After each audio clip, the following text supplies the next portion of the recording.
The storm over Little Whinging carried an unusual weight that night, as if the air itself waited for something to unravel. Harry Potter, sitting on the edge of his bed in the smallest bedroom at number 4 Privet Drive, stared out the window with his mind racing. He had only just entered the wizarding world, but already there was a shift inside him, a cautious voice reminding him that trust was not something to be given lightly. He thought back to his first ride on the Hogwarts Express. Ron Weasley had appeared so quickly, sliding into the seat across from him, with red hair, freckles, and a kind of easy friendliness. The old Harry, the one who had grown up under the Dursleys' cruelty, would have clung to that friendship without hesitation. But Harry was no longer that helpless boy. Something about Ron's eagerness, the way he pressed to share his food and talk about his family, made Harry pull back. He had learned too well in Privet Drive that people could smile at you, even be kind, and still twist the knife later. When Hermione arrived, her stern manner and bossy voice should have grated on him. Yet Harry felt a strange sense of steadiness in her, as though she lived by rules so strict that betrayal would be impossible. Neville, too, with his nervous stammering, seemed genuine in his fear and fumbling. With them, Harry sensed no hidden edges. But with Ron, there was a flicker of uncertainty he could not ignore. At the sorting ceremony, Harry watched Ron's excited face at the Gryffindor table. Ron waved him over, patting the bench beside him. Harry hesitated.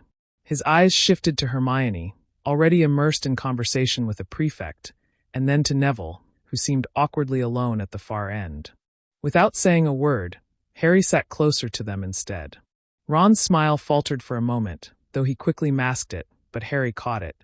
That tiny glimpse of disappointment convinced him further that he had chosen rightly. Life at Hogwarts blossomed differently than it might have. Instead of being pulled into Ron's orbit, Harry found himself paired more often with Hermione. She guided him through lessons, corrected his wand movements, and scolded him when he forgot homework. Neville, shy though he was, often trailed along, and together the three formed an odd but comfortable balance. Harry discovered that Hermione's dedication to rules actually shielded him, keeping him out of the kind of trouble Ron seemed to dive into headfirst.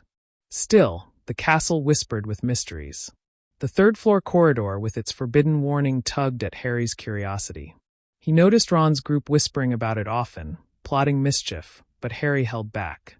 He listened instead to Hermione's cautionary warnings, and together they pieced fragments of overheard conversations. It was Hermione who pointed out the oddities about the huge, three-headed dog guarding something in that corridor. Harry found himself drawn not by reckless adventure, but by a desire to understand why such a secret was hidden inside the school. Halloween arrived with the chaos of flying pumpkins and feasts, but also with the sudden terror of the troll. In the original timeline, Harry might have rushed with Ron to face danger. Now, though, Harry sat with Hermione and Neville when the alarm rang out. Instead of running into the girls' bathroom, he followed Hermione's quick plan to alert a teacher. They found Professor McGonagall and led her straight to where the troll had blundered. The sight that followed was unforgettable. McGonagall and several others subdued the beast before it could harm anyone. In the aftermath, Harry noticed how differently events unfolded. There was no heroic bond over danger with Ron, no reckless bravery gone right. Instead, Hermione and Harry received commendations for their quick thinking, and Neville, though pale and trembling, was recognized for running alongside them despite his fear. For the first time, Neville felt included in something beyond embarrassment. Harry grew sharper that year.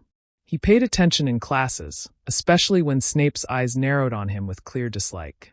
He listened to Hermione's whispers about inconsistencies in their lessons and joined her in the library's shadowed aisles. Piece by piece, they uncovered hints about the Philosopher's Stone. Without Ron's impulsiveness pushing him forward, Harry learned to observe first and act later. He grew accustomed to questioning motives, always asking himself why someone wanted him to go along with their plans. Quidditch brought its own challenges.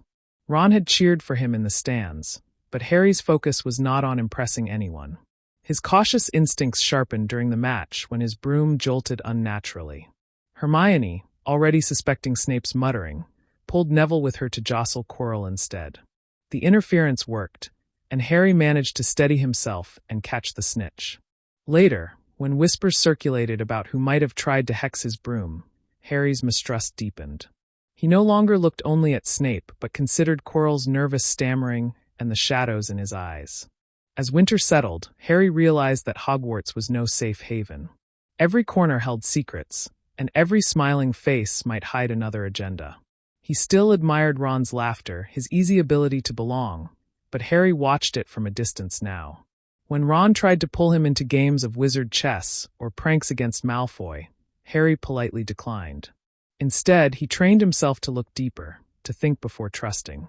Christmas brought the invisibility cloak, a gift that deepened Harry's sense of solitude. He showed it not to Ron but to Hermione, who gasped in awe before immediately insisting they use it with caution. Together, the two crept into the restricted section, piecing together more fragments about Nicholas Flamel. With Neville nervously keeping watch, Harry felt his small circle tightening, stronger not because of boldness, but because of vigilance. In those quiet nights, he began to dream more vividly of a dark figure, of fire, of green light. He told Hermione, and she urged him to be careful, to remember that not all dreams were harmless. Yet Harry felt the pull growing stronger. Something awaited him, something beyond childish rivalries and classroom lessons. By spring, the path toward the stone loomed closer. But Harry knew already that he would face it differently than destiny had first designed. With Ron kept at a distance, his journey would be tempered not by blind loyalty, but by suspicion and thought. For Harry Potter, the boy who had learned not to trust too easily, the first year at Hogwarts was shaping into something very different indeed. The castle's corridors grew heavier as spring approached, the air itself humming with secrets. Harry could not shake the feeling that something beneath Hogwarts was waiting, hidden behind puzzles and enchantments. Hermione spent countless evenings with him in the library, scribbling notes furiously while Neville dozed beside a stack of books. Together they pieced the fragments into a larger truth: Nicholas Flamel and the Philosopher's Stone. Harry often wondered whether he would have stumbled on the name at all without Hermione's insistence. She had a way of pressing through every obstacle until the answer revealed itself, and Harry had come to rely on her relentless curiosity. Neville, though rarely contributing solutions, played an unexpected role. His nervous questions often forced Hermione to explain things in simpler terms, which helped Harry follow her logic more clearly. One evening, as the three sat huddled near the fire in the Gryffindor common room, Harry finally voiced what had been troubling him. If the stone's really here, then someone's after it. Why else would it be hidden behind that giant dog? Neville paled. You mean someone wants to steal it? Hermione folded her arms. It seems obvious. And considering the troll incident, the broom hex, all of it, there's no way these are accidents. Someone is making moves already. Harry thought of Quirrell, his twitchy demeanor, and the faint smell of garlic that lingered wherever he went. Ron might have dismissed it all as paranoia, but Hermione considered every detail carefully. She agreed Quirrell was suspicious, though she still kept a wary eye on Snape. March brought more Quidditch matches. Harry grew sharper as seeker, but even in victory, his mind drifted elsewhere. After one match, while the team celebrated noisily in the changing room, Harry slipped away to meet Hermione and Neville. They had discovered references to enchantments protecting the stone. Flamel's name had given them the final link, but what lay ahead was still shrouded in mystery. The Easter holidays came and went in a blur of research. While most students spent their time outside under the rare spring sun, Harry, Hermione, and Neville buried themselves in parchment. Hermione argued that if someone inside the castle truly sought the stone, they could not sit idly by. Harry agreed, though he also felt a strange weight pressing on him, a sense that he was being pulled toward something inevitable. It was in May that events began to sharpen. One night, under the shimmer of his invisibility cloak, Harry wandered the corridors alone, unable to sleep. He paused when he overheard Snape and Quirrell speaking in hushed tones. Snape's voice was cold, demanding answers, while Quirrell stuttered nervously. Though Harry could not hear every word, he caught enough to know their conversations circled the third-floor corridor. His heart pounded as he retreated silently, slipping back to the common room where Hermione waited. She listened intently, her face pale in the flickering firelight. "Then we were right," she whispered. "They're after it." Neville wrung his hands. But what can we do? We're just first years." If we go to McGonagall, she'll say we're imagining things. Harry's jaw tightened. Then we'll have to make sure it doesn't fall into the wrong hands ourselves. Hermione hesitated, torn between rules and reality. But the look in Harry's eyes silenced her objections. The fateful night arrived not long after. The signs were too clear. The stone was in danger. Slipping under the cloak, Harry led Hermione and Neville through the corridors, dodging shadows and patrolling teachers. Neville trembled at every sound, yet he did not turn back. That alone told Harry how far his timid friend had come. When they reached the trapdoor guarded by the three-headed dog, Hermione produced a harp she had charmed to play softly. The beast slumped into slumber, and together they lowered themselves through the opening. What followed tested them in ways none had expected. The devil's snare writhed hungrily around them. Ron might once have panicked, thrashing uselessly, but Hermione shouted instructions with calm authority. Harry remembered her words about relaxing, and with effort, he went limp. Neville clung to Harry's example, and the vines loosened their grip until all three dropped free.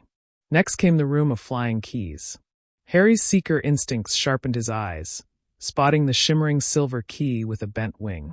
Hermione blasted others out of the way with spells while Harry darted through the air, weaving and diving until he grasped it in his hand.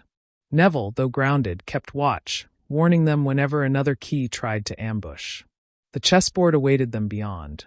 Normally this challenge might have suited Ron best, but he was not there. Hermione frowned at the pieces, muttering calculations. Neville, surprisingly, found his voice. I think I see a pattern. If we move the bishop here." His hesitant words guided their strategy, and together they navigated the brutal game. It was slow and tense, but at last they stood before the final door. Hermione's lips pressed into a thin line. "This is it. Beyond here, it's dangerous." Harry stepped forward. "Then I'll go. You two should stay here." "No," Hermione said firmly. "We've come this far together. We'll see it through." Neville's hands shook, but he nodded. "I'm with you." Inside the chamber, the air grew colder. Quirrell stood before the mirror of Ariste, his back rigid, his voice low as though speaking to someone unseen. Harry's breath caught when Quirrell turned, his eyes glinting with a hunger that did not belong to the bumbling professor. "You," Quirrell hissed. "Potter." Hermione raised her wand, but Quirrell's hand shot out. The shadows seemed to coil around him, a presence pressing through his body. When the dark voice spoke, it was not Quirrell's at all. "Come here, boy." Harry froze, his scar searing with pain. For the first time, he felt the pull of Voldemort not as a distant shadow, but as a presence before him. The mirror shimmered, showing Harry not a family this time, but himself holding the stone. His hand instinctively touched his pocket, and he felt the weight of it there, real and solid. Quirrell lunged, but Hermione shouted a spell that knocked him back. Neville scrambled to Harry's side, pulling him away. Yet the voice of Voldemort cut through the air, cold and furious. "Give me the stone." Harry's scar burned as though a blade cut through it. His instincts screamed at him to run, but something steadier held him in place. He had survived years with the Dursleys by trusting only himself. Now, standing before the embodiment of darkness, he knew he could not surrender. When Quirrell tried to seize him, Harry thrust out his hands. Fire coursed through his veins, and Quirrell screamed in agony as his flesh blistered under Harry's touch.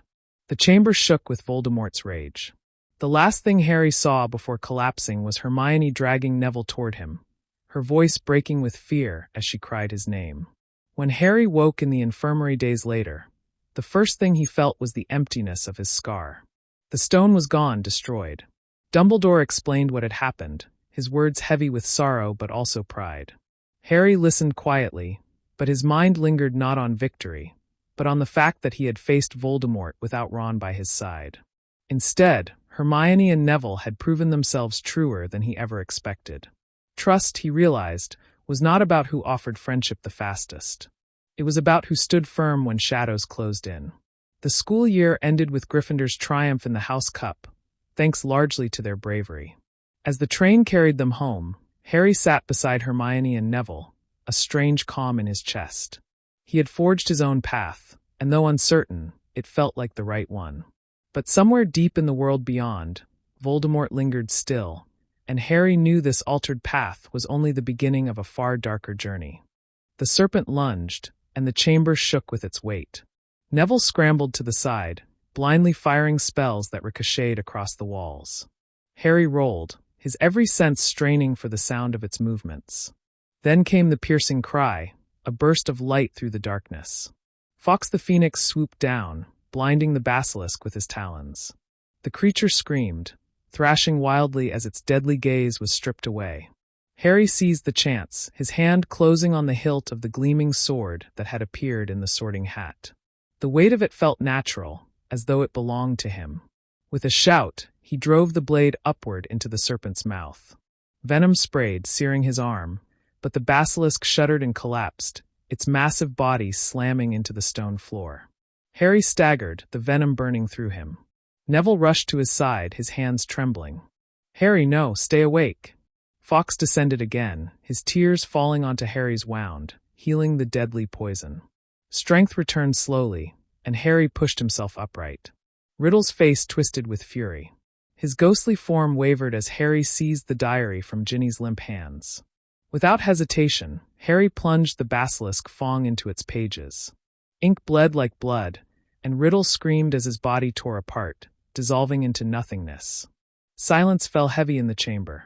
Ginny stirred, her eyes fluttering open in confusion and terror. Neville let out a broken laugh of relief, tears streaking his face. Together, they carried her out. When the truth came to light, Ginny wept as she confessed to the diary's influence. Harry listened quietly, guilt tugging at him for not seeing the danger sooner. But he also realized something.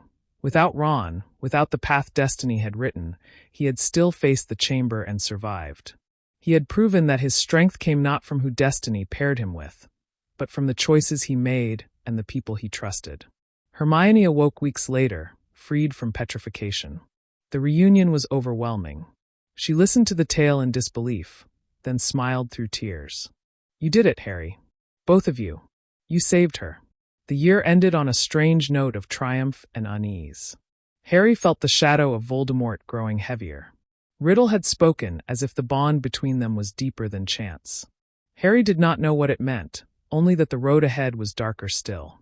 And as the train carried them away for the summer, Harry wondered what awaited him in the years to come, when Voldemort inevitably rose again. The summer dragged on as it always did, but Harry felt the difference the moment he returned to Privet Drive. He was no longer the frightened boy who had once hidden his magic out of fear of punishment. He was sharper now, more alert, and he had faced death enough times to know that he could not let his guard drop again. Even Dudley's taunts failed to sting the way they used to. When the Ministry's letter arrived after Aunt Marge's disastrous visit, Harry felt the weight of the wizarding world's eyes on him. He had inflated her like a balloon, anger boiling over after years of restraint, and expected the worst punishment. Instead, he found himself whisked to the leaky cauldron, greeted not with chains but with protection. Cornelius Fudge reassured him far too quickly, brushing aside Harry's fears. It unsettled him more than comforted. Why would the minister excuse magic so easily unless there was something darker at play? News of Sirius Black's escape soon followed. Harry's scar prickled whenever the name was mentioned, as though the shadow of Voldemort leaned close to listen. The whispers about Black being a murderer, about him betraying Harry's parents, clawed at his chest. Without Ron's chatter to drown it out, the silence of the night left Harry alone with those thoughts, replaying them until he knew he would need answers for himself. On the train to Hogwarts, Harry sat with Hermione and Neville as usual. The atmosphere was tense, heavy with the looming threat of Black. The arrival of the Dementors only deepened the dread. Their presence dragged Harry back into the echo of his mother's scream, the green flash of light that marked his earliest memory. Neville trembled beside him, clutching the seat, while Hermione tried to steady her voice, though her hands shook. It was Professor Lupin who saved them, conjuring a Patronus to drive the foul creatures away. Harry felt a strange bond to Lupin immediately, sensing both kindness and sorrow in the man. Classes resumed, but the shadow of Black's supposed pursuit hung over every day. Harry noticed how differently life unfolded without Ron by his side. Instead of being swept into laughter and mischief, he leaned closer to Hermione's discipline and Neville's quiet loyalty. They formed a trio of their own, less flashy, but bound tightly by shared trials. When the firebolt appeared as a gift, Harry's suspicion outweighed his excitement.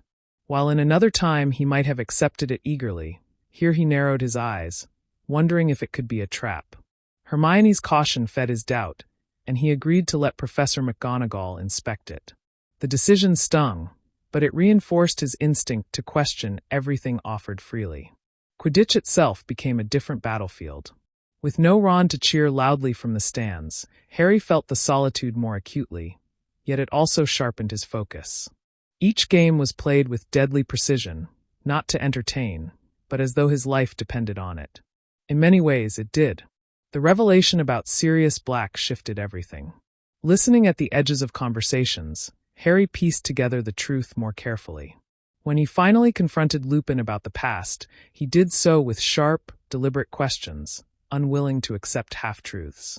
Lupin, weary yet gentle, told him the story of James and Sirius, of betrayal and friendship turned to ashes. The night in the Shrieking Shack unfolded with a harsher edge in this altered timeline.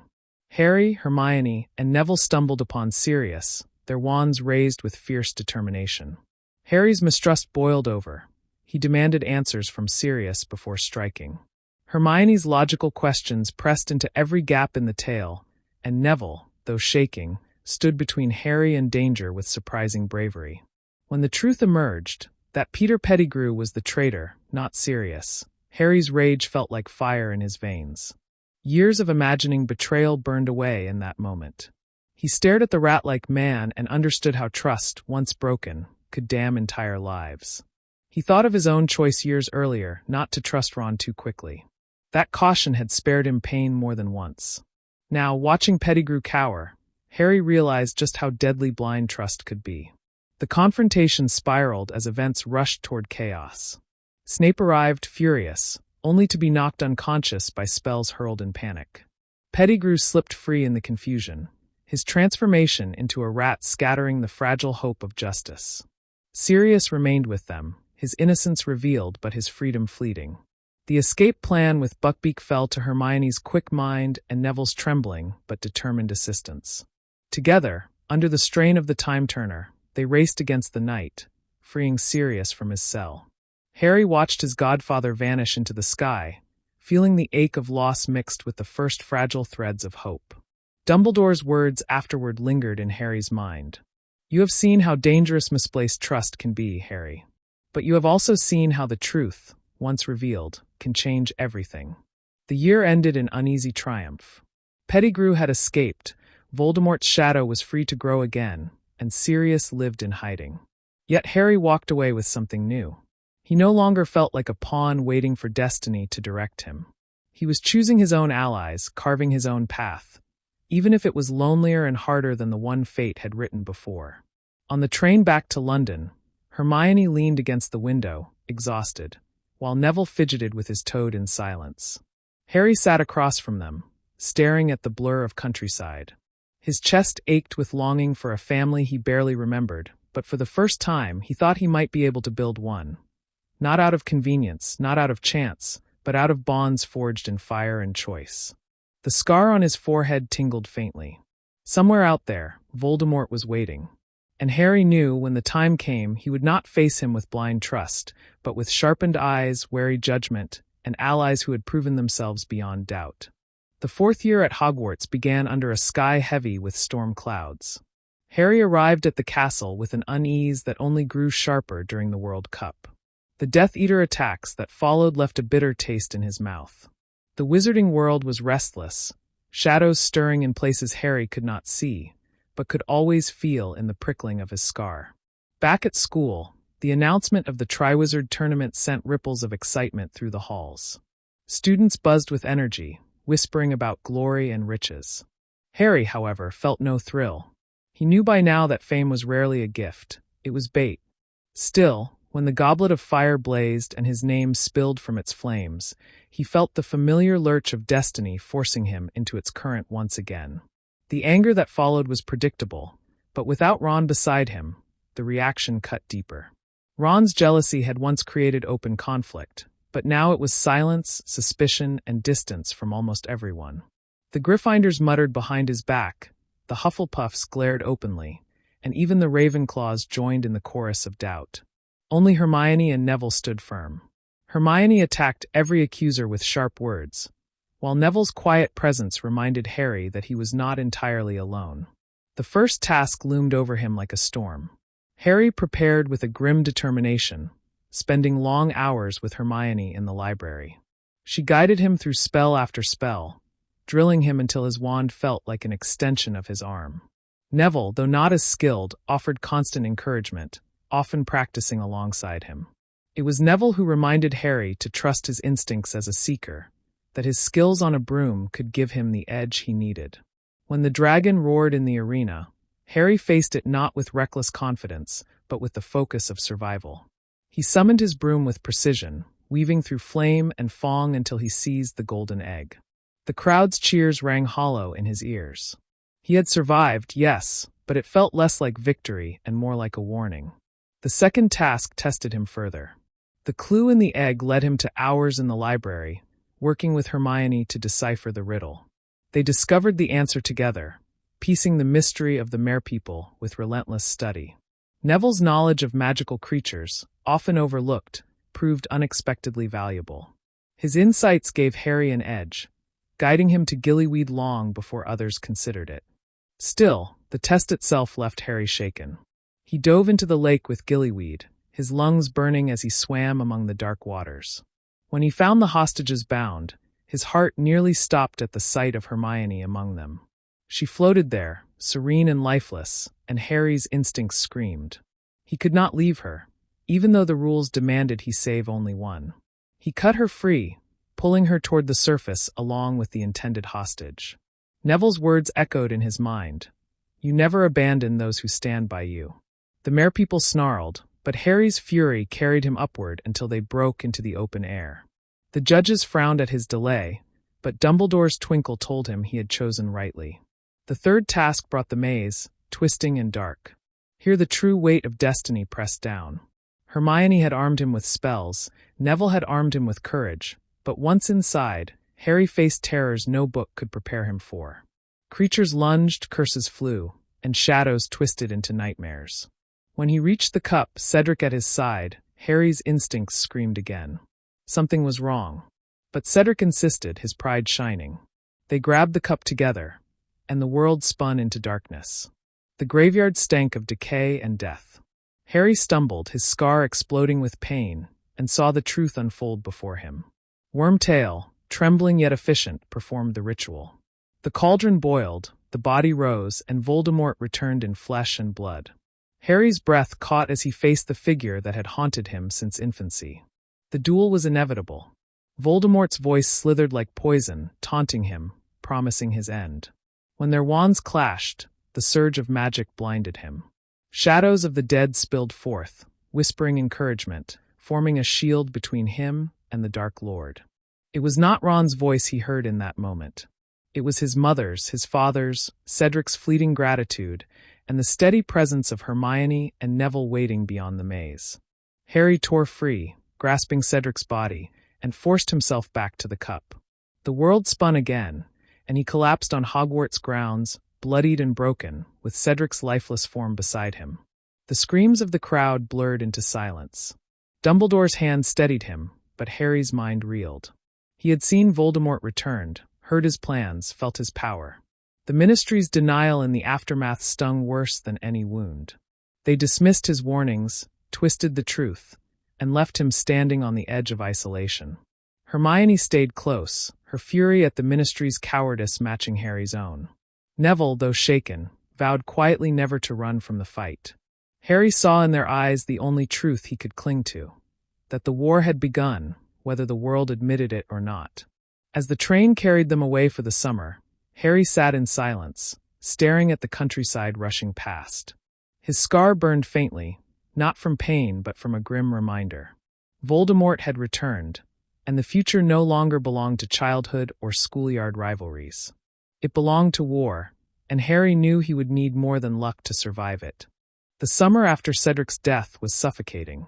The Dursleys, terrified after Moody's subtle threats the year before, left Harry largely alone, but solitude was no comfort.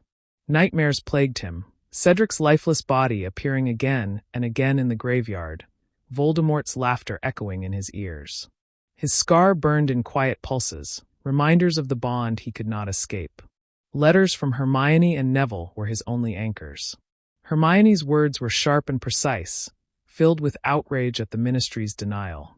Neville's were softer, hesitant, but carried a surprising resolve, as if Cedric's death had forced him to grow in ways Harry had never expected. When the Dementors came to Little Whinging, Harry's anger boiled over into something colder. He defended himself and Dudley with fierce determination, the Patronus bursting brighter than ever before. Yet instead of praise, he received punishment. The Ministry's letter threatened expulsion, dragging him into a hearing meant to discredit him entirely. It was a sign of how far they would go to silence him, to erase the truth. The Order of the Phoenix became his refuge, though even that was laced with tension. The headquarters at Grimmauld Place felt haunted, the walls filled with whispers of old battles and darker histories. Hermione filled him in on what little she had been allowed to learn, her frustration barely hidden. Neville arrived later, clumsy but determined, and Harry felt the bond between the three of them strengthen in the face of secrecy. They were being shut out of the war, kept on the sidelines, and it burned. At the Ministry hearing, Harry stood alone before the full Wizengamot, his fate hanging by a thread. But he faced them with a steady defiance that surprised even himself. Hermione had armed him with knowledge of every rule and regulation, drilling him until he could recite the law like scripture. He countered their accusations point for point, refusing to flinch even under Fudge's glare. Dumbledore's arrival turned the tide, but it was Harry's own composure that ensured his acquittal. Returning to Hogwarts that year felt different. The castle was no longer only home. It was battlefield, prison, and test all at once. Dolores Umbridge's arrival as defense against the dark arts teacher confirmed what Harry already knew. The Ministry feared him more than Voldemort. Her pink smile hid cruelty sharper than any curse.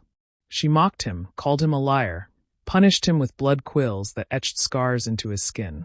The isolation might have broken him if not for Hermione and Neville. Hermione's fury at Umbridge pushed her into action, urging Harry to fight back not with fists but with knowledge. Neville, too, surprised him. Though nervous, he supported Hermione's idea for a secret defense group. They called it Dumbledore's Army, and Harry, reluctantly at first, became its leader. Training others gave Harry a sense of purpose he had lost since the graveyard. Teaching spells, seeing classmates succeed, watching Neville transform from hesitant to determined. It reminded him that this war was not his burden alone. When Neville mastered the stunning spell after weeks of failure, his grin was wider than Harry had ever seen. Hermione, meanwhile, organized everything with precision, her lists and charts turning chaos into structure. But Umbridge tightened her grip, creating an inquisitorial squad, punishing dissenters, and strangling the school with fear. Harry's scar burned hotter, flashes of Voldemort's emotions bleeding into his mind. Anger, triumph, cruelty. Harry tasted them all, but he told no one at first. It was only Hermione's sharp eyes that noticed his exhaustion, pressing him until he admitted the truth. She feared the connection, warned him it could be used against him, but Harry could not close it. It was a door forced open, and every attempt to shut it left him weaker. The visions grew worse until one night he saw Arthur Weasley attacked, a serpent's fangs sinking deep. Harry woke screaming, the image burned into his mind. He rushed to Dumbledore, desperate, and for the first time felt the headmaster withdraw from him, cold and distant. It stung worse than Umbridge's quill. Hermione and Neville were the ones who steadied him. Hermione analyzing the vision logically, Neville simply refusing to let him shoulder the guilt alone. When news came that Arthur had indeed survived thanks to Harry's warning, Harry realized the bond could be a weapon as well as a curse. The year twisted tighter with every month. Cho's tears and confusion left Harry uncertain of his own heart, but Hermione's loyalty never wavered. Neville's steady growth into someone braver and stronger gave Harry hope. Still, the weight of the prophecy loomed ever larger, though he did not yet know its full truth. The breaking point came with the vision of Sirius in the Department of Mysteries. Harry's panic drowned out Hermione's warnings, his certainty driving them into the trap Voldemort had laid. Yet it was not Ron at his side when the battle began. It was Neville, Hermione, Luna, and Ginny. They fought like lions, Harry shouting orders, Hermione casting shield after shield, Neville refusing to surrender even when his wand snapped in half. The chaos of the battle burned itself into Harry's memory, every curse, every flash of light, every desperate scream. Sirius fell, his laughter cut short as he vanished through the veil. Harry's howl of grief echoed through the chamber, his rage boiling into recklessness. He would have charged Voldemort himself if Dumbledore had not arrived. The duel between the headmaster and the Dark Lord was beyond anything Harry had seen, but what shook him most was Voldemort's attempt to possess him. Pain tore through him, suffocating, but it was not hate that drove Voldemort out. It was the one thing Harry had left, the love for those who still fought by his side. When Fudge finally witnessed Voldemort's return with his own eyes, the truth could no longer be denied. The wizarding world shifted overnight. Dumbledore resumed his role. The Ministry stumbled into reluctant acknowledgement, and Harry returned to Grimmauld Place carrying the weight of Sirius's loss. That summer, he sat with Hermione and Neville, grief carved into his face. Hermione reminded him that the fight was not over. Neville swore quietly that he would never back down again. Harry realized then that his trust in them, not Ron, had shaped the course of this war. They had stood with him through every trial, their courage woven into his survival. And in the silence that followed, Harry felt the prophecy stir at the edges of his world, a truth waiting to be revealed. The summer dragged on with a heaviness that no words could lighten. Grimmauld Place seemed emptier than ever, Sirius's absence filling every hallway, every shadow. Harry found himself lingering by the door to his godfather's old room, expecting to hear his voice, his laugh, but there was only silence. Hermione busied herself with research, her parchment covered in notes about prophecies and magical bonds. Neville spent hours practicing spells, his hands raw from stubborn repetition. Both of them tried to distract Harry, but grief settled like a stone in his chest. It was only when Dumbledore summoned him that the stone began to crack. In the headmaster's office, Harry braced himself for the distance he had felt all year. But this time Dumbledore's eyes were softer, filled with a sadness that mirrored Harry's own. The headmaster finally spoke of the prophecy, the truth that had been kept from him. One would be marked as the equal of the Dark Lord, born at the end of July, destined to face him, and one must die at the hand of the other, for neither could live while the other survived. The words settled into Harry like chains. He was no longer simply a boy pulled into battles by fate. He was the chosen weapon, forged for this very war. For a moment, rage burned in him, aimed at Dumbledore for withholding the truth, at the world for placing this burden on his shoulders, at Voldemort for existing at all. But beneath the rage was something colder. Resolve. He told Hermione and Neville that night, pacing Grimmauld drawing room while they listened in silence. Hermione's face paled, her quill falling from her hand, but she did not question his fate. She only began forming strategies in her mind, already planning how to help him. Neville, quiet for a long time, finally said that Harry would not face it alone, prophecy or not. Harry looked at him then and realized how much Neville had changed. The boy who once tripped over his own feet now stood steady, his loyalty unshakable. When September came, returning to Hogwarts felt like stepping into the eye of a storm. The world beyond the castle was unraveling, and everyone knew it. The Ministry could no longer deny Voldemort's return, but their attempts to reassure the public rang hollow. Death Eaters attacked openly, whispers of disappearances circulated daily, and families trembled in fear. Even the students carried the weight of it. Conversations in the Great Hall turned from Quidditch to politics, from exams to survival. The year began with a new defense against the dark arts teacher, Professor Snape, a change that made every student pause. Harry expected hostility, yet the man approached him with a strange duality, cold as ever in class, but privately pressed to teach him a clemency. The lessons were brutal, tearing open the connection between Harry and Voldemort until his mind bled from the strain.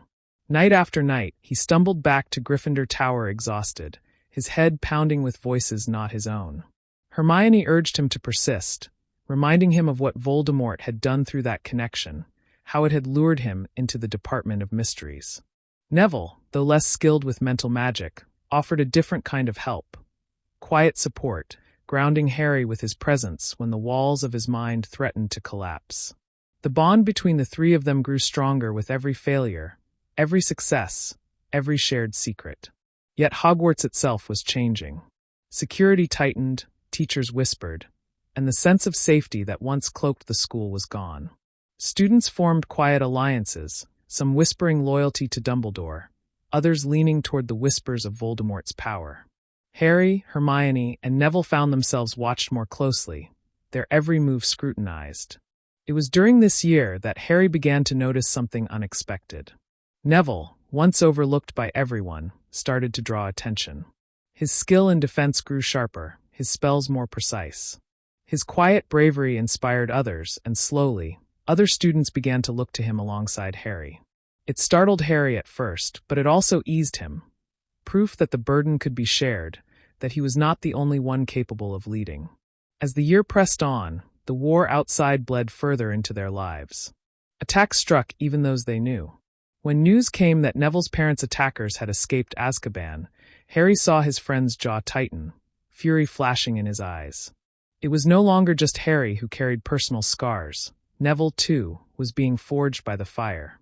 Hermione reminded them both that they could not let vengeance blind them, though Harry saw in her eyes the same grief for Sirius that never truly left her. The climax of the year came in the Astronomy Tower, when Death Eaters infiltrated the castle. Harry, hidden under his cloak at Dumbledore's insistence, watched as Malfoy confronted the headmaster. He wanted to act, to step forward, but Dumbledore's command held him still. When Snape arrived and cast the fatal curse, Harry's world cracked again. Dumbledore's fall was a silent explosion, a loss that hollowed the castle itself. The aftermath was chaos. Students and teachers fought, spells streaking through the dark corridors, but the heart of Hogwarts was broken. Harry, Hermione, and Neville stood together as the Order tried to regain control. The funeral that followed was heavy with grief, every face shadowed with fear and doubt. It was there, by the lake after the funeral, that Harry made his decision. He told Hermione and Neville he would not return to Hogwarts next year. The Horcruxes. Dumbledore had revealed enough for Harry to understand their importance. If Voldemort could not be killed until they were destroyed, then the hunt must begin. Hermione did not hesitate. She declared she was going with him. Neville, too, stepped forward, his voice firm even as his hands shook. He had no family left at home to protect him, nothing to lose except the fight itself. Harry looked at them both and realized that trust, once fragile, had solidified into something unbreakable. The prophecy weighed on him like iron, but for the first time, he did not feel alone in its shadow. Together, they would hunt the Horcruxes. Together, they would face the darkness. The day Harry left the burrow for the last time, the summer sky was heavy with storm clouds. The Weasleys were kind enough to host him for a few weeks, though the gap between him and Ron remained an unspoken weight. Ron had grown distant, his glances sharp with unasked questions and unspoken blame. Harry said nothing. This was not Ron's journey. This was his, Hermione's, and Neville's. When the three finally departed under cover of night, they carried little more than enchanted bags, maps, and the knowledge Dumbledore had left them. The Horcrux hunt began not with triumph, but with silence. They camped in forests, huddled in abandoned cottages, moving constantly. Each night Harry traced the locket around his neck, its foul magic whispering doubts in his ears. Hermione countered with research, filling every spare moment with spells and theories. Neville, though quieter, had begun to take on a role neither of them had expected: protector.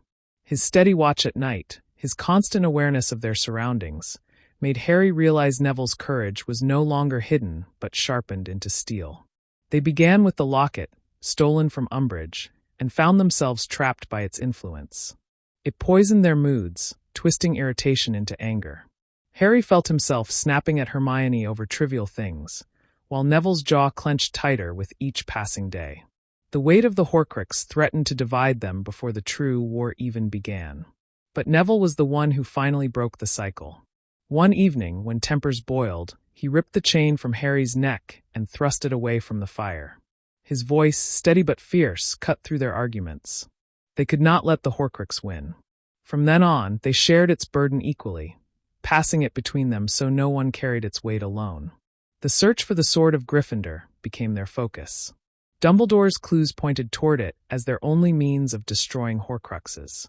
But the path was tangled. They scoured libraries through Hermione's enchanted books, piecing together fragments of history, stories of goblin craft, and rumors buried in old wizarding tales. Weeks turned to months, their hunger gnawing, their nerves raw. Yet in their struggle, Harry noticed how Neville had changed. His wand work was sharper, his curses faster, his dueling stance steadier. Where once he had been hesitant, now he stepped forward first, his courage quiet but unshakable.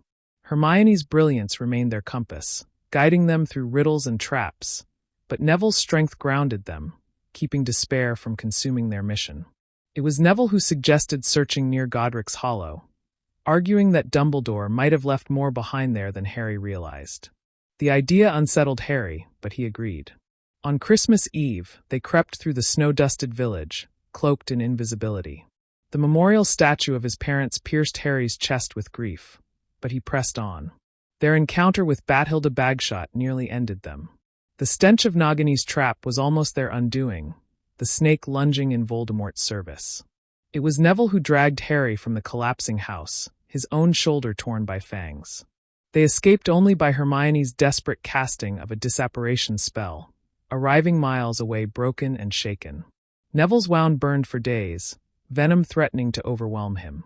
Harry sat by his side through each fevered hour, guilt weighing him down, but Neville's words, whispered through pain, stayed with him. They were in this together, no matter the cost. Their next lead came unexpectedly.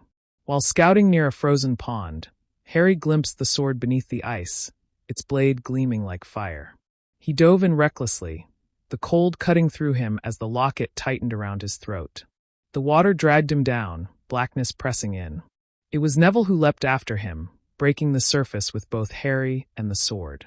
Shivering, gasping, Harry clutched the weapon while Neville forced the locket into the snow. Hermione raised her wand, her voice steady as she guided Harry to destroy it. The explosion of dark magic left them breathless, but the Horcrux was gone. It was the first true victory of their journey, a spark of hope in the endless night. They sat by the fire that night, exhausted but triumphant, the sword glinting between them. For the first time in months, Harry allowed himself to believe they might succeed. But the road ahead was far from safe. News reached them through scraps of radio broadcasts and whispered conversations. They were not the only ones hunted. Death Eaters roamed freely, Muggleborns vanished, and even Hogwarts had become a fortress under new control. The resistance within the school whispered of Neville Longbottom as a symbol, his defiance echoing in halls where Harry was absent. Though Neville was here, fighting alongside Harry, the stories of his namesake spreading rebellion stirred something in all of them. The world was resisting, even in silence. Their second Horcrux was harder to find, buried deep in the Lestrange vault. Hermione crafted the plan, disguises woven with Polyjuice potion, every step rehearsed until even Neville's nerves seemed steadied. The Gringotts' raid was chaos, dragons roaring, alarms shrieking, spells flashing in every direction. But together, they snatched the cup from its nest of curses, escaping on the back of a furious dragon that carried them into the open sky.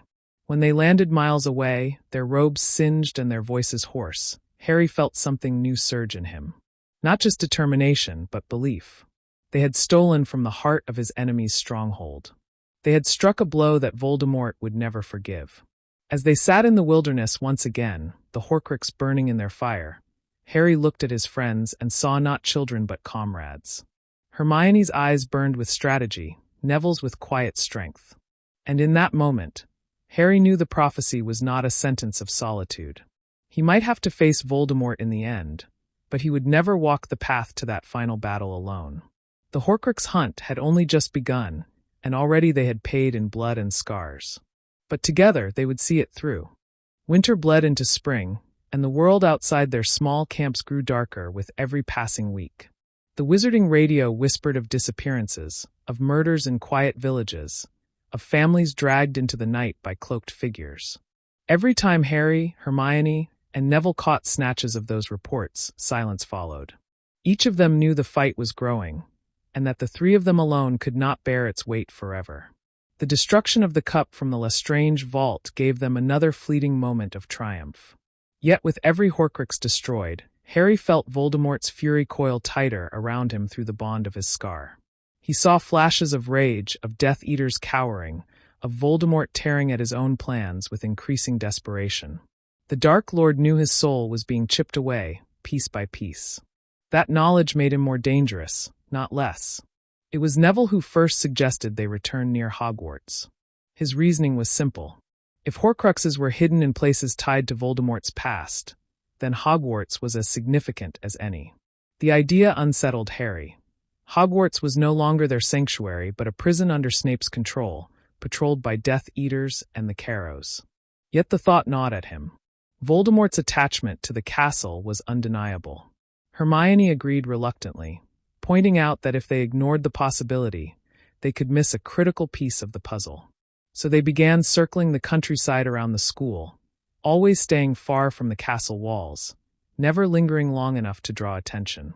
From the edges of Hogsmeade, Harry glimpsed Hogwarts only once, a looming silhouette, darker than he remembered, its windows unwelcoming, its towers like sentinels watching the night.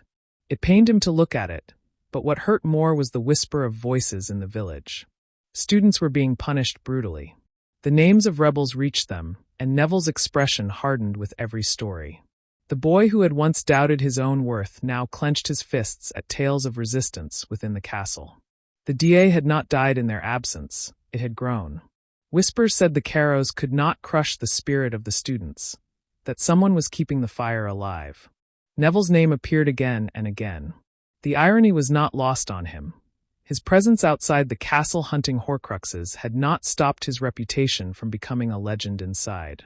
Someone else had taken his mantle, using his name as a banner, and it made Neville restless. Harry noticed it most at night, when Neville kept longer watches, staring toward the distant outline of the castle. He wanted to be there, to stand with those who whispered his name. Harry understood the pull. He felt it too. But their mission came first. Without destroying the Horcruxes, no rebellion could succeed, no battle could be won. Their next lead came in a burst of fire and fury. Through another vision, Harry glimpsed Voldemort visiting a secret chamber filled with treasures. The image of Ravenclaw's diadem burned into his mind. The realization struck Hermione at once. If the diadem was real, if it had been hidden in the castle, then their path inevitably led back to Hogwarts. The weeks that followed were filled with tension. They scoured old records and books Hermione had smuggled into her bag, piecing together Ravenclaw's history. Neville, though not as scholarly, added insights Harry and Hermione missed, pointing out details from his knowledge of Hogwarts's hidden passages and long-forgotten rooms. Slowly, the picture grew clearer. The Room of Requirement, that shifting chamber of secrets, could well be the hiding place. But how to enter Hogwarts? That question haunted them. The school was watched, its gates sealed, every approach dangerous. Hermione drafted plans, Neville studied maps, Harry wrestled with his visions. The answer, when it came, was not strategy but chance. A whisper from Aberforth Dumbledore, the barkeep of the Hog's Head, reached them through a contact in Hogsmeade. There were ways into the castle that the Carrows had not yet found. When they finally slipped into the Hog's Head, cloaks pulled low, Aberforth regarded them with weary eyes. He saw through them at once, seeing not children but soldiers disguised as children. His words were harsh, his warnings sharper. Hogwarts was no place for them now. Yet when Harry spoke of the Horcrux, of the diadem, Aberforth's silence was answer enough. He did not agree aloud, but he opened the path. The tunnel from the portrait of Ariana Dumbledore carried them into the heart of the castle. What awaited them on the other side was not silence but life. The Room of Requirement had become a sanctuary, housing dozens of students who had fled the cruelty of the Carrows. And when Harry stepped inside, he was met not with fear but with gasps, whispers, and then cheers. But what stunned him most was Neville's reaction. The students who filled the room, beaten, bruised, but unbroken, looked at Neville as though he were already their leader. The Neville who had crept into the Chamber of Secrets years ago, nervous and bumbling, was gone. Here he stood taller, his name a symbol, his courage the heartbeat of the rebellion. And in their eyes, Harry saw the truth. Neville's place was here, not only at his side but as the protector of Hogwarts itself. For the first time since the hunt began, Harry felt the threads of destiny pulling tighter, weaving their paths back into the place where it had all started. The final pieces of the war were gathering, the stage setting itself. The Horcrux was here. The Resistance was here. Voldemort would come here. And so would Harry. The moment Harry, Hermione, and Neville emerged from the tunnel into the room of requirement, the air felt alive with rebellion. Students crowded around, voices tumbling over each other, relief and excitement breaking through weeks of silence. For many, this was the first flicker of hope they had seen in months, and it shone brighter than any charm. The Carrows had tried to break them, but here they stood, battered yet unbroken. Neville was swept into their arms, hands clapping his back, voices calling his name. He flushed at the attention, his modesty tugging against the role they had placed on him. But Harry could see it clearly now. Neville wasn't simply following anymore. He had become something more, a leader forged from necessity, his bravery no longer quiet but commanding. Hermione stepped forward quickly, grounding the celebration with sharp reminders of caution. She explained the purpose of their return, their hunt for the Horcrux, and the necessity of secrecy. Yet the students, even as they listened, kept their eyes drifting back to Neville. It struck Harry with sudden clarity. Neville was the heart of Hogwarts now. If Voldemort wanted the castle crushed, Neville would be the symbol he sought to destroy. That night, as they settled into the hidden refuge, Harry walked alone among the cots and hammocks strung along the room's walls. Faces he hadn't seen in months looked up at him. Dean, Seamus, Lavender, even Luna, her wide eyes filled with quiet wonder. They had all survived horrors he could only imagine. He realized then that the war had never been only his. It belonged to everyone who had stood against the darkness, no matter how small their acts of defiance seemed. The hunt for the diadem began at once. Hermione combed through the library's hidden sections, sneaking books back to the room of requirement. Neville asked the portraits about Ravenclaw's relic, their whispers carrying fragments of truth. Harry relied on his instincts, the scar burning every time Voldemort thought too closely about his Horcruxes. The threads pulled them toward the room of requirement itself, though its secrets proved as slippery as smoke.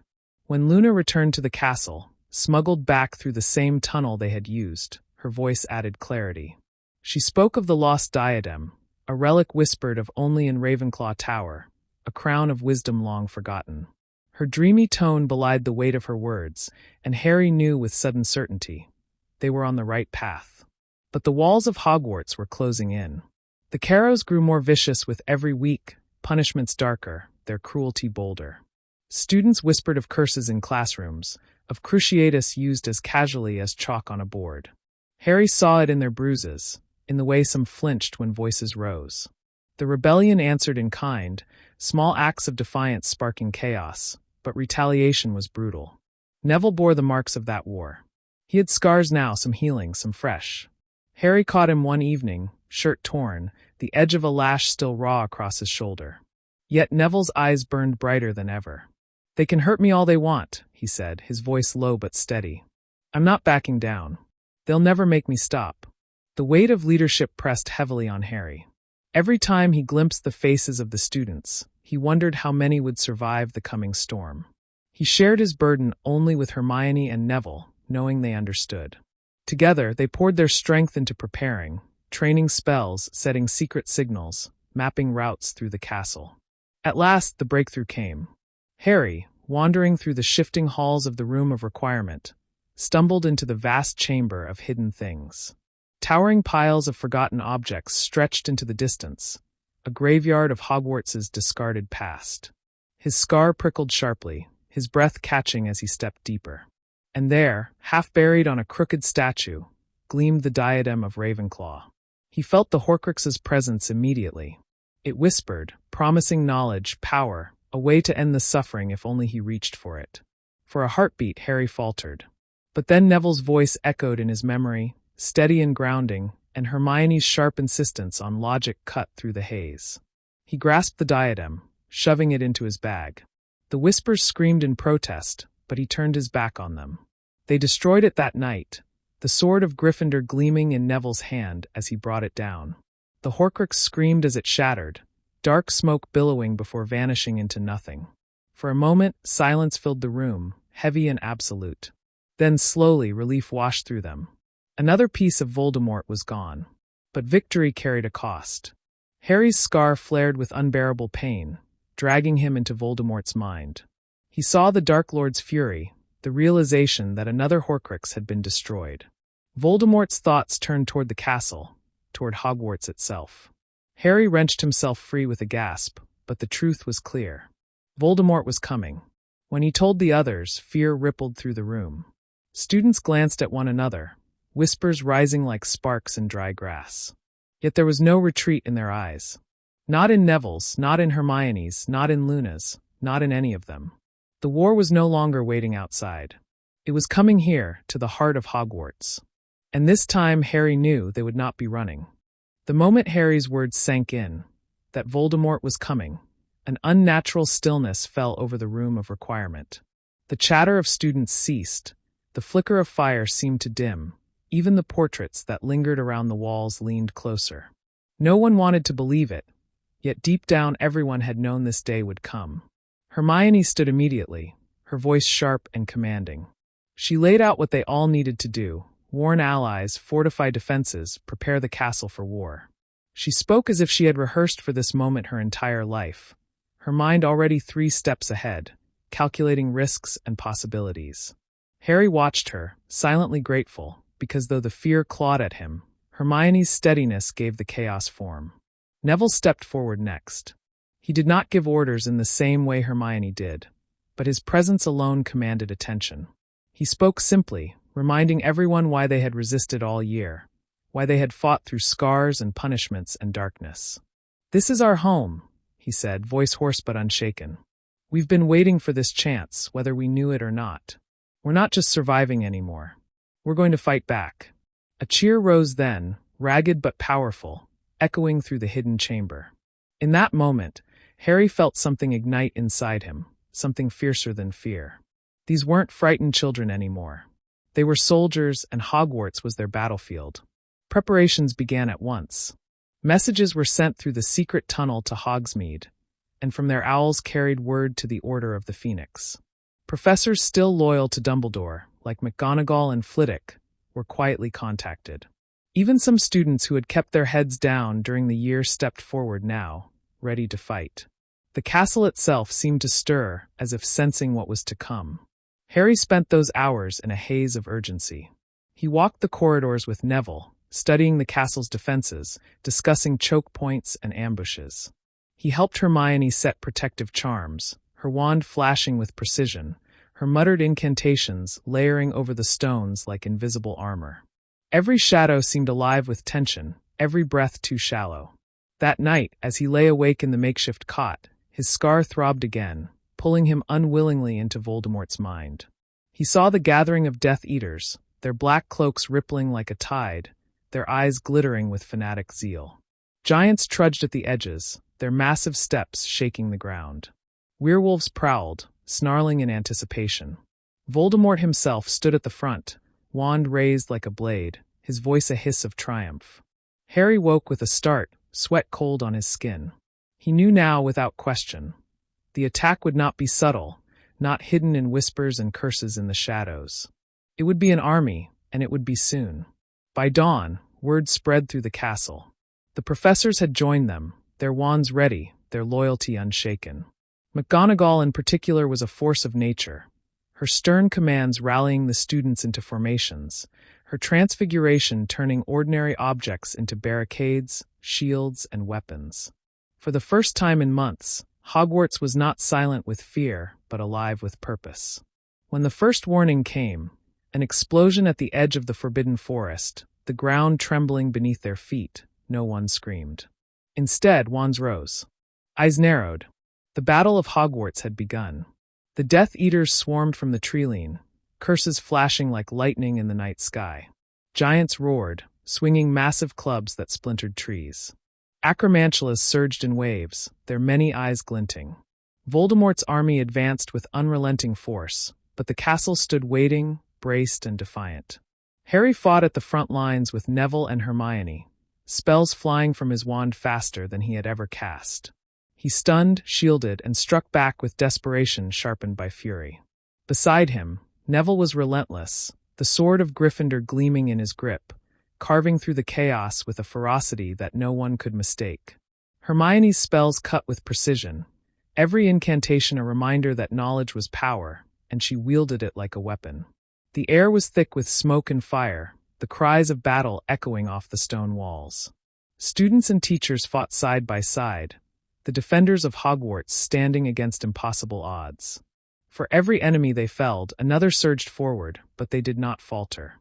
The castle itself seemed to fight for them, stairs shifting to trap Death Eaters, doors sealing shut to block advances, suits of armor lurching into battle with swords raised high. Harry lost track of time in the storm of curses and shouts. He saw friends fall, some stunned, some worse, and each one fueled the fire in his chest. He would not let Voldemort take this place, not after everything. And yet, beneath the roar of battle, his scar burned with a deeper intensity. Voldemort was near. Harry could feel his presence pressing closer, a shadow creeping into the castle itself. The Dark Lord was not simply watching from afar anymore. He was here. As Harry staggered through the rubble of a shattered hallway, Neville at his side, Hermione limping but determined behind them, a terrible clarity struck him. This battle would not be decided by walls or spells or armies. It would end when he and Voldemort faced one another. And for the first time, Harry wondered, not with fear, but with certainty, if this was what Dumbledore had always meant. That the path would lead here, to this night, to this final stand within the heart of Hogwarts. The question was no longer if. The question was how many lives would fall before that moment arrived. The castle was trembling. Every wall echoed with the sounds of combat, crashes of collapsing stone, shouts of spells, the inhuman roars of giants and the crackling fire of curses. Smoke curled through the halls of Hogwarts, mingling with dust and the smell of singed stone. Harry, Neville, and Hermione pushed forward through the corridors, the three of them moving as one. Their robes were torn, their faces streaked with soot and sweat, but their wands never wavered. Each hallway felt like a battlefield in miniature, enemies appearing in sudden bursts, duels erupting and ending in heartbeats. Dean and Seamus fought near the Charms corridor, their backs pressed together, blasting Death Eaters with synchronized precision. Luna and Ginny were at the Great Hall doors, weaving stunning spells and shielding younger students. McGonagall herself stood at the center of the chaos, her wand sweeping in wide arcs, statues springing to life around her to form a phalanx of iron and stone. Everywhere Harry looked, courage burned as bright as the curses streaking through the air. Hogwarts was alive with defiance, every defender standing tall despite the crushing force pressing against them. But the casualties were mounting. Harry stumbled across Colin Creevey, unconscious on the floor, a fellow student dragging him to safety. Lavender Brown screamed as she was thrown back by a jet of sickly green light, and it was only Hermione's quick protego that kept her alive. The price of every victory was blood, and Harry felt the weight of each one sink into his chest. The giants breached the walls near the greenhouses, their massive clubs splintering stone like brittle wood. Hagrid, towering and unstoppable in his fury, hurled himself into their path, his booming roars shaking the ground. Spells rained on him from every direction, but he swung with wild strength, buying the defenders precious minutes. Neville was a storm at Harry's side. The sword of Gryffindor flashed in the firelight, slicing through enchanted creatures and cursed barriers alike. He was no longer hesitant, no longer the boy fumbling with his wand in first year. Every strike, every spell, carried the unyielding conviction of someone who had endured and refused to break. Students followed him instinctively, their eyes finding him in the chaos, drawing courage from his unshakable will. Hermione, though bloodied, fought with unmatched precision. She used every trick, every bit of knowledge she had hoarded, turning the battlefield itself against their enemies. She summoned collapsing ceilings onto advancing Death Eaters, transfigured debris into spears, and wove protective wards faster than anyone else could speak them. Her voice carried above the noise, calling orders, pulling others into coordinated strikes. The trio pushed their way toward the Ravenclaw Tower. Harry's instincts dragged him there, his scar searing with unbearable pain. Voldemort was drawing closer, and Harry knew the diadem's destruction had already enraged him. He would not rest until the castle itself lay in ruin. They reached the stairwell, only to find it under siege. Death Eaters poured upward, blasting through the defenders who held the stairs. Luna stood at the landing, her silver eyes calm, casting spell after spell with serene precision. Her wand danced in her hand, her voice soft even amid the violence. "They're trying to push through," she said when she saw Harry. "But we won't let them." Harry joined her without hesitation, Neville and Hermione flanking him. The clash was brutal. Spells collided midair, exploding in sparks that lit the staircase like fireworks. The stone trembled underfoot, chips flying as curses gouged the walls. Harry's wand arm burned, his throat raw from shouting incantations, but he did not falter. At last, with a thunderous blast, the Death Eaters fell back. The stairwell was littered with unconscious bodies, some still groaning, others unmoving. The defenders sagged with exhaustion but stood taller for the victory.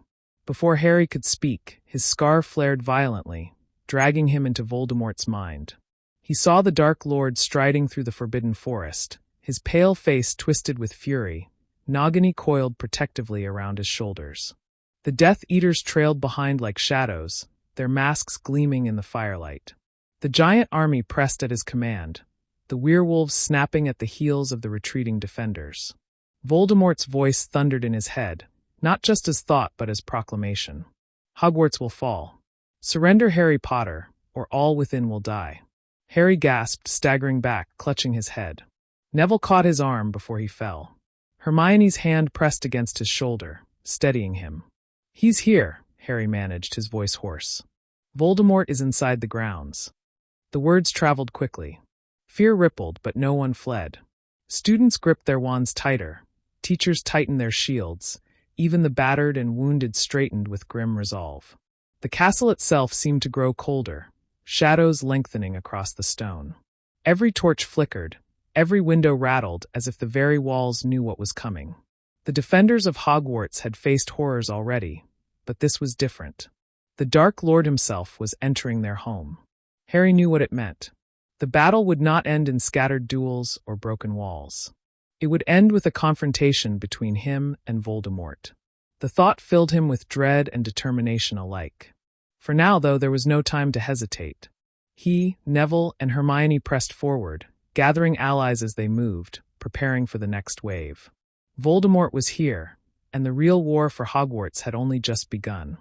The night air pressed heavy against the castle as Voldemort crossed the grounds. His presence spread like poison, chilling every stone, every flickering torch. Those who fought outside faltered, even when he had not raised his wand. Fear moved ahead of him, a force more suffocating than smoke. From the astronomy tower, Harry could see him, pale against the blackness, his snake coiled close, his wand a shard of death in his hand. Even at a distance, Harry felt the pull of that power, a cold tug in his chest, as if Voldemort's will alone could drag him forward. The fighting stilled. The giants retreated to the tree line, the werewolves slunk back into the shadows, and the Death Eaters spread into a dark semicircle around their master. For a moment, there was only silence, broken by the crackle of distant flames licking at the castle walls. Then Voldemort's voice rang out, not just over the grounds but inside every mind, a whisper and a roar all at once.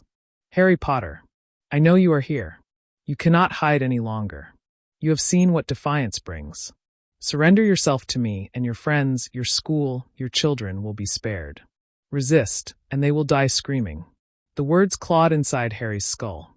He staggered, gripping the stone battlement, his teeth clenched against the echo. Around him, students and teachers paled, the fear plain in their eyes. Some trembled, some wept quietly, but none moved toward the gates. Neville stood like stone, his jaw set, his hand tightening around the sword of Gryffindor. Hermione's grip on her wand was so tight her knuckles were white, but her eyes locked on Harry. She knew as well as he did what this meant.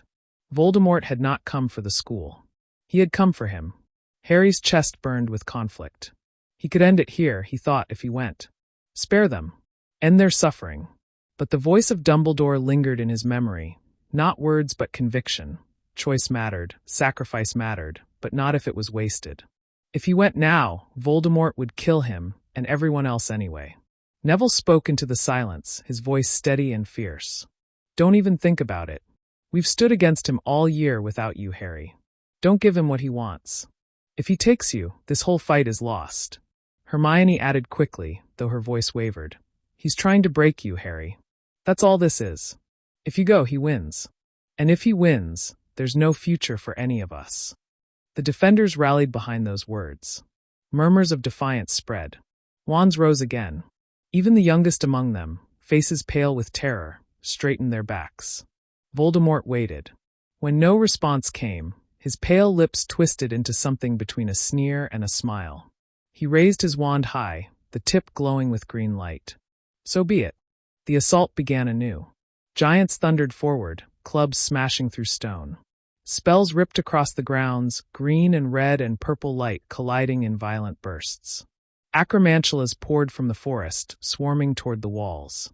The Death Eaters surged with renewed savagery, their masks gleaming in the fire. The castle roared back. From every tower and battlement, defenders unleashed spells, their voices raised in battle cries. Arrows of light pierced the night, shields rippled like glass, and the very air trembled under the collision of magic. Harry fought at the center of it all, his wand arm aching, his lungs burning, his scars screaming with each surge of Voldemort's presence. Beside him, Neville cut down foes with the sword, his face grim but resolute. Hermione's voice was hoarse, but her spells never faltered, a ceaseless storm of protection and retaliation. The corridors inside became war zones. Duel after duel erupted in tight spaces, spells ricocheting off walls, shattering portraits, splintering centuries-old wood. Students who had never seen battle fought like seasoned fighters, their desperation sharpening their focus. Everywhere Harry turned, he saw bravery. Dean hauling Seamus back after a curse knocked him flat. Luna shielding a group of first-years with a wall of silver light. McGonagall standing in the Great Hall, her wand blazing, transfiguring the very benches into living defenders that hurled themselves at Death Eaters. And yet, the weight of Voldemort's will pressed harder with every passing minute. Harry felt him moving closer, weaving through the battle with unnatural grace, his path always bending toward the castle's heart. The defenders gave everything, but the cost was heavy. Fred Weasley, grinning even in the chaos, was caught in an explosion that shattered part of the corridor. George's scream tore through the din. Students fell, some silent, some writhing in pain, carried back by their peers with desperate urgency. Still, no one yielded. They fought with every ounce of strength, every scrap of courage, their voices rising over the thunder of spells. As the night dragged on, Harry realized the truth pressing in on him. The battle could rage endlessly, lives could be lost by the dozens, but Voldemort would never stop until he had him. This war was funneling toward one inevitable moment, and he would not escape it. The question was no longer whether he would face Voldemort. The question was when, and whether by the time he did, anyone would be left alive to see it. The castle was breaking. Smoke seeped through cracks in the ceiling, whole corridors collapsed into rubble, and the cries of battle echoed through every stone. Harry stumbled down a staircase, Neville and Hermione close at his heels, the three of them nearly blinded by the dust of another shattered wall. Everywhere they turned, the defenders fought on. Parvati and Padma Patil held the entrance to the library, casting rapid-fire spells against Death Eaters who surged through. Cho Chang led a group of Ravenclaws along the balconies, raining hexes down on their enemies with ruthless precision. Even the portraits joined the fight, shouting warnings about ambushes and guiding students toward safer paths. Yet the losses were mounting, and Harry felt each one as a blow against his ribs. He had seen George carrying Fred's lifeless body to the safety of the Great Hall. He had glimpsed Lavender torn down by Fenrir Greyback, though she had fought like a storm before he struck. Colin Creevey had returned against orders, only for Harry to later find him still and cold in a corner of the courtyard. Each name, each face, pressed into Harry's mind until it felt like he was carrying the whole castle on his shoulders. He knew now this could not go on.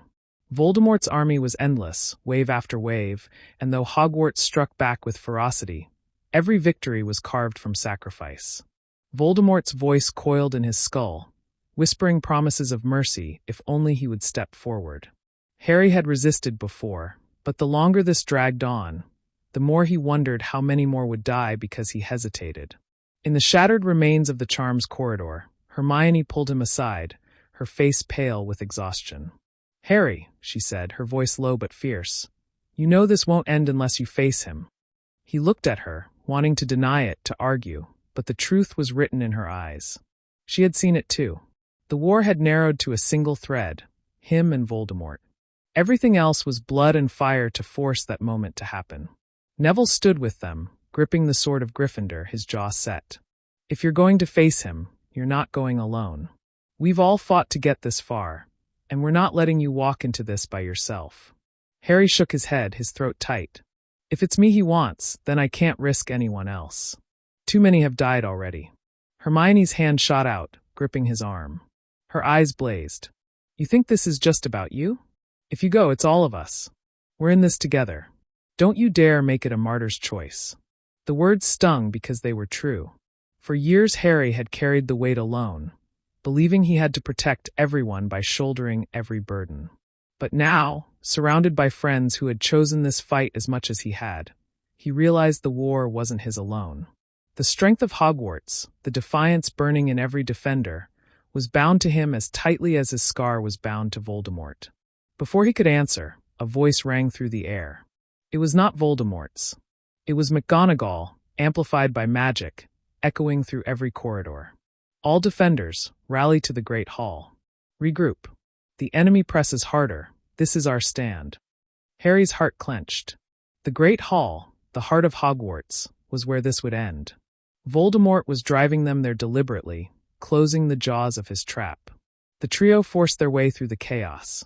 The halls were strewn with rubble and bodies, spells flashing at every turn. They fought side by side, Harry blasting back curses, Hermione shielding them with walls of light, Neville cutting a path with the sword. More defenders streamed toward the Great Hall, battered but unbroken, their faces set with grim resolve.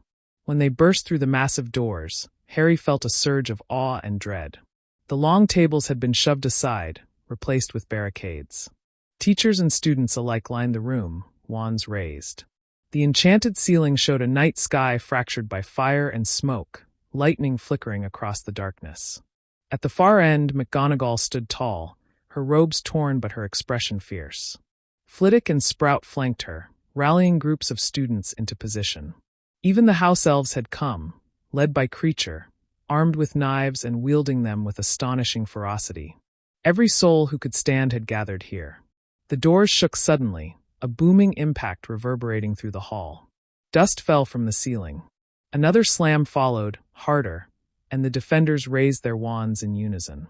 Harry's scar seared with white-hot agony. Voldemort was just beyond those doors. His presence pressed like a shadow, suffocating and vast, his voice a hiss curling inside Harry's thoughts. This ends tonight. The doors burst inward, and Voldemort entered the Great Hall. The doors of the Great Hall slammed open with a thunderous crash, splintering wood flying across the floor. Voldemort stepped inside, pale and skeletal, his red eyes glowing in the half-light. The wave of Death Eaters that poured in behind him seemed endless, black cloaks billowing like wings of shadow. The defenders stiffened, every wand raised, every chest tight with terror and defiance alike. The ceiling above reflected the storm outside. Lightning split the sky, fire crackled in the distance, and thick clouds churned as though the heavens themselves trembled at what was about to unfold. The Great Hall, once a place of feasts and laughter, had become the crucible of war. Voldemort's gaze swept across the room. His voice followed, soft yet ringing clear in every corner. So many children, standing where their elders have failed. You think yourselves strong? You think defiance means survival? I offer you mercy. Give me Harry Potter, and I will allow you to live. No one moved. McGonagall took a single step forward, her wand raised, her chin held high. This castle will never bow to you. Her voice cut through the silence like steel. Flitwick and Sprout mirrored her stance, and from the crowd behind, murmurs of defiance rose like a tide. Voldemort's smile was thin, his lips barely curving. Then you choose death. The first curse flew, and the Great Hall exploded into chaos. Green light streaked through the air, met with a volley of red and blue. The floor shuddered under the impact of spells, shields burst like glass, and the clash of voices filled the chamber. Harry fought in the thick of it, his wand flashing as he deflected curse after curse. He barely had time to think, only to react, to strike, to survive. Around him, allies fought with a desperation that bordered on fury. Seamus hurled blasts of fire that erupted against the Death Eater's shields. Luna's silvery Patronus streaked across the hall, scattering shadows. The Weasleys moved as one, grief and rage sharpening every spell they cast. Neville was unstoppable. The sword of Gryffindor gleamed as he cut down attackers, his roar carrying across the hall as he fought his way toward the center. He was no longer the timid boy who had once fumbled his spells. He was a warrior, his courage undeniable, and others rallied to him instinctively. Hermione was everywhere at once, shielding a group of first years, blasting a Death Eater off his feet, transfiguring rubble into barriers to block incoming curses. Her face was pale, streaked with sweat and soot, but her eyes burned with focus. Despite their defiance, the Death Eaters pressed harder, their numbers overwhelming. The clash turned brutal. Bodies fell, some stunned, some still. Screams echoed as curses struck, and the hall became a blur of flashing light and shouts of pain. Voldemort himself barely moved at first. He stood at the far end, his wand occasionally flicking, and each movement brought devastation. A single curse from him shattered entire barricades. A single word sent defenders sprawling. His calm amidst the storm was more terrifying than the chaos itself. Harry felt his scar blaze as Voldemort's eyes finally met his across the hall. The noise, the screams, the curses, all of it dimmed for a heartbeat. It was just the two of them, locked in a silent battle of wills. Voldemort raised his wand, and Harry raised his own, his chest tight, his breath ragged. But before their duel could begin, a giant smashed through the wall of the hall, its roar shaking the rafters. The ceiling flickered, showing stars tumbling behind storm clouds, as rubble crashed to the floor. Defenders scattered, spells flying upward to slow the beast. The hall fractured into dozens of smaller battles, each group fighting desperately to survive. Harry was dragged back into the chaos. He fought his way toward the center, Neville and Hermione close at his side, but every step was a struggle. Spells struck the ground near his feet, debris exploded around him, and the press of bodies forced him back again and again. The fighting blurred into a storm of color and sound. A Death Eater lunged at him. Harry's spell blasted the man across the room. Another raised a wand. Neville's sword cut it from his hand. Hermione pulled them both behind a barricade, just as a curse tore through the air above. And still Voldemort waited. He had not pressed forward. He was watching, his gaze fixed unyieldingly on Harry, letting the battle grind down the defenders, letting fear and exhaustion do what his wand had not yet finished. Harry understood then. Voldemort did not want to simply kill him.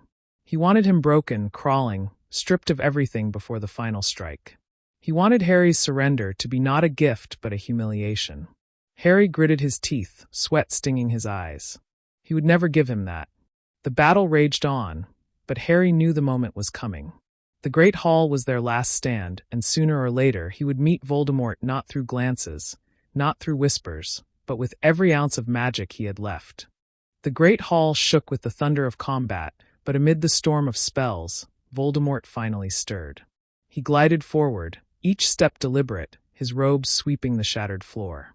The air seemed to thin as he advanced, voices faltering, curses losing momentum, as though his presence alone drained courage from the defenders. Death Eaters cleared a path for him, their spells intensifying at his gesture. Green light and fire rained across the hall, striking down witches and wizards who dared stand before him. He did not need to hurry. Every inch he gained was inevitable. Harry pushed through the fray, Hermione at his side, Neville forging a path with the sword of Gryffindor. The defenders rallied around them, forming a ragged wedge, desperate to stop Voldemort's approach. Harry could feel the pressure building, as if the hall itself leaned toward the dark figure, dragging him toward the moment he had been running from since his scar first burned. Voldemort raised his wand. With a single flick, the massive oak tables that had once held countless feasts splintered apart, soaring into the air and crashing down as jagged barricades. Defenders dove aside, cries of pain rising where shards struck home. The gesture was casual, yet the devastation was absolute. "Potter," Voldemort's voice rang clear even through the roar of battle. "No more running. No more hiding behind your betters. Come to me." Harry's scar flared, the pain so sharp it blurred his vision. His knees buckled for an instant, but Hermione's hand gripped his shoulder, grounding him.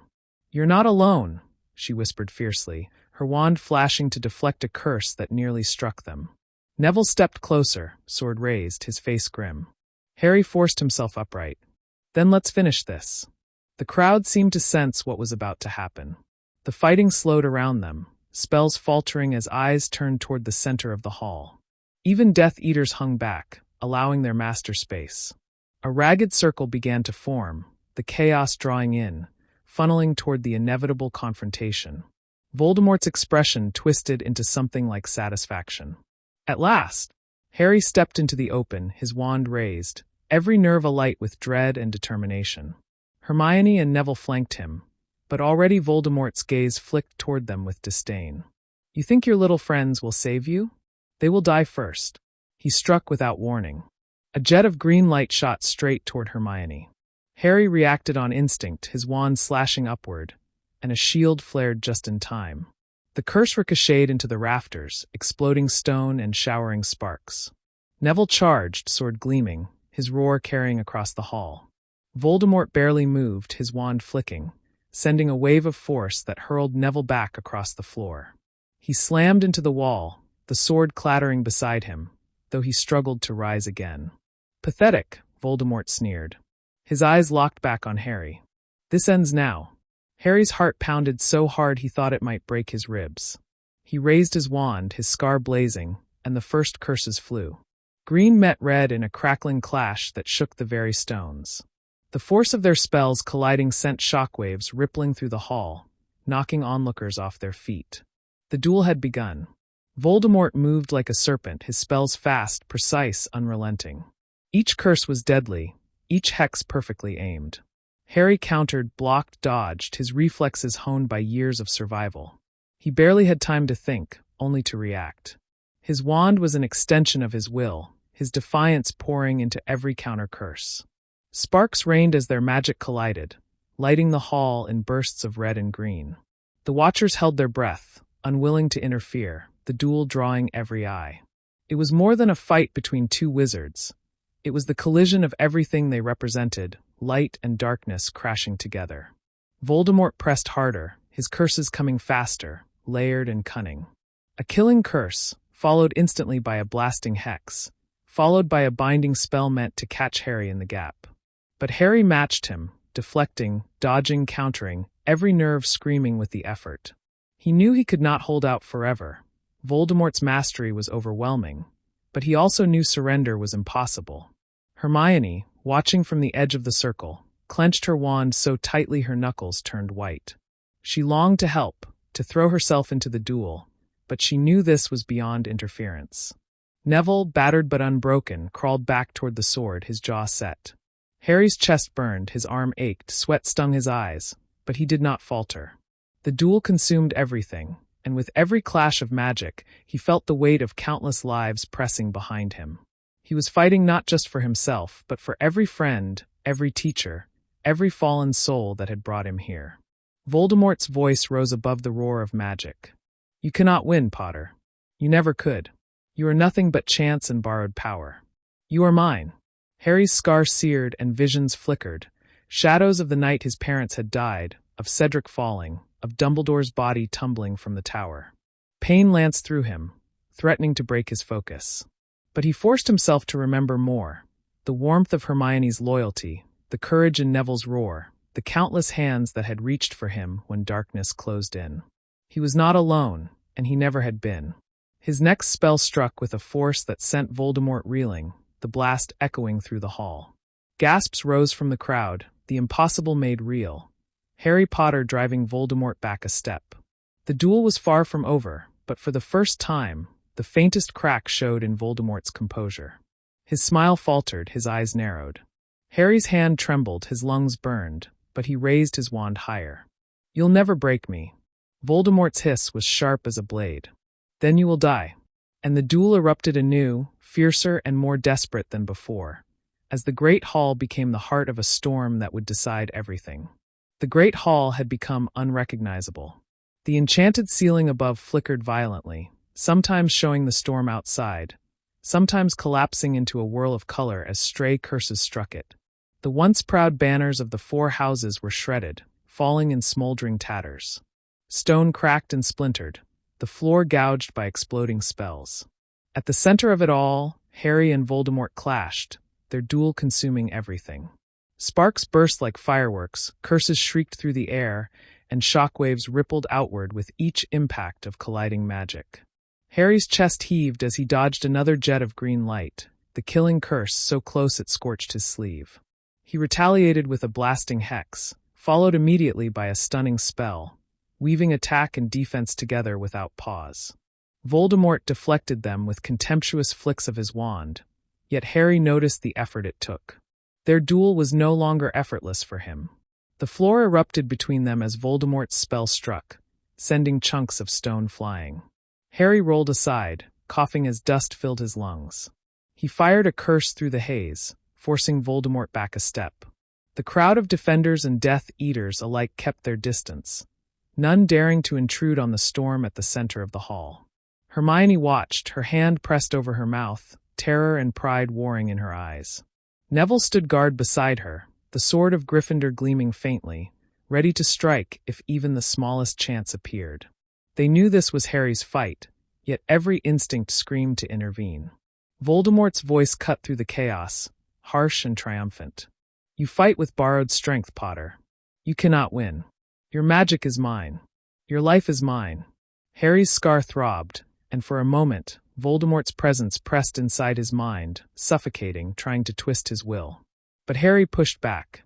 He focused on the faces around him, Hermione, Neville, the Weasleys, McGonagall, Luna, all standing, all fighting, all depending on him. He would not let Voldemort steal that from him. He retaliated, casting a spell he had practiced only in whispers. Fiend Fire. The serpent of flame roared to life, surging toward Voldemort, devouring rubble in its path. Gasps filled the hall as the cursed fire coiled like a dragon, its heat blistering the air. Voldemort's eyes widened in shock before narrowing. With a vicious slash of his wand, he forced the fire aside, twisting it into smoke and ash, but for the first time his composure cracked. Harry seized the moment, hurling hex after hex, driving Voldemort back. Red light struck his shield, shattering it. Another spell seared across his arm, tearing his sleeve. For the briefest heartbeat, Voldemort looked less like an immortal conqueror and more like a man under siege. But Voldemort's fury was boundless. He retaliated with a torrent of curses, his movements so fast Harry barely kept up. His wand blurred, the killing curse flashing again and again, interspersed with dark spells Harry didn't recognize but instinctively knew were lethal.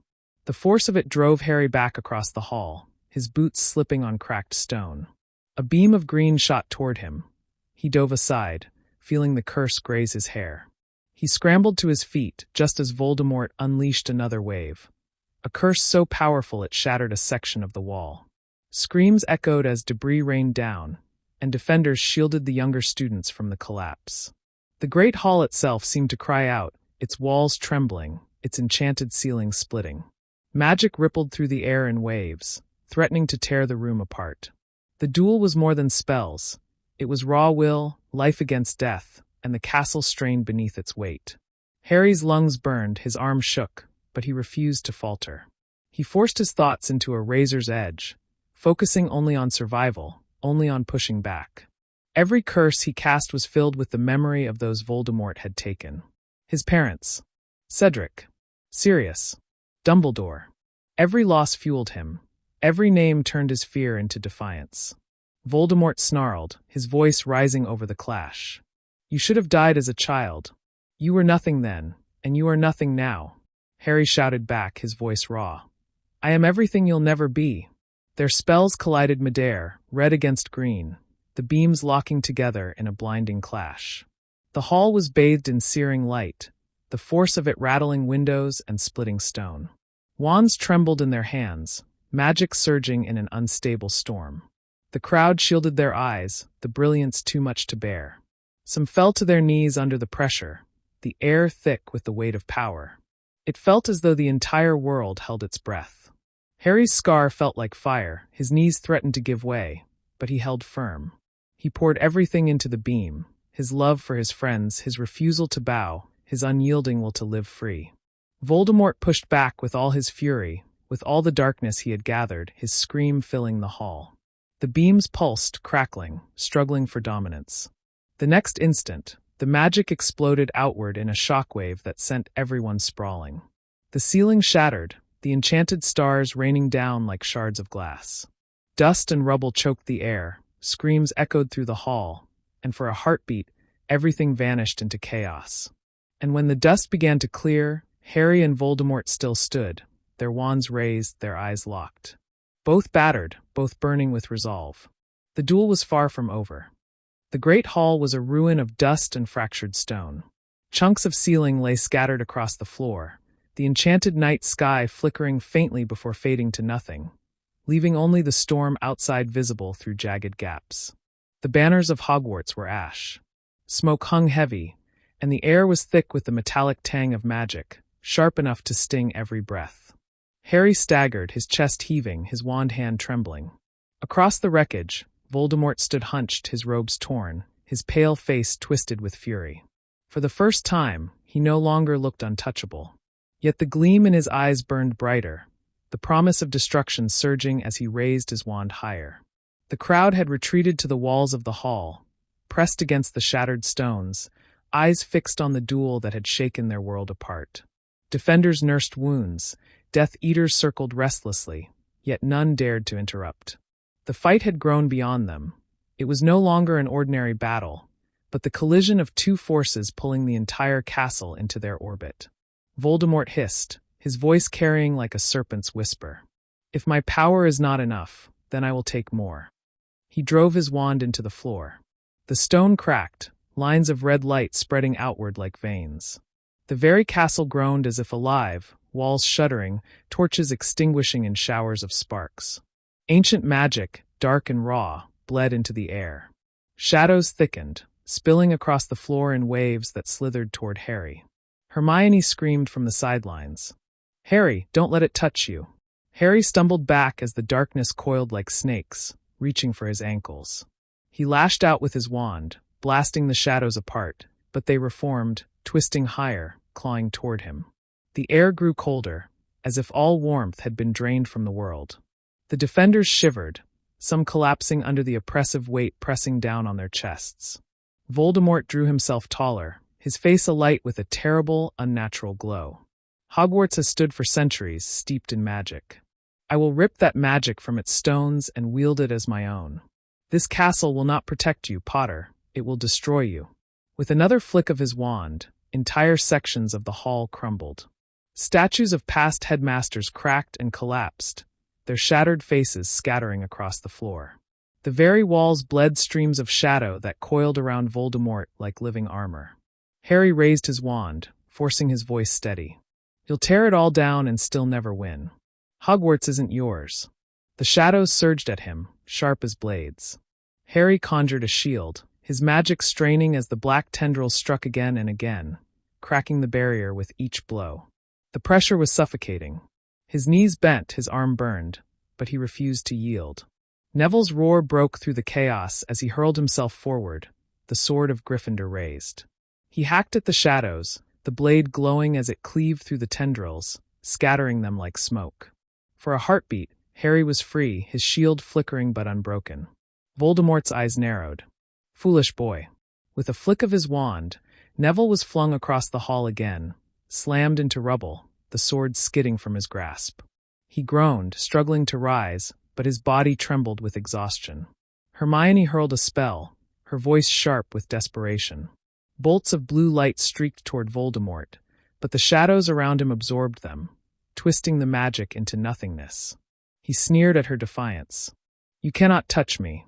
Harry's scar burned hotter, visions threatening to overwhelm him. Snakes, green light, screams echoing in the dark.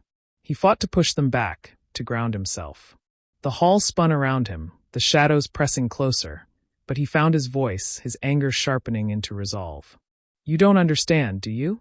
Harry shouted, his voice raw but strong. "This castle doesn't belong to you.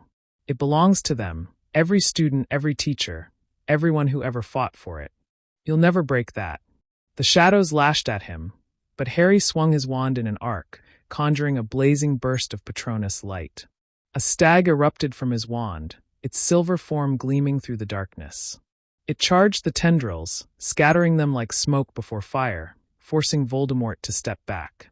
Gasps filled the hall as light poured outward, banishing the suffocating cold.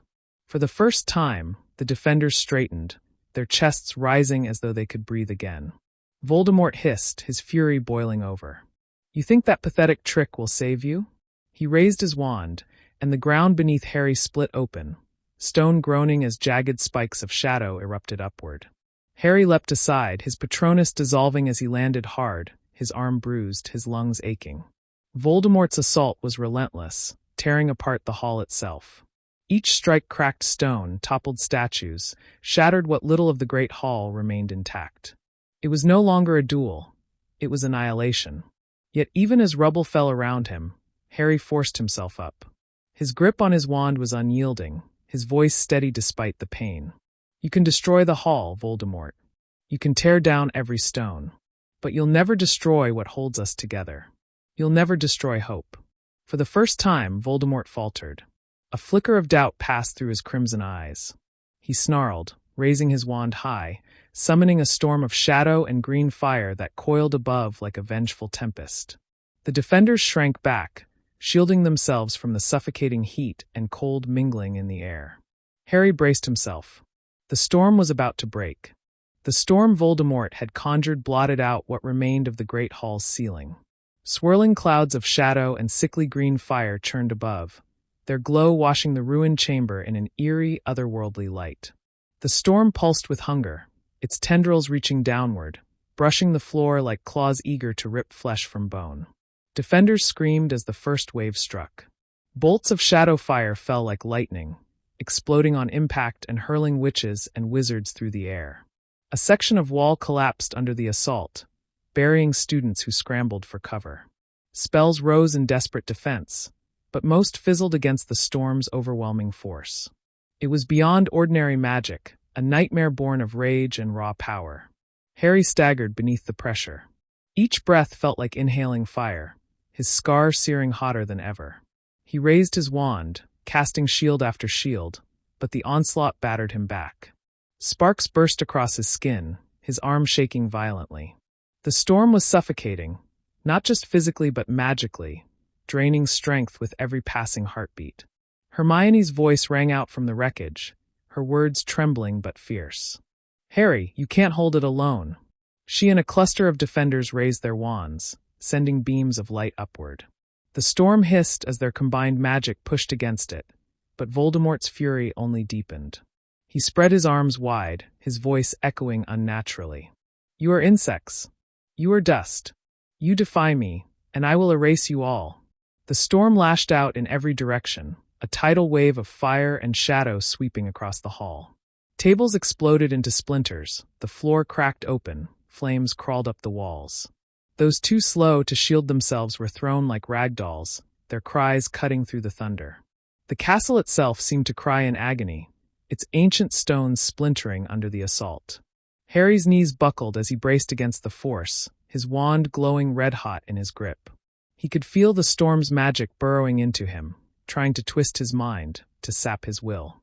For an instant, he felt himself drowning in it, images of failure flashing in his mind, of every friend lying broken, of Voldemort standing victorious.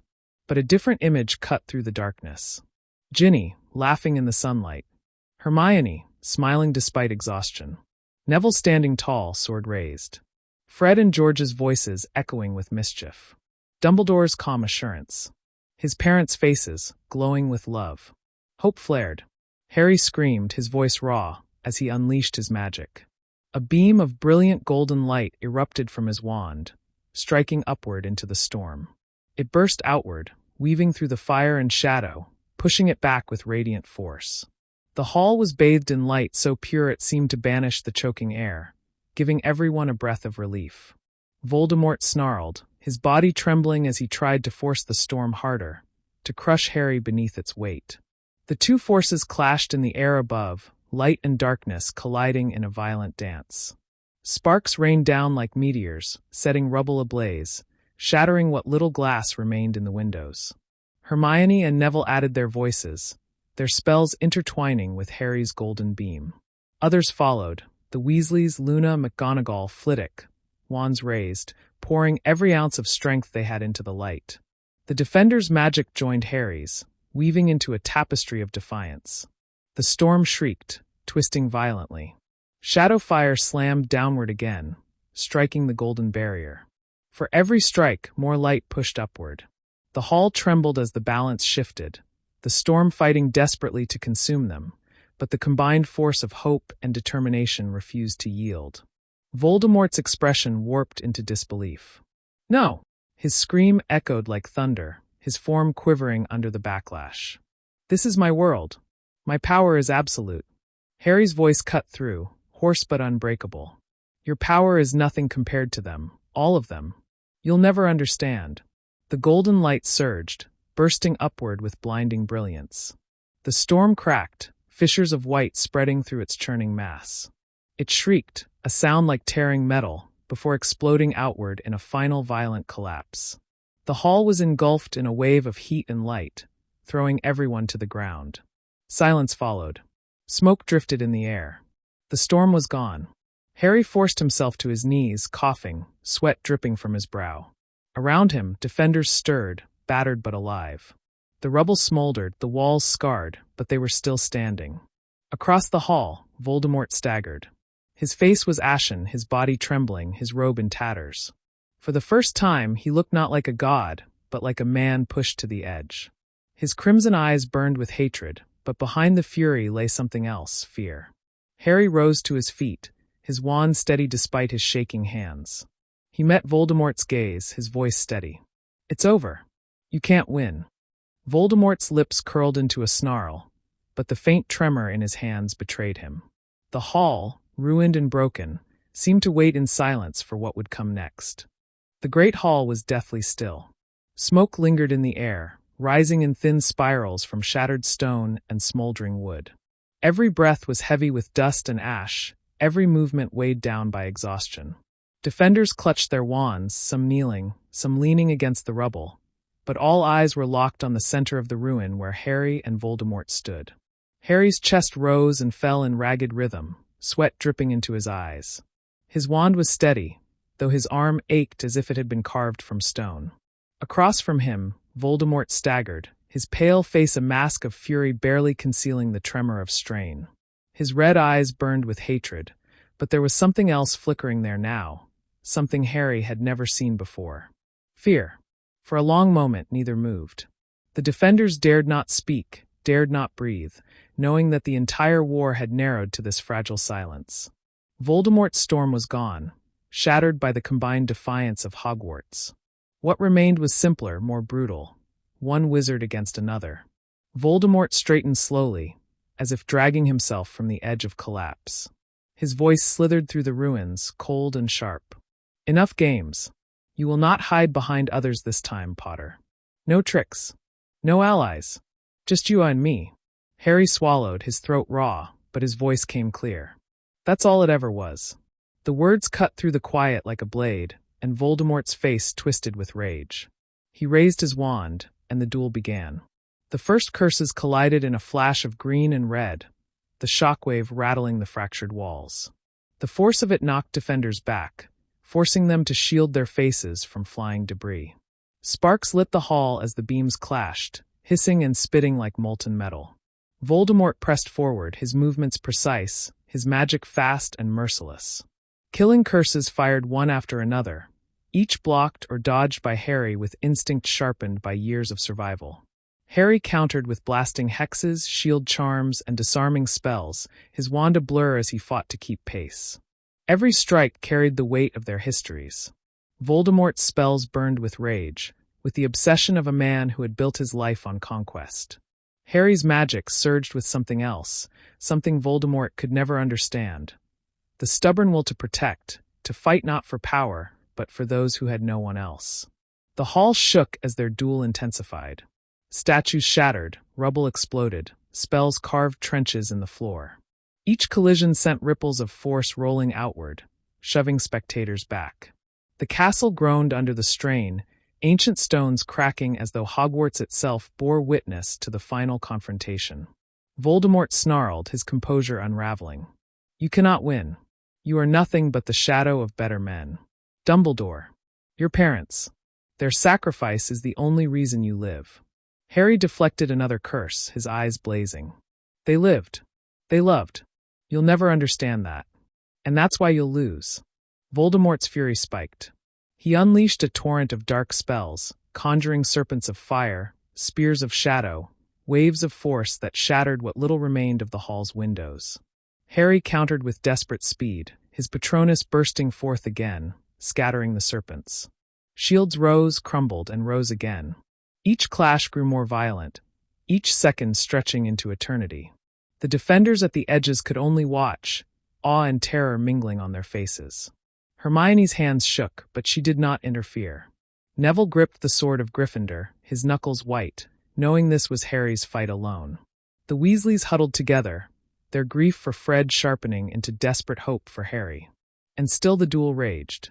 Harry was driven back, step by step, his boots skidding across the cracked floor. His arms ached, his scar seared, every nerve screamed for rest. Voldemort advanced like a storm, every curse deadlier than the last, his voice a hiss of fury. But Harry's resolve only grew stronger. Each time he faltered, he remembered the faces around him, the voices that had carried him this far. He was not just Harry Potter, boy who lived.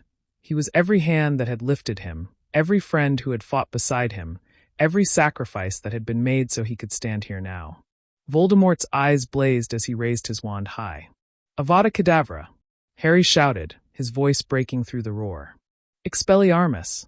The spells collided midair, green against red, the beams locking in a blinding surge of light. The force shook the hall, cracks splitting across the floor, rubble tumbling from the rafters.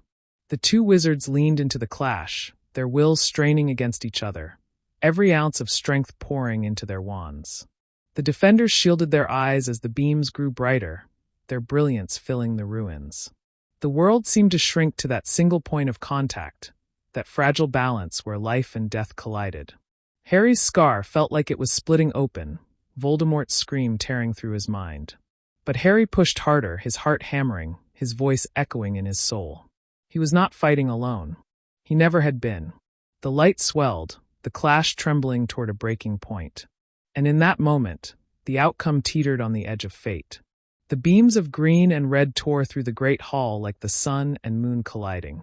The force of their meeting buckled the floor, sending shockwaves that rattled the very foundations of the castle.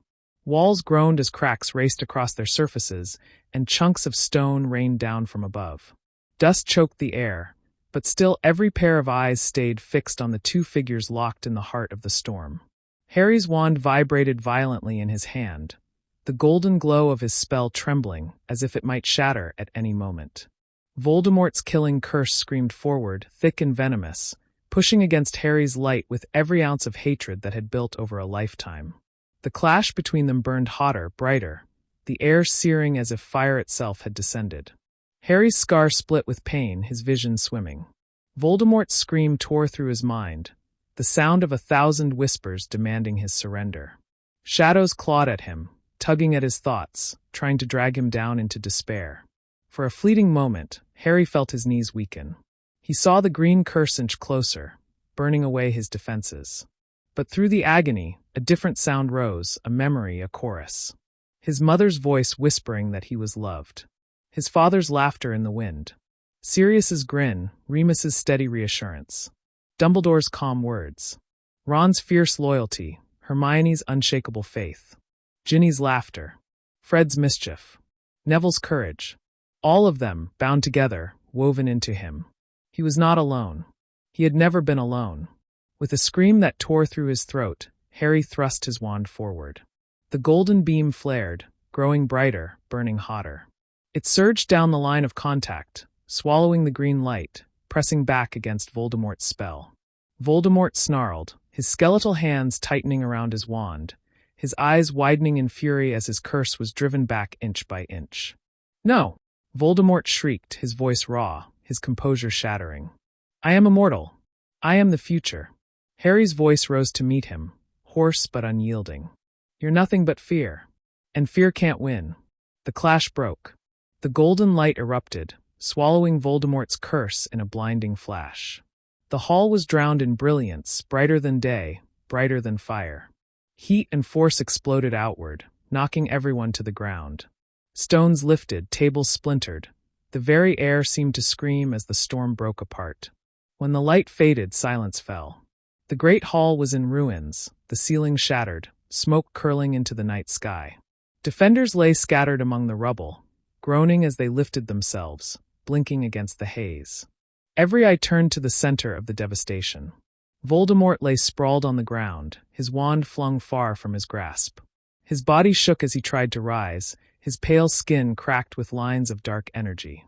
His red eyes flickered, wide with disbelief, with terror he had never known. "No," he whispered, his voice thin, ragged. "This cannot be."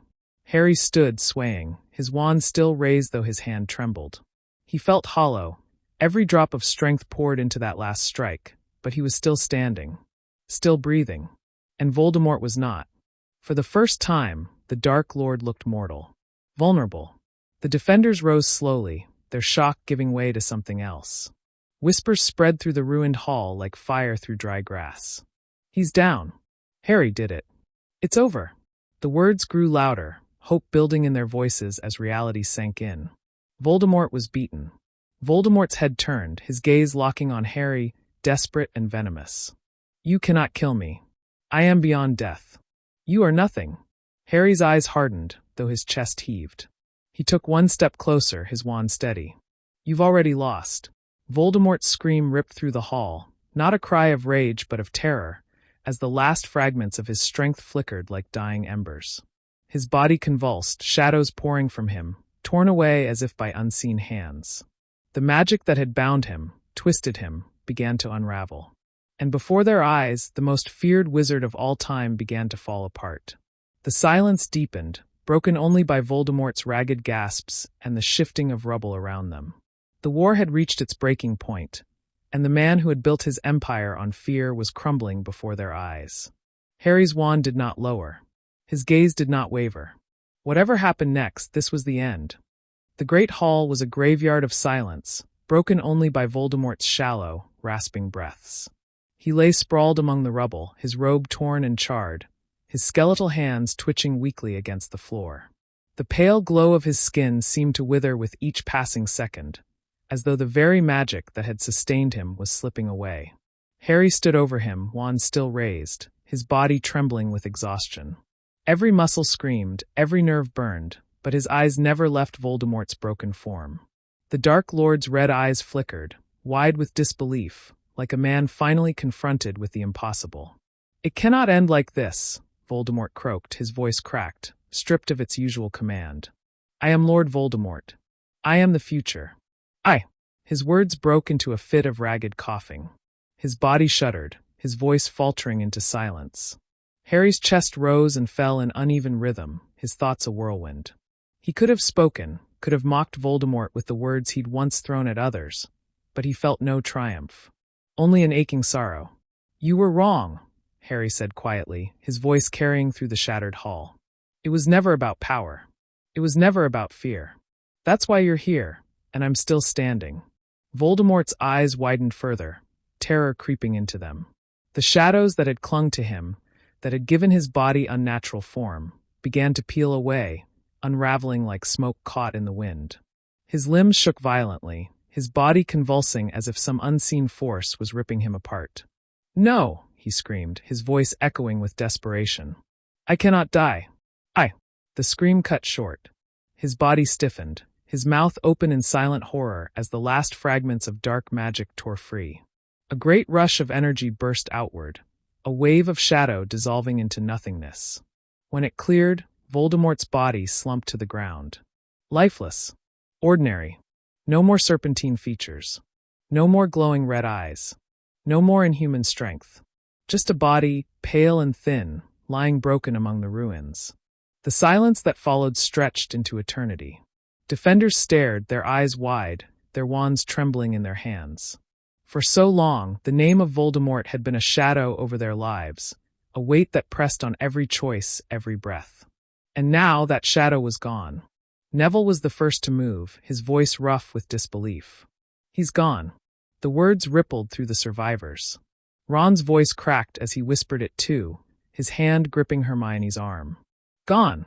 Hermione covered her mouth, tears spilling freely down her cheeks.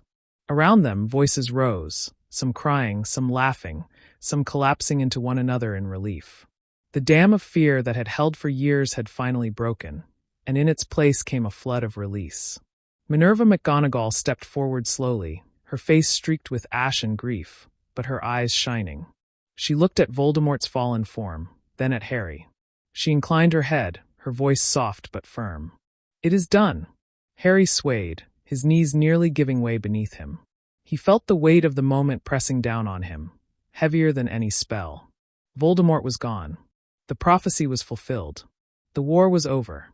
But with victory came the crushing awareness of what had been lost. Fred, Lupin, Tonks, so many others who would never rise again. Their absence hung in the air as tangibly as the cheers that began to rise from the defenders.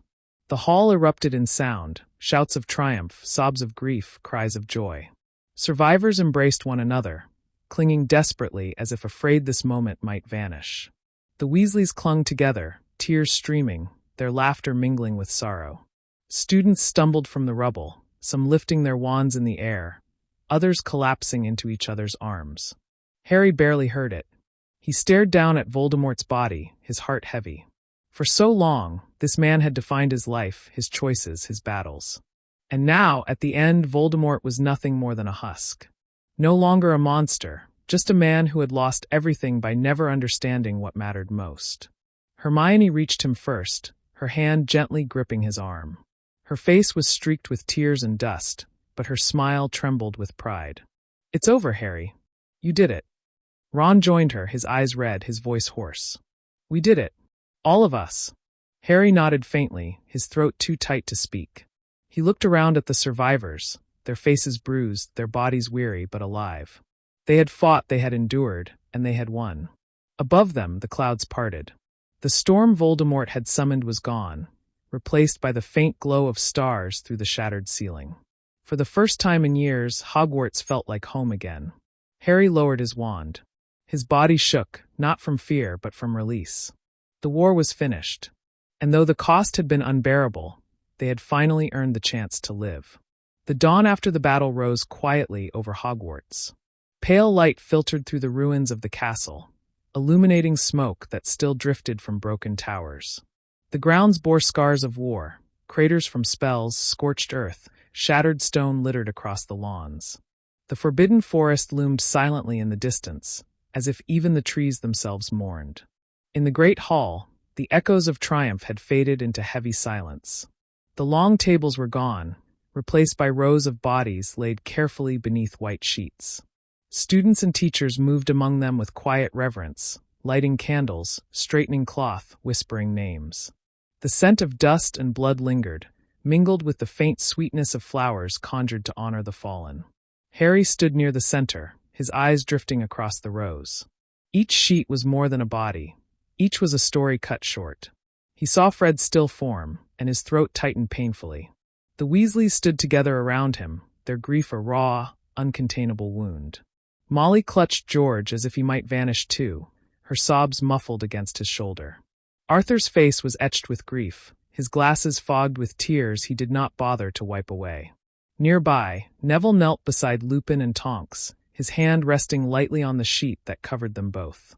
His eyes burned with tears, but his face carried a strange steadiness, as though the weight of loss had hardened into quiet strength.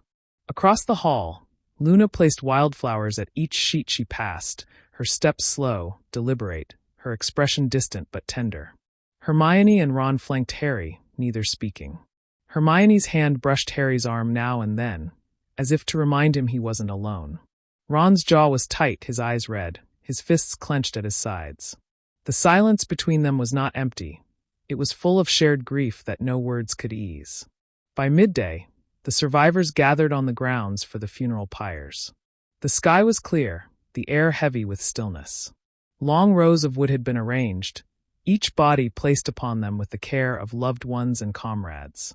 Spells lit the pyres one by one, flames rising to the sky, smoke curling like dark banners that carried the memory of the fallen into the heavens. The crowd stood in silence, their faces lit by firelight. Some wept openly, others stood rigid with grief, and some simply stared, hollow and unblinking. McGonagall's voice carried softly over the crowd, her words steady but broken by grief. They gave their lives so that we may live in a world free of fear. Their courage will not be forgotten. Their names will not fade. We honor them, not only in our mourning but in how we choose to live. Harry's chest ached as he listened. Each name she spoke was a dagger, yet it was not despair he felt. It was the unbearable weight of responsibility.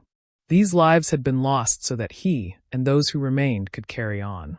He clenched his fists, vowing silently that their sacrifice would not be in vain. As the fires burned, Ginny approached Harry, her face pale, her eyes swollen from tears. She didn't speak, only took his hand and held it tightly. For a moment, Harry let his head drop against hers, closing his eyes. In her touch, he felt both the depth of loss and the fragile thread of hope that remained. When the last of the pyres burned low, the survivors began to drift back toward the castle, their movements slow, their shoulders bowed. Rebuilding would come, but not yet. The wounds were too fresh. That night, Harry sat alone on the steps outside the castle. The stars stretched across the sky, silent witnesses to everything that had been lost and gained. His wand lay across his knees, but he did not touch it.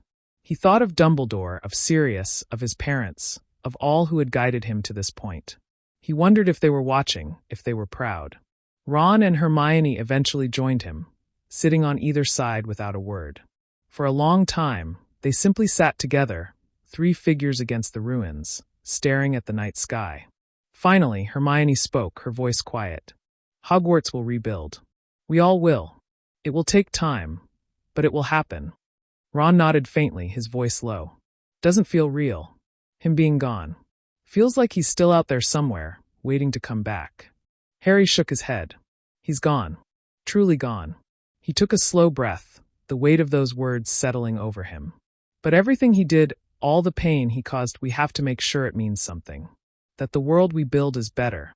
Silence fell again, but this time it was lighter. Not empty, not crushing, just quiet, as if the world itself was exhaling after years of holding its breath. For the first time in his life, Harry felt what it was like to face a future without Voldemort's shadow. It was daunting, terrifying even, but it was his. And it was a future worth fighting for. The days that followed blurred together, a mix of exhaustion, grief, and the faint beginnings of hope. Hogwarts, though wounded, still stood. Its ancient walls bore scars that would never fully fade, yet the castle had endured, just as its people had. On the morning after the funeral pyres, Minerva McGonagall gathered what strength she had left and assumed the role of headmistress. Her voice, though raw from days without rest, carried a weight of authority that steadied those around her. Standing in the courtyard, she addressed the survivors, her tartan cloak fluttering gently in the wind. Hogwarts has been a sanctuary, a place of learning, and a home to countless witches and wizards for centuries. Though its walls have suffered, its heart remains. We will rebuild. Brick by brick, spell by spell, we will restore this school, and in doing so, remind the world that darkness cannot snuff out the light of knowledge and unity. Her words rippled through the crowd, drawing nods, whispers, even the faintest smiles. Some students and teachers immediately offered their wands to help with the restoration, casting spells to lift rubble, mend shattered walls, and repair the shattered grounds. Others, too weak or grieving, simply watched, knowing that even the act of standing there was part of the healing. Harry found himself swept into the effort, though he felt strangely detached. He moved rubble, cast repair charms, helped steady the younger students, but his thoughts often drifted. The war was over, but the silence it left behind was almost unbearable. In the evenings, he often walked the castle alone. The once bustling corridors were eerily quiet. The charred remains of tapestries hung limply, staircases groaned underfoot, portraits whispered soft condolences when he passed. Every hallway carried memories, some joyful, some painful. He would pause at certain spots. The corridor where he and Ron had once battled a troll, the classroom where Hermione had taught them spells in secret, the common room door that no longer had its fat lady guardian. Hogwarts was alive with ghosts, and not all of them visible. Meanwhile, the ministry struggled to reform. Kingsley Shacklebolt, now acting as minister, moved quickly to dismantle the remnants of Voldemort's control. Trials began for captured Death Eaters, though many had fled into hiding. Wisengamot sessions stretched late into the night, debates raging about rebuilding, reparations, and justice. The air of fear that had once clung to every ministry decree was gone, replaced by something equally fragile: uncertainty. Harry was summoned more than once to the ministry, asked for testimony, guidance, even for leadership. But he found the very idea suffocating. He had spent years being forced into the role of savior, and the thought of living the rest of his life as a symbol felt unbearable. Each time he gave the same answer. I fought because I had to, not because I wanted power. I just want to live. Kingsley, understanding in a way few others could, placed a steady hand on Harry's shoulder after one such meeting. Then live, Harry. That's the greatest victory you can give them. Ron seemed to throw himself into distraction. He worked alongside George at the remains of Weasley's wizard Wheezes, helping salvage what he could. Though laughter was slow to return, there were moments when George's eyes brightened, when the grief in his voice softened as he and Ron planned what to rebuild. Hermione, meanwhile, busied herself with books and parchment. She spent her days helping McGonagall organize Hogwarts' recovery, and her nights drafting letters to the ministry about reforms she believed were overdue: creature rights, equality laws, and the restructuring of the Department of Magical Education. Ginny, quiet in her grief, often found Harry in the evenings. They rarely spoke, but she would sit beside him in the ruined courtyards or by the Black Lake, their silence more comforting than words. It was enough to know they were there, alive, and that there was still a future waiting for them. One evening, Harry stood in the Gryffindor Tower, looking out through a window that had only recently been repaired. The grounds below were littered with scaffolding, witches and wizards working tirelessly to restore what had been broken. The sun dipped low, painting the sky in streaks of gold and crimson. For a moment, Hogwarts looked almost whole again. Hermione joined him, her arms crossed as she gazed out the same window. "It won't be easy," she said softly. "Rebuilding never is. But we'll get there. The scars will fade." Harry nodded, though his voice was heavy. "I don't think they're supposed to fade. Not all of them. Some should stay, to remind us." Hermione looked at him with quiet understanding. "Then let them remind us to build something better." Harry's eyes lingered on the sunset, the warmth spreading across the battered grounds. For the first time in a long while, the future didn't feel like a burden. It felt like an open road, uncertain but real. The war was over. Life, strange, fragile, and precious, was beginning again. The weeks after Voldemort's fall brought Harry a kind of disorientation he had never expected. The rhythm of his life, once measured by danger and survival, was suddenly unmoored. For the first time, there were no ambushes to anticipate, no Horcruxes to hunt, no shadow of death looming over every step. He was free. But freedom felt heavier than chains. When the first waves of rebuilding at Hogwarts had steadied, Harry accepted Molly's quiet insistence to return with the Weasleys to the Burrow. The crooked house was both a comfort and a sorrow. Fred's absence hung over it like a storm cloud, every laugh and every silence laced with the knowledge of who should have been there. George rarely spoke, sometimes vanishing into his room for hours, sometimes emerging with hollow eyes that refused to meet anyone's gaze. Harry helped where he could, chopping wood, repairing broken charms on the house, playing quiet games of chess with Ron that neither of them really concentrated on. At night, he often lay awake in Ron's room, listening to the creaks of the house, his scar still faintly aching, as if reminding him that victory came with scars that never truly faded. One afternoon, Harry and Hermione accompanied Ron to visit the graves in Godric's Hollow. The cemetery was quiet, the air heavy with the scent of summer flowers. Harry stood before the headstone that bore his parents' names, his hands trembling as he traced the carved letters. James Potter. Lily Potter. The last enemy that shall be destroyed is death. The words blurred as tears welled in his eyes.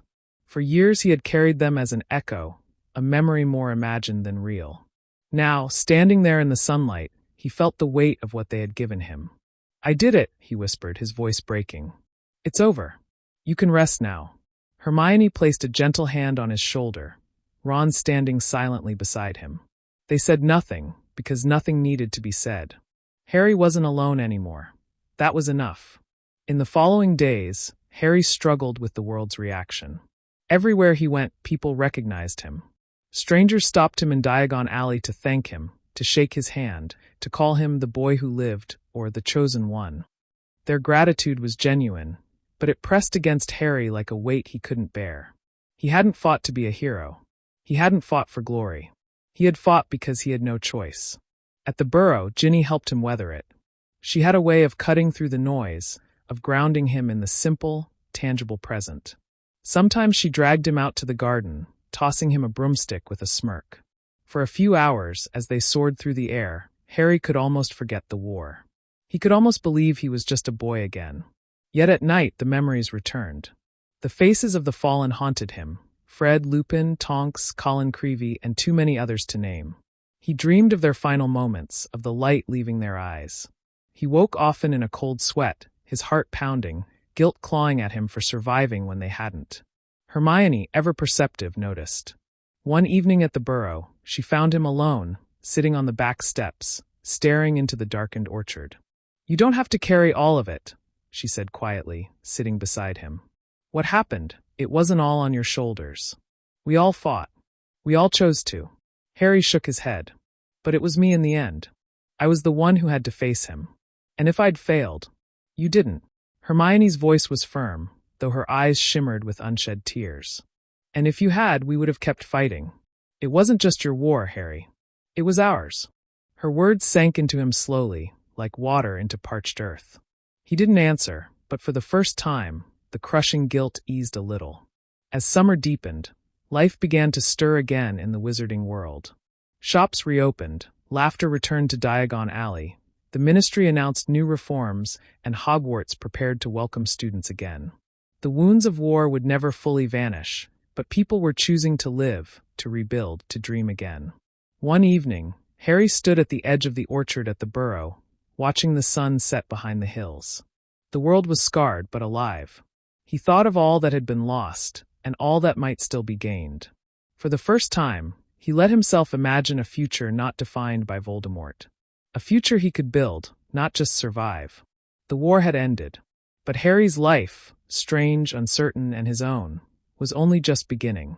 The letter from Professor McGonagall arrived on a warm August morning.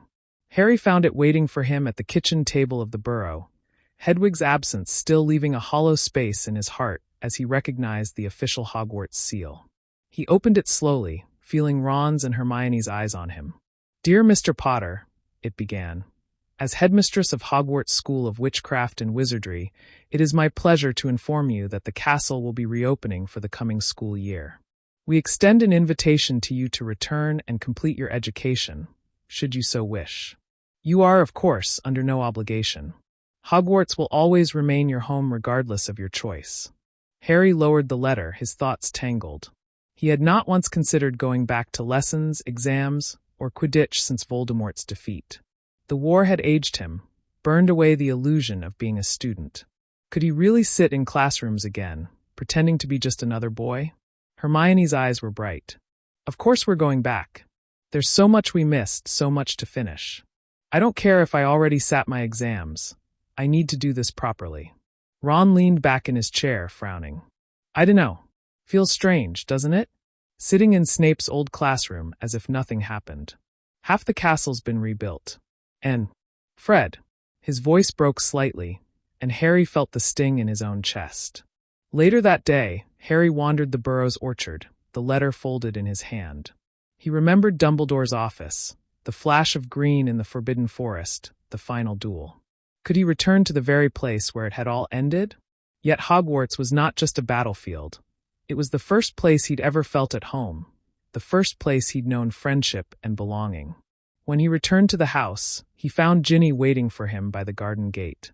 She seemed to have read his thoughts without a word. "You should go back," she said softly.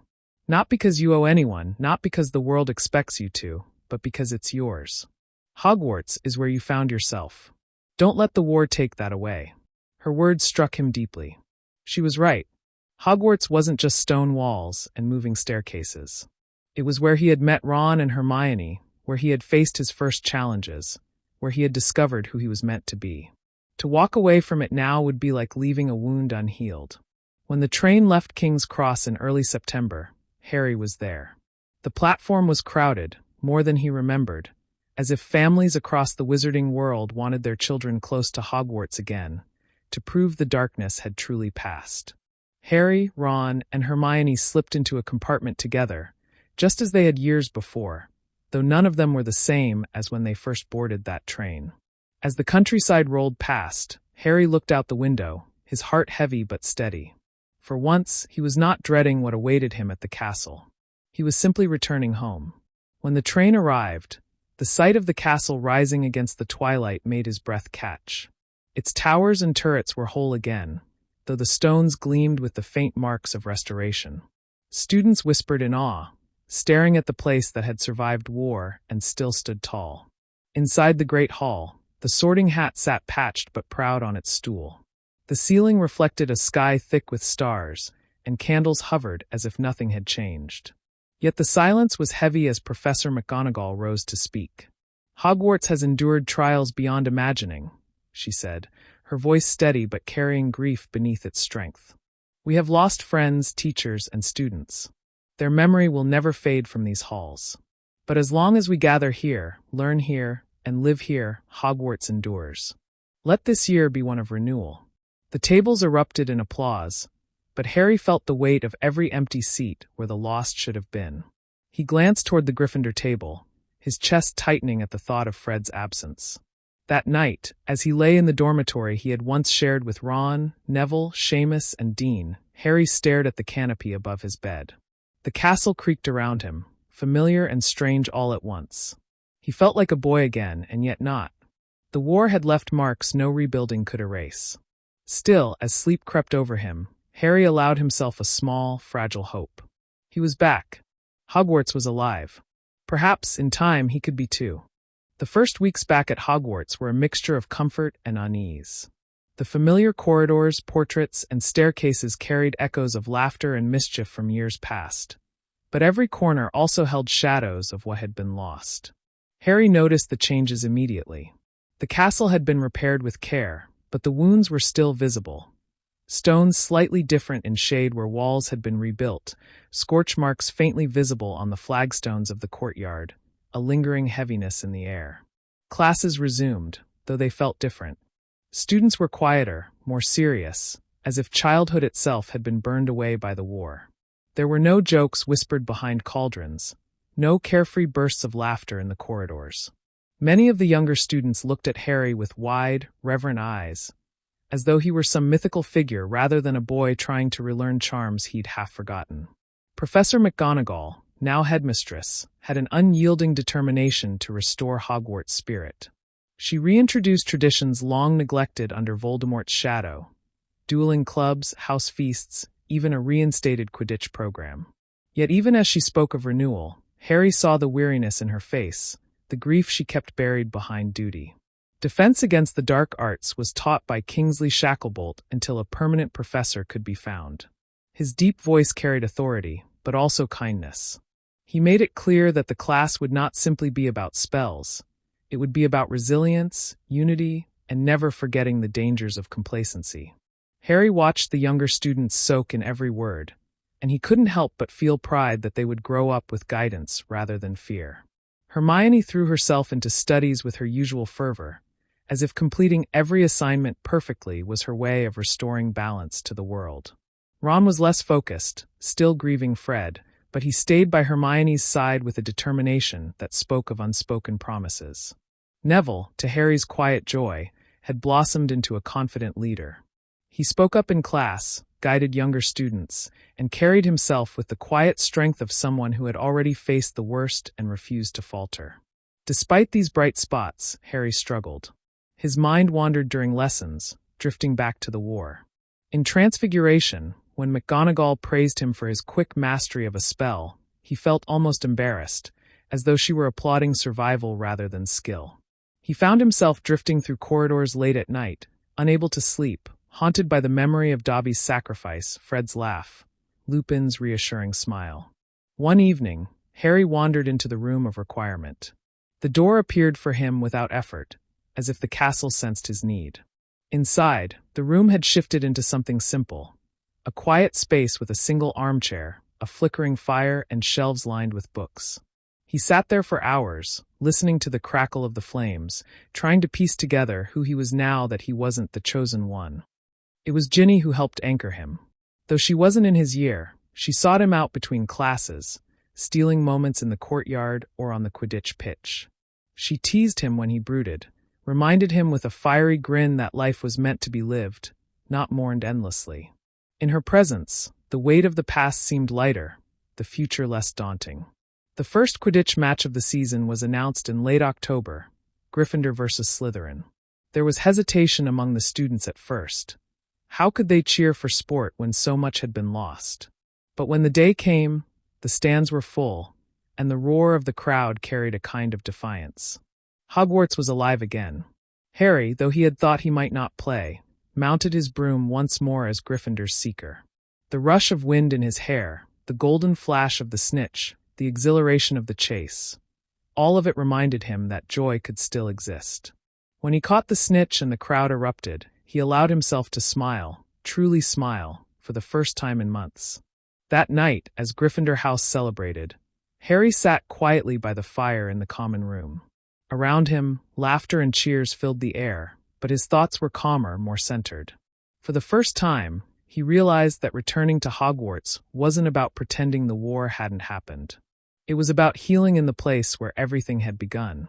And though the road ahead was uncertain, Harry felt something stirring inside him that he hadn't dared to feel since Voldemort's fall: hope. As autumn deepened and the castle's grounds turned gold with fallen leaves, Professor McGonagall announced that Hogwarts would hold a memorial for those who had died in the war. The news spread through the school like wildfire, carrying with it a hush that settled over every corridor and common room. Students reacted in different ways. Some were silent, some wept quietly, and others forced cheer into their voices as though defiance could banish sorrow. Harry felt a knot tighten in his chest. He had faced Voldemort in open battle, yet the thought of standing before the school and honoring the fallen unnerved him. It was not that he lacked respect, it was that he feared his grief would overwhelm him, that he would be unable to find words worthy of those who had given everything.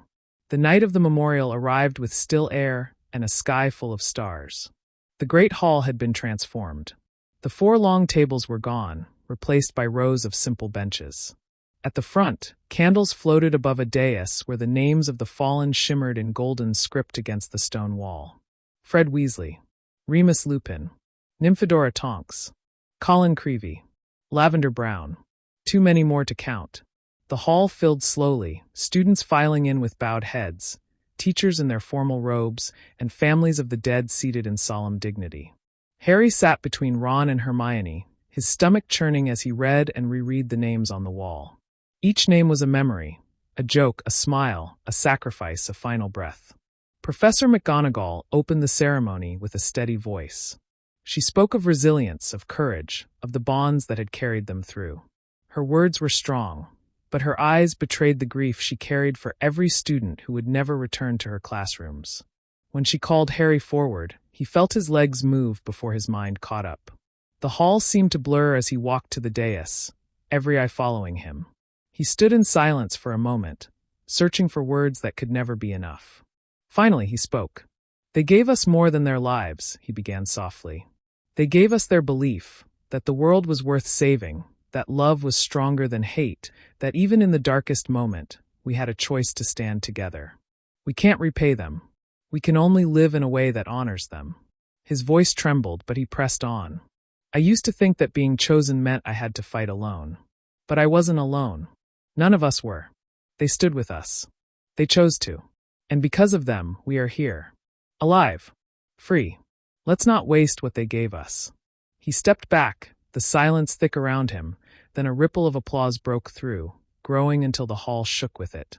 Families wept, students clapped through tears, and Harry saw Ron's face wet with grief but shining with pride.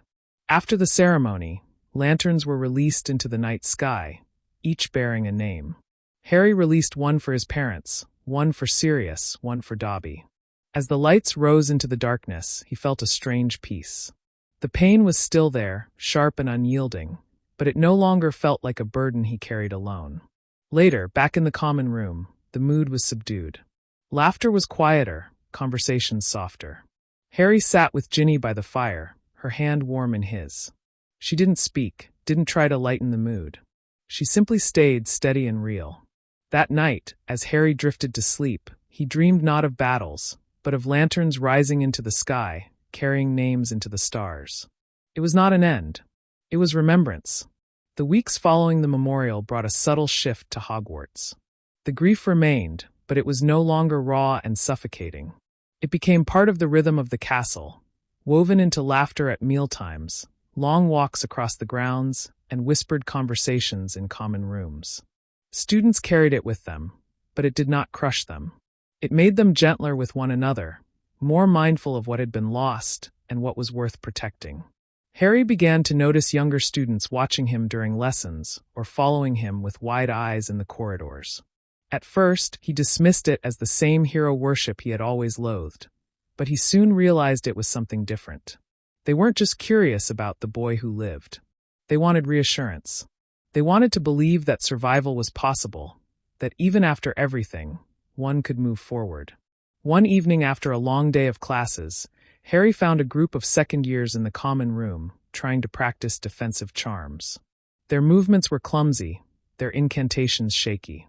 He hesitated, then set down his bag and joined them. "Try focusing on your wrist, not just the word," he said gently, demonstrating the wand motion. Their faces lit with surprise, then determination. Within minutes, one of them managed to conjure a proper shield charm, her grin stretching ear to ear. That night, Harry realized he had stepped into a new role without even planning it. He wasn't a student like them anymore, not really. He was something else. A mentor. A guide. And for the first time, the thought didn't fill him with dread. It gave him a sense of purpose. Hermione noticed too. "You've always had it in you," she told him as they walked back from the library one evening. "Teaching, leading, it's not about power. It's about how much you care. That's why they listen to you." Harry frowned. "I don't know if I could ever be a teacher. I don't even know what I'm going to do after Hogwarts." Hermione smiled knowingly. "You don't have to know right now. But the fact that you're asking, that you're thinking about a future at all, that's progress." Ron, overhearing from behind them, chimed in. "As long as you don't become a ministry stooge. Merlin knows we've had enough of those." His attempt at humor earned him a swat from Hermione, but it made Harry laugh, and the tension lifted. Meanwhile, Neville had taken up a similar role in herbology, guiding first years with patience and quiet authority. Harry found himself admiring how Neville had grown into someone others naturally looked to, not because of fame, but because of his steady heart. The question of the future lingered, though. During a free afternoon, Harry wandered to the Ollery, breathing in the crisp winter air. From the high windows, the grounds stretched wide and peaceful, a stark contrast to the battleground they had once been. For the first time, he allowed himself to think about what came after Hogwarts. Or, teacher? Something entirely different? His thoughts were interrupted by Ginny climbing the spiral stairs behind him. She leaned against the wall, studying him with that same sharp gaze that always seemed to see straight through him. "You're restless," she said simply. Harry gave a small shrug. "I just don't know where I fit anymore. The war's over. I don't know what comes next." Ginny stepped closer, her voice steady. "Wherever you go, whatever you do, it doesn't have to be decided today. You don't have to save the world anymore. You just have to live in it." Her words settled in him like a seed, small but powerful. That evening, Harry found himself back in the common room with the younger students, guiding them through shield charms again. He laughed when one of them accidentally knocked over a lamp, then patiently showed him how to correct it. For the first time since the war, Harry felt not like a survivor trying to endure each day, but like someone who could build something new. He didn't know what the future held, but perhaps, in teaching others, he was beginning to find it. By winter, the wizarding world beyond Hogwarts had begun to stabilize. The Ministry was no longer a shattered ruin under Death Eater control, but a bustling hive of reform under Kingsley Shacklebolt's leadership. Laws were rewritten, trials held, and rebuilding projects launched.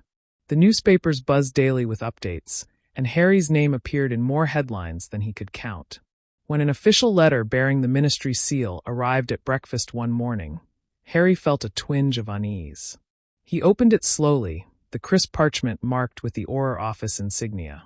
Dear Mr. Potter, in recognition of your service and unparalleled skill in the defense of the wizarding world, the Department of Magical Law Enforcement formally invites you to begin training as an Auror immediately upon your graduation from Hogwarts. Ron snatched the letter from Harry's hands before he could even finish. His eyes lit up. Blimey, Harry. That's incredible. Straight into Auror training, no exams, no waiting. They're practically begging you. Hermione frowned, her brow furrowed. It's an honor, Harry, but don't let them pressure you. You've spent your whole life fighting. Maybe you deserve something else. Harry felt torn. Part of him had once dreamed of being an Auror. He had imagined hunting down dark wizards, ensuring no one else would suffer as he had. But another part recoiled at the thought of endless battles, more duels, more shadows. He had given enough of himself to war. Did he really want to spend the rest of his life chasing it? That evening, he sat alone in the library, staring at the letter. The words seemed heavier than they should, as if they carried not just an offer but an expectation. Did the world truly want Harry Potter the boy, or Harry Potter the weapon? Professor McGonagall found him there, her stern face softened by the lamplight. She glanced at the parchment in his hand and gave a small, knowing smile. I imagine that's from the ministry, she said. Harry nodded. They want me to be an Auror. I don't know if I want to. McGonagall studied him for a long moment. You've faced more darkness than any Auror ever has, Potter. But that doesn't mean your life must be defined by it.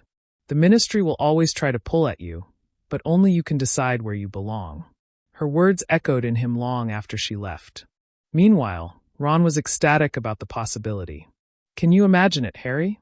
You, me, chasing down the last of the Death Eaters. We'd be brilliant. His eyes shone with the thrill of adventure, but Harry couldn't match his enthusiasm. Hermione was more cautious. It's your decision, Harry. Just make sure it's truly yours. Don't let guilt or obligation push you into something that isn't right for you. Harry's thoughts turned to the younger students he had been helping, to the way their faces lit up when they succeeded at a charm, to the quiet pride he felt when they looked at him not as a savior, but as a teacher. There was meaning in that too, perhaps even more than chasing shadows. The decision weighed heavily, but one thing was clear. The ministry saw him as the perfect Auror, a living symbol of strength. Yet Harry knew he needed to choose for himself. For once in his life, he wanted his future to belong to him. That night, as snow fell gently against the castle windows, Harry tucked the letter away in his trunk. He wasn't ready to answer yet. For the first time, he allowed himself the space to think not about what others expected, but about what he truly wanted. The war was over. His life was his own. Now he had to decide how to live it. The opportunity came during the winter holidays. Harry returned to the burrow with Ron and Hermione, the warmth of Molly's cooking and the chaos of a house still bursting with grief and love surrounding them. It was comforting, but it didn't silence the question nagging in Harry's mind. The letter from the Auror office lay folded in his pocket, and though he hadn't answered it, he knew the ministry wouldn't let the matter rest. A few days after Christmas, Kingsley Shacklebolt himself arrived at the burrow. His tall frame seemed to fill the doorway, his deep voice carrying its usual calm. Molly fussed over him with tea and scones, but Harry could sense purpose in his visit. Harry, Kingsley said as they sat by the fire, I know you've received the letter. I wanted to speak with you in person. You've done more for our world than any Auror ever has, but there is still work to be done. Many of Voldemort's followers escaped capture. Some have gone into hiding, others are trying to regroup. We need people with your skill, your courage. Harry hesitated, feeling Ron's eager stare and Hermione's cautious one. I appreciate it, sir, but I'm not sure if chasing dark wizards is the life I want. I've spent years fighting. I don't know if I can spend the rest of my life doing the same. Kingsley studied him carefully. I understand, but I don't want you to decide based on fear or exhaustion. Why don't you come to the ministry, see for yourself what the work entails? No commitments. Just a look. Harry agreed reluctantly. 2 days later, he found himself walking the polished corridors of the ministry beside Kingsley. The Auror office was alive with activity, Wizards and witches in dark robes rushing with parchment, reports pinned to walls detailing raids, wanted posters of escaped Death Eaters glaring down from every corner. Ron looked as though Christmas had come again. This is brilliant. Look at them, organized, ready for anything. We'd be part of this, Harry. We'd be making sure none of them crawl back. Harry watched as a group of Aurors prepared to leave on a mission. Their faces were grim, their movements sharp with discipline. One younger recruit tightened his grip on his wand, his hand shaking slightly. Harry recognized the fear in his eyes. It was the same fear he had felt before the Battle of Hogwarts. Kingsley led them into his office, stacks of parchment covering his desk. This is what it means to be an Auror, he explained. It isn't glory. It's long nights, dangerous missions, and the constant knowledge that failure costs lives. But it also means ensuring peace lasts. Ensuring the sacrifices made weren't in vain. As they left, Harry's mind churned. Ron's excitement, Hermione's quiet worry, Kingsley's heavy words, they all pulled at him in different directions. He thought of the younger students at Hogwarts practicing charms under his guidance, of Ginny's fierce reminder that he deserved to live, of the names etched on the memorial wall. Later, as he and Ron walked through Diagon Alley, Ron chattered endlessly about their potential future as Auror partners. Harry barely heard him. His eyes had caught a small group of children pressing their noses against the window of Flourish and Blots, staring at spellbooks with wide-eyed wonder. One of them clutched a new wand, laughing with pure joy. For Harry, the sight was both beautiful and bittersweet. The war had made that possible. Their innocence was intact because others had fought. Did he want to spend the rest of his life chasing those who still threatened it, or nurturing those who would grow into the next generation? That night at the Burrow, Harry sat awake long after everyone else had gone to bed. The Auror path was noble, vital even. But was it his? Or was it just the role everyone expected him to fill? For the first time, he admitted to himself that he wasn't sure. And maybe, just maybe, that uncertainty was the beginning of choosing his own future. The return to Hogwarts after the holidays felt different than it had in the fall. The castle was alive again, filled with the chatter of students and the clatter of trunks being dragged through the halls. The snow outside glistened against the ancient stone, and the warmth of the common rooms offered a comfort Harry had nearly forgotten existed. Yet his mind was still full of Kingsley's words, the Auror office, and the heavy choice ahead. Classes resumed with their usual rhythm, but Harry found himself observing more than participating. During one transfiguration lesson, he noticed how a group of younger students struggled to transform matchsticks into needles. Their frustration was palpable, one boy even banging his fist on the desk when his matchstick stubbornly sprouted bristles instead of turning silver.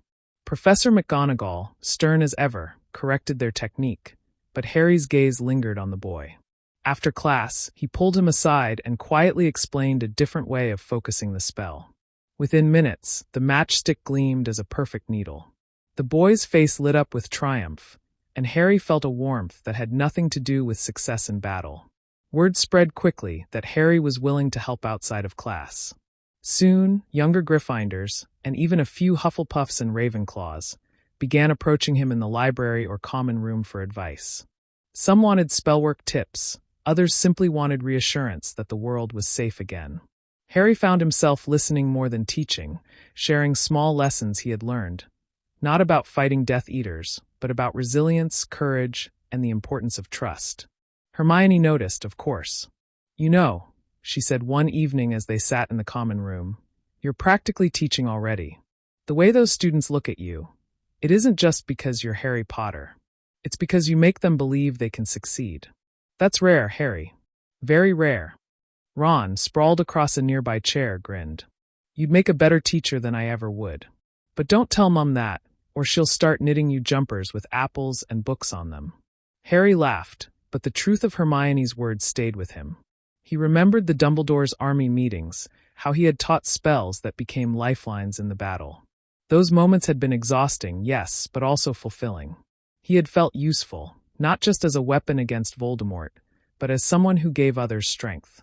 One afternoon, Professor McGonagall summoned him to her office. The stern headmistress regarded him with her sharp eyes as he took a seat. "Potter," she began, "I've been hearing things. Students coming to you for guidance, for extra practice. It seems you've become something of a mentor. Harry flushed slightly. I didn't mean to step on anyone's toes. McGonagall raised a hand to silence him. Nonsense. You've done nothing wrong. In fact, you've done something very right. Hogwarts has always been a place where knowledge is passed not only from teacher to student, but from one student to another. You are continuing that tradition. She leaned forward, her tone softening. Have you considered what that might mean for your future? The question hit Harry harder than he expected. For a moment, he saw himself not in dark robes chasing shadows, but in classrooms, guiding eager young witches and wizards, ensuring they were prepared for a world that could still be cruel. The idea frightened him as much as it intrigued him. Could he really step into a role like that? Did he deserve to? That evening, he walked the quiet corridors of the castle alone. The portraits whispered greetings.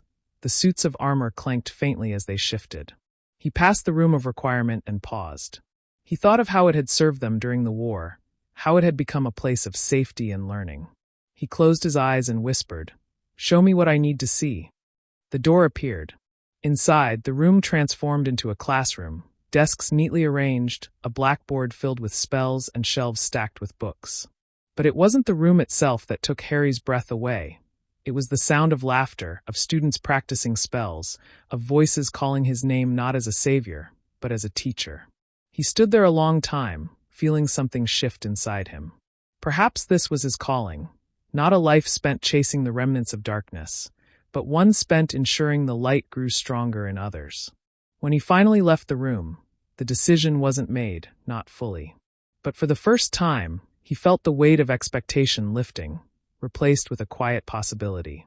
The weeks after Harry's experience in the room of requirement carried a new energy. Though classes went on as usual, Harry began to notice the eagerness of students who gathered around him in the library or common room. What had started as casual advice was growing into something more structured. A pattern was forming. Certain groups of students came to him at specific times, some bringing parchment filled with questions, others begging for practice duels or demonstrations. At first, Harry worried McGonagall might shut it down, but she surprised him. One crisp February morning, she approached him at breakfast, her expression stern but her eyes softened with a glint of approval. "Potter," she said in her clipped tone, "if you are going to keep attracting half the school into corners of the library, we might as well give you proper space. I can arrange for one of the unused classrooms on the 3rd floor.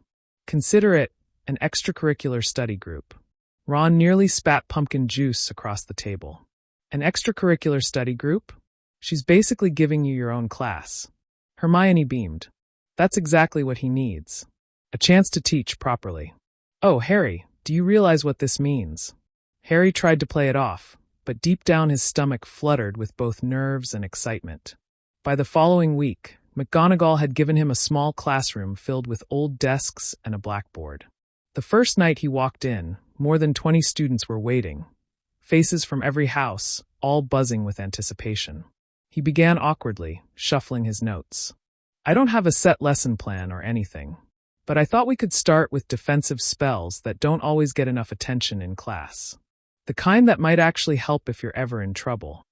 He demonstrated the shield charm, not just the motion but the mindset behind it, the way focus and determination shaped the barrier. The students tried one after another, their voices echoing through the dusty room. Some produced weak, flickering shields, others only sparks. Harry walked among them, offering tips, encouragement, nudging their wands into better form. By the end, one Ravenclaw girl managed a shield strong enough to deflect a small jinx, and the room erupted with cheers. It was a feeling Harry couldn't describe. Unlike the DA during the war, there was no looming threat pressing on them, no desperate need for survival. This was pure learning, pure growth. For once, magic wasn't about fighting a war. It was about building confidence. Afterward, the students lingered, chatting excitedly. A Hufflepuff boy grinned at Harry and said, "It feels different learning from you. Like you actually understand what we're afraid of, and why we need to be stronger." Harry carried those words with him back to the Gryffindor Tower. That night, as he sat by the fire with Hermione and Ron, he admitted softly, "Maybe I don't want to be an Auror. Maybe this, teaching, helping, maybe this is what I'm meant for." Hermione's smile was warm. "I think you already knew that, Harry. You just needed to see it. Ron frowned slightly. I get it, mate, I do. But Aurors make sure people stay safe. Don't you want to make sure the bad ones don't come back? Harry thought carefully before answering. I think there'll always be people to fight them. But if no one teaches the next generation how to be strong, how to defend themselves, then the same cycle keeps repeating. Maybe I can help break it. Ron didn't argue further, though his expression carried both understanding and disappointment. Harry knew Ron had always dreamed of becoming an Auror, and part of him had hoped they would walk that path together. But Harry felt a certainty now that was hard to ignore. As the weeks went on, the little study group became a fixture at Hogwarts. Students began calling it Harry's class, whispering about it in corridors, eagerly asking when the next session would be. Even professors seemed to take notice. Professor Flitwick stopped Harry one afternoon, his eyes twinkling. I hear you've been doing rather remarkable things in that dusty old classroom. Well done, Mr. Potter. Passing knowledge forward is the greatest kind of magic. It was during one of those sessions that Harry caught Ginny watching from the doorway, her arms folded, a smile tugging at her lips. When the students filed out, she slipped inside. I always knew you had this in you, she said. Not the fighting, the teaching. You make people feel like they matter. You made me feel that way too. Her words left him momentarily speechless. He realized, as she leaned against a desk, that this wasn't just about finding his place. It was about building a future that wasn't defined by fear or battle. For the first time in years, Harry felt like the weight of destiny was no longer crushing him. Instead, he felt free to choose. By early spring, Harry's so-called study group had become one of the most talked-about happenings in the castle. It started with a handful of eager second and third years, but now older students were showing up too. Even some seventh years, who usually scoffed at extra work, began sneaking into the sessions, curious to learn from the boy who had stood against Voldemort and lived to tell the tale. The classroom McGonagall had given him was too small to hold them all. Students crowded onto window ledges, leaned against walls, even sat cross-legged on the floor with quills and parchment ready. Harry tried to keep it balanced, teaching practical defensive magic while reminding them not to treat spells as toys. Sometimes he even threw in lessons on teamwork, the sort of strategies he had learned the hard way while facing danger. One evening after class, McGonagall herself appeared in the doorway, her sharp eyes sweeping over the buzzing room. Conversations stilled at once. Harry's stomach clenched, half expecting her to scold them for the noise. But instead, she stepped inside, her expression unreadable. I see, she said, her voice carrying over the silence. This is no longer a study group, Potter. This is something else entirely. Harry opened his mouth to apologize, but she held up a hand. I am not reprimanding you. Quite the opposite. The discipline, the enthusiasm, the results, they are undeniable. Hogwarts has always thrived on traditions that inspire students beyond the classroom. I believe we may need to make your sessions an official program. The words hit Harry like a stunning spell. Official, he repeated dumbly. McGonagall nodded. Yes. An extracurricular sponsored by the school. Voluntary, of course. I propose we call it the Defensive Practice Society. You, Potter, would serve as its organizer. The room erupted into whispers. Students grinned at one another, buzzing with excitement. Harry felt heat rising to his face, not from embarrassment, but from the sheer weight of it. He wasn't just helping a few students anymore. This could become something lasting. Later that night, Harry sat in the common room with Ron and Hermione to digest what had just happened. Ron whistled low. Blimey. It's brilliant, isn't it? You've got your own club now. Hermione's eyes sparkled. It's more than a club, Ron. It's recognition. Harry, don't you see? McGonagall wouldn't propose this unless she saw real value in what you're doing. You're shaping the future of defense at Hogwarts. Harry leaned back in his chair, staring into the fire. I never imagined this. I thought I'd either end up fighting dark wizards for the rest of my life, or nothing at all. But this feels different. Like it could matter. Ginny joined them then, dropping into the chair beside him. It does matter, she said firmly. Every student who walks out of your class will be stronger, braver. And that's how we make sure the world doesn't fall apart again. Not by chasing every shadow, but by preparing everyone for when the shadows return. The next week, the Defensive Practice Society was officially announced. Notices appeared on common room boards across the school. Students flocked to sign up. Harry tried to keep his nerves under control, but when he walked into the great hall and saw dozens of names scrawled across the parchment, his heart hammered in his chest. The first official meeting was held in a larger chamber McGonagall had arranged. There were rows of desks, shelves stocked with practice dummies, and even protective enchantments set up by Flitwick himself. As Harry stood before the group, wand in hand, he felt the same rush he had during the old days of Dumbledore's army. But this time, it wasn't desperation driving them. It was hope. "Welcome," he said, his voice steady. "This isn't about preparing for another war. It's about learning how to be confident with your magic, how to work together, and how to protect yourselves and others. We're not here to fight battles, we're here to prevent them." The room filled with applause. In that moment, Harry realized something important. For the first time in his life, his path wasn't defined by prophecy, by war, or by survival. It was defined by choice. And the choice he was making was to build, not to destroy. To teach, not just to fight. For the first time, the future didn't feel like a burden. It felt like a promise. The Defensive Practice Society grew faster than anyone expected. Within a month, nearly every house had representatives crowding into the large chamber for Harry's sessions. Students who had once sat quietly at the back of classrooms now raised their hands eagerly, asking questions, volunteering to demonstrate spells. There was laughter during practice duels, groans when assignments were challenging, and a kind of unity that Hogwarts hadn't seen in years. Harry was proud, but he also felt the strain. Balancing his own studies with planning lessons, ensuring fairness between houses, and keeping the sessions meaningful was harder than he had imagined. Still, the sight of students leaving with bright eyes and newfound confidence made the exhaustion worthwhile. But not everyone welcomed the society's rise. Some students muttered that Harry was receiving special treatment again, as though saving the wizarding world hadn't already given him enough glory. A small group of Slytherins in particular kept their distance, whispering that the society was nothing but Dumbledore's army all over again. One evening, as Harry wrapped up a lesson on disarming charms, a tall sixth-year Slytherin named Marcus Vane raised his voice from the back of the room. "Why should we trust Potter to teach us? He's not even a professor. He's just Harry Potter. Maybe all of this is just about him wanting more followers." The room went quiet. Dozens of eyes turned to Harry. Harry's first instinct was anger, but he forced himself to breathe. "You're right," he said evenly. "I'm not a professor. And if anyone here feels this isn't useful, you're free to leave. No one is forced to be here. But this isn't about me. It's about all of you, being ready, being confident. Whether you think I'm worth listening to or not, the spells we're practicing could save your life someday."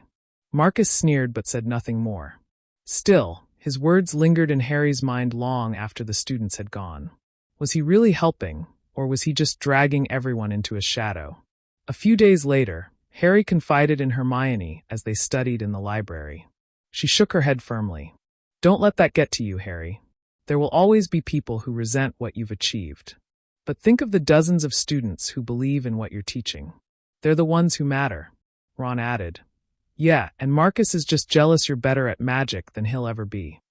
Even so, Harry couldn't ignore the tension building. Some professors were beginning to raise eyebrows, too. Professor Slughorn hinted that such extracurriculars should remain light and social, not full of intense spell work.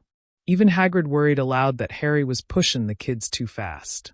Then, one night, as Harry left the chamber, he found Professor Snape's portrait watching him from the wall, his eyes glittering with their usual disdain. "Teaching, Potter?" the portrait drawled. "How predictable. The boy who lived now plays the professor. Tell me, do you really think you can train them? Or are you merely feeding your own need to be admired?" Harry's jaw tightened. "I'm not doing this for admiration." Snape's painted smirk widened. "Perhaps. Or perhaps you crave the authority you were denied as a child. Either way, do not imagine that playing mentor absolves you of your flaws." The words stung more than Harry cared to admit. Yet when he returned to his dormitory and saw younger Gryffindors practicing shield charms in the corner, their faces alight with determination, he knew the work mattered. Whatever doubts others cast, The society had given students something Hogwarts hadn't in a long time: hope combined with skill. The controversy only fueled more curiosity. Soon, the chamber was so crowded that McGonagall herself had to step in. She summoned Harry to her office, her lips pursed. "You've stirred both admiration and dissent, Potter. But I will say this: Hogwarts has not seen this much eagerness to learn in decades. Do not let the critics deter you. If anything, it is proof you are doing something worth noticing." Her faith steadied him. He left her office with a renewed sense of purpose. The society wasn't about him, no matter what Marcus or Snape's portrait claimed.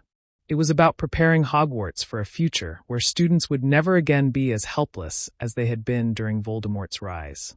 Harry vowed then that no amount of doubt would pull him from that path. He had chosen it, and for the first time in his life, it truly felt like his own.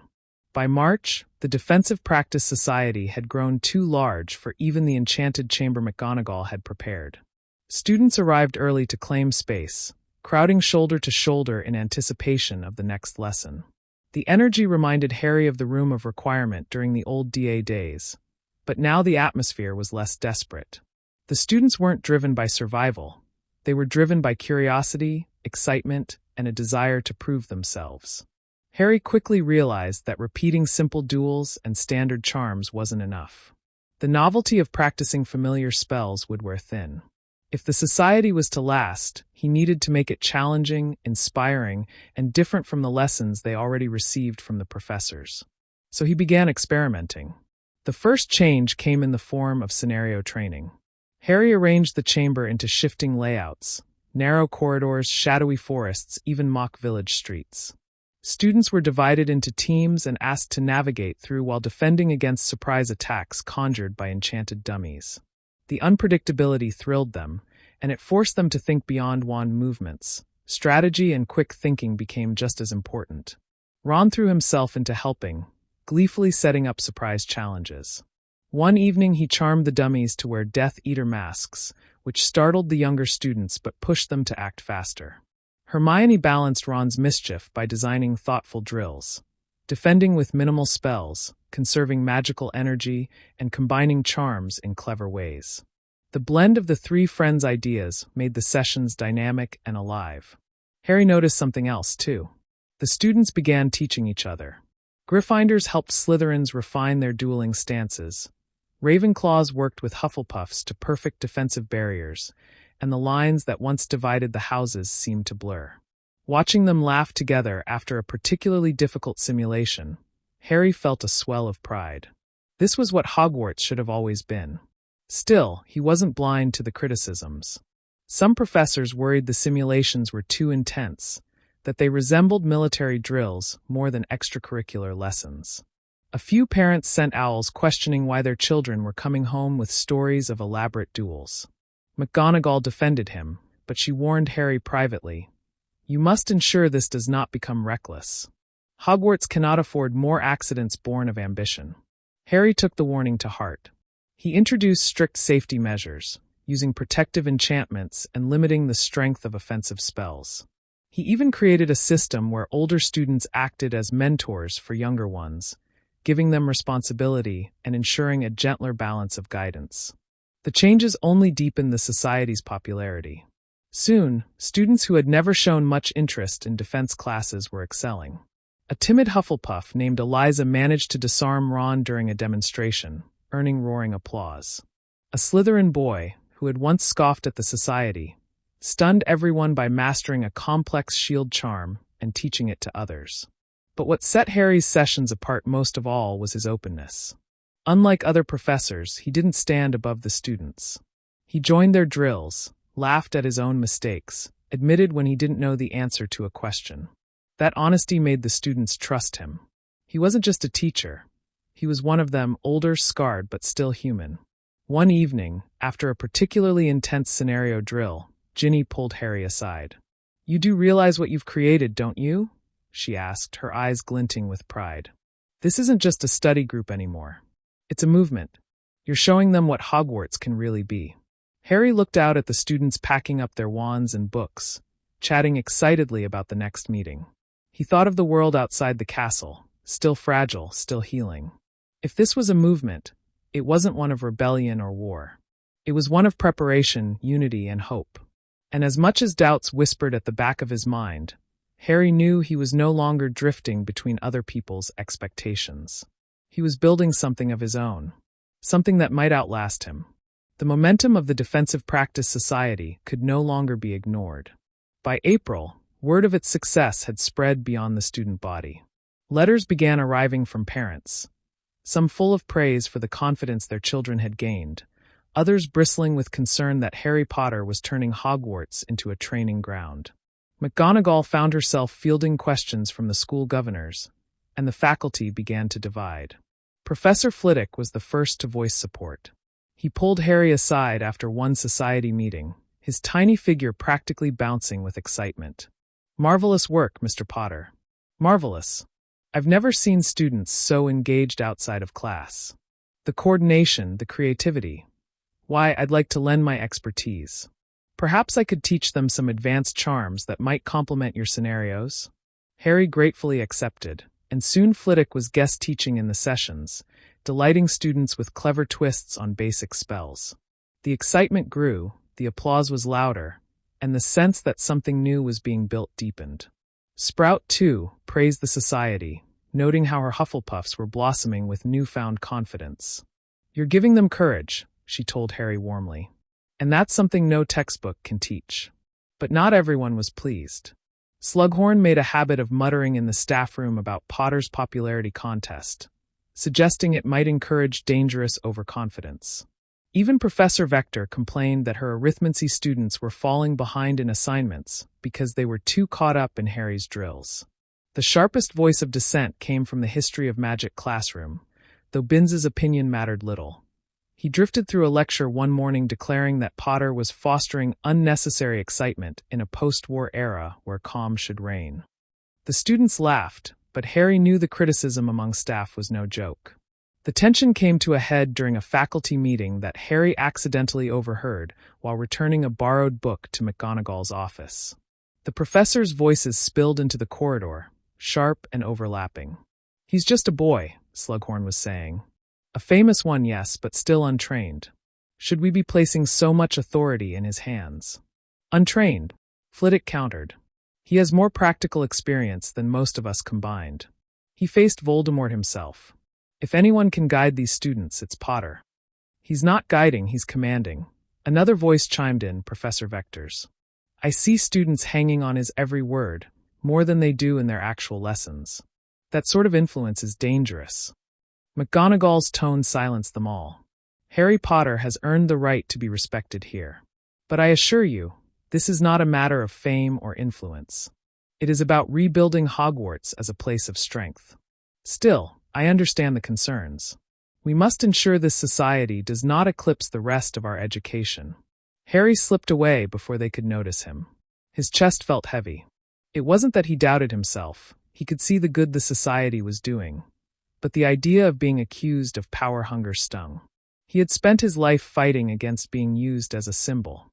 Now, unintentionally, he had become one again. That night, as he sat by the fire in the Gryffindor common room, Hermione caught the distant look in his eyes. "You heard them, didn't you?" she asked softly. Harry nodded. "They think I'm taking too much. That I'm overshadowing them."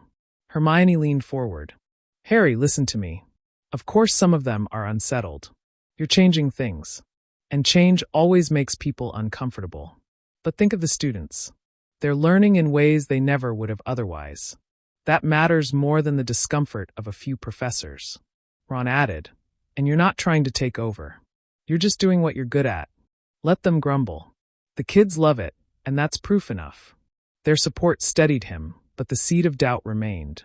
He wondered what Dumbledore would say if he were alive. Would he approve of Harry guiding students in this way? Or warn him of the dangers of too much influence, too young? Still, the next week when he entered the chamber and saw the eager faces waiting for him, Harry knew his path was clearer than the doubts whispered by portraits and professors. Whatever they said, this was worth it. The whispers about Harry's Defensive Practice Society soon reached beyond the walls of Hogwarts. By May, owls from the Ministry began arriving at McGonagall's office, filled with polite but pointed inquiries. It was only a matter of time before the minister himself decided to see what was happening inside the castle. Kingsley Shacklebolt arrived one crisp Saturday morning, tall and calm as ever, his deep voice echoing across the entrance hall as he greeted McGonagall. Harry, summoned at once, felt his stomach twist. Kingsley had always been kind, always treated him with respect, but the weight of ministerial authority was different now. "Harry," Kingsley said with a warm smile, clapping him on the shoulder. "You've been busy. I've heard a great deal about your work here. The ministry is curious." Curious. That word carried layers Harry could not quite untangle. McGonagall arranged for Kingsley to observe the next society session, and soon the stone chamber beneath the castle buzzed with unusual nerves. Students whispered and fidgeted, sneaking glances at the tall figure leaning in the shadows with his arms folded. Harry pushed through his nerves and launched into the session.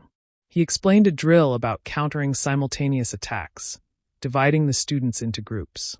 To his relief, they performed brilliantly, shields shimmering, spells flying, laughter mingling with determination. Kingsley watched in silence, his expression unreadable. At the end, Harry called everyone together. "That was excellent," he told them, voice carrying with pride. "You worked as a team, and that's the point. Alone, we're vulnerable. Together, we're strong." The students cheered, scattering into lively chatter. Kingsley stepped forward then, commanding attention without raising his voice. "I must say, I am impressed. You are learning skills here that even adult witches and wizards often struggle with. Confidence, discipline, unity. These are not small things." He turned his gaze on Harry. "But I also see the weight you're carrying, Harry. Do you?" The question struck him off balance. I'm just trying to help," Harry admitted.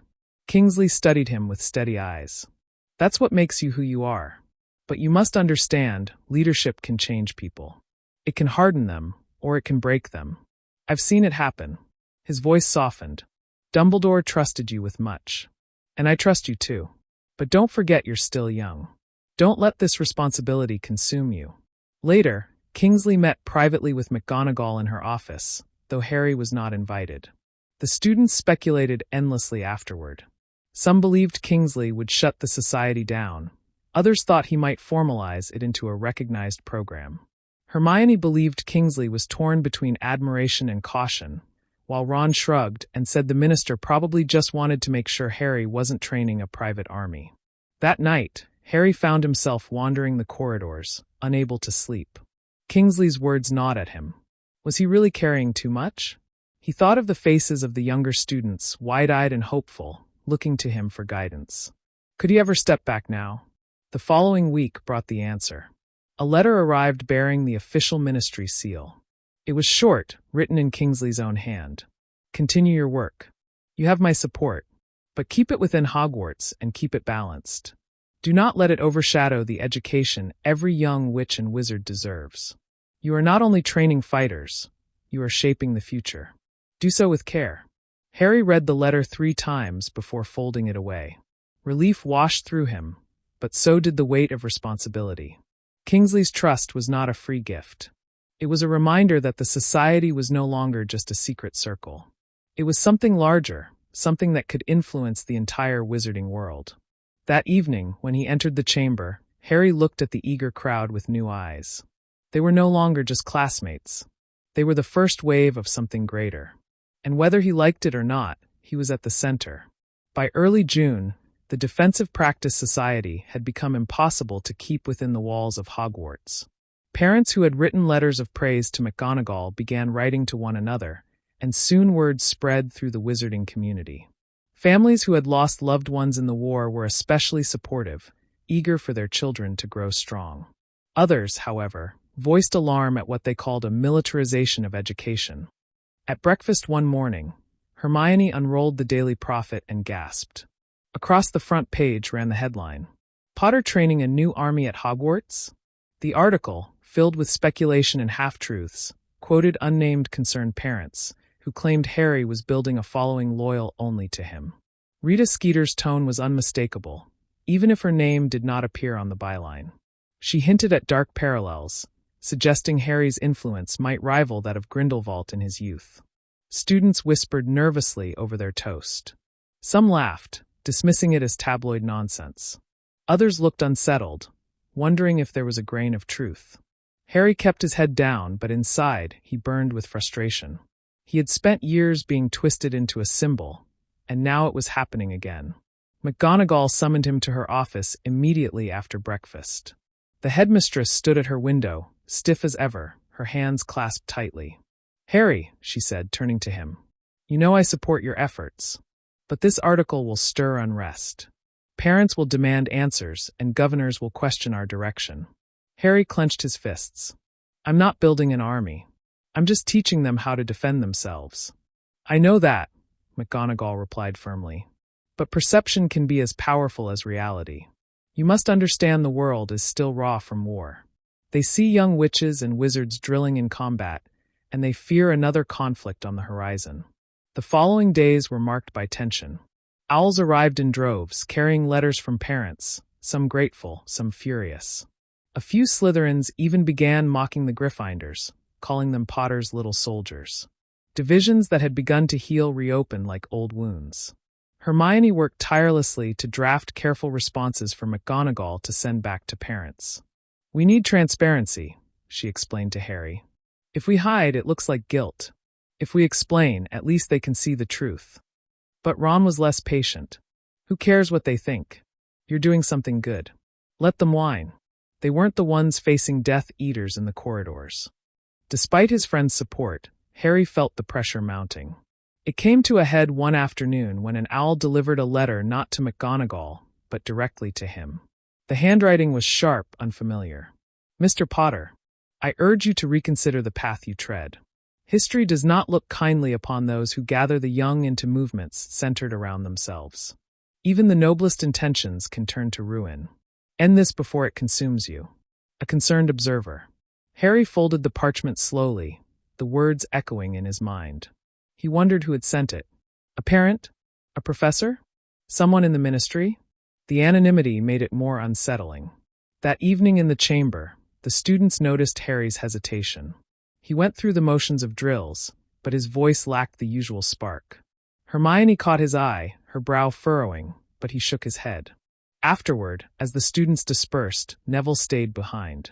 "Harry," he said quietly, "I don't know what's going on, but don't let them get in your head. What you're doing, it matters. I used to think I'd never be brave enough for anything. But because of this, I feel like I can finally stand tall. You gave me that. Don't let them take it away from you." Harry swallowed hard. Neville's words cut through the noise of doubt like sunlight breaking through clouds. He realized then that no matter what the prophet printed, no matter what whispers followed him, the truth lived in the people standing in front of him, learning, growing, and believing in themselves. But the pressure outside Hogwarts was only growing. Soon, the storm would reach the castle doors. The storm broke within a week. The article in the Daily Prophet had stirred so much noise that the Hogwarts governors could no longer ignore it. For the first time since the battle that had nearly destroyed the school, the governors demanded an in-person hearing inside the castle. Parents would be allowed to attend as well, something that hadn't happened in decades. McGonagall prepared for it with iron composure, though Harry could tell she was simmering with irritation. "The governors are not fools," she told him sharply in her office, her tartan shawl wrapped tightly around her shoulders. "But they are cautious men and women. They will want reassurance, not confrontation. You will attend, Harry, and you will speak plainly. Do you understand?" Harry nodded, though his stomach clenched at the thought of standing before an audience of skeptical adults. When the day arrived, the great hall was transformed. The long tables had been moved aside, replaced with rows of chairs filled with parents in stiff robes. The governors sat at the front, faces stern. At the center was Kingsley, who had returned not as a silent observer this time, but as a visible presence of the ministry. His presence steadied Harry, though it also reminded him how serious the matter had become. The proceedings opened with a long speech from Lucinda Shackelford, one of the more traditional governors. She raised her voice so all could hear. While no one doubts the bravery of Mr. Potter, there are concerns that his influence is becoming unbalanced. Hogwarts is not a barracks. It is a school. We must ask ourselves if this society is an appropriate part of education. A murmur rippled through the crowd. A father in the second row rose and shouted, My daughter is more confident now than she has ever been. She's not afraid of shadows anymore, not since Potter began teaching her. Another parent stood to object. And what happens when this confidence leads her to duel recklessly in the corridors? What if children mistake drills for games and hurt each other? The hall erupted into noise until McGonagall banged her wand against the podium, her voice cutting through like steel. Order! Finally, it was Harry's turn. He stepped forward, heart pounding. The sight of so many watchful eyes brought back memories of the Triwizard Tournament, of being paraded before a world that saw him as either a hero or a threat. He took a steadying breath and spoke. I never asked to lead anything, Harry began, his voice low but firm. After the war, I thought maybe we'd finally have peace.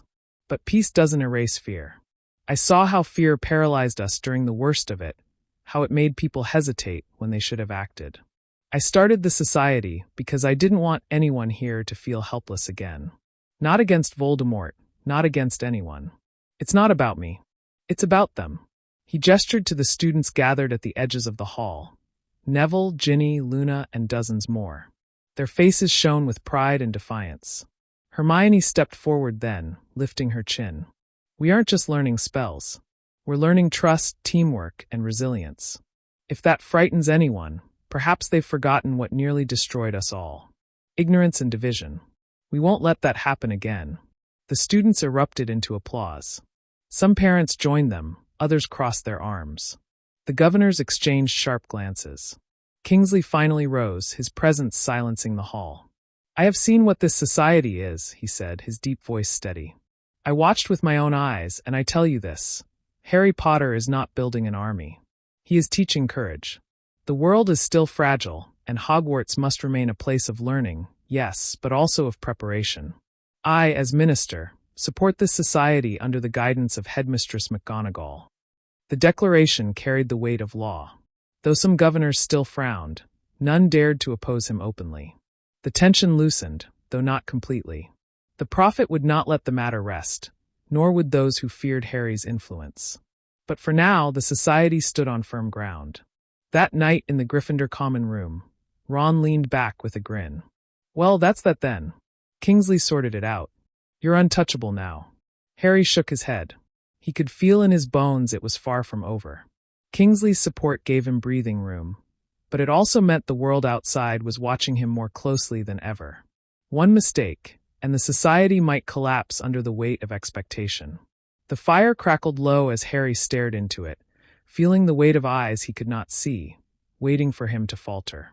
Life at Hogwarts returned to its usual rhythm on the surface, but the echoes of the governor's hearing lingered in the corridors. The society had survived the scrutiny, yet the debates that swirled beyond the castle seemed to seep into student life. Divisions, once faint, sharpened. Gryffindors, Hufflepuffs, and many Ravenclaws rallied around Harry, proud to belong to the society. But some Slytherins, and even a few in other houses, whispered darkly that Harry was seeking power again, as if defeating Voldemort hadn't been enough. The prophet's words had found a foothold among them, and the castle carried an undercurrent of mistrust. One evening after dinner, Harry caught sight of Malfoy smirking as a group of younger Slytherins mimicked dueling stances in exaggerated, mocking fashion. Potter's little soldiers. One of them sneered loudly enough for half the corridor to hear. Laughter followed. Harry ignored them, but Ron bristled.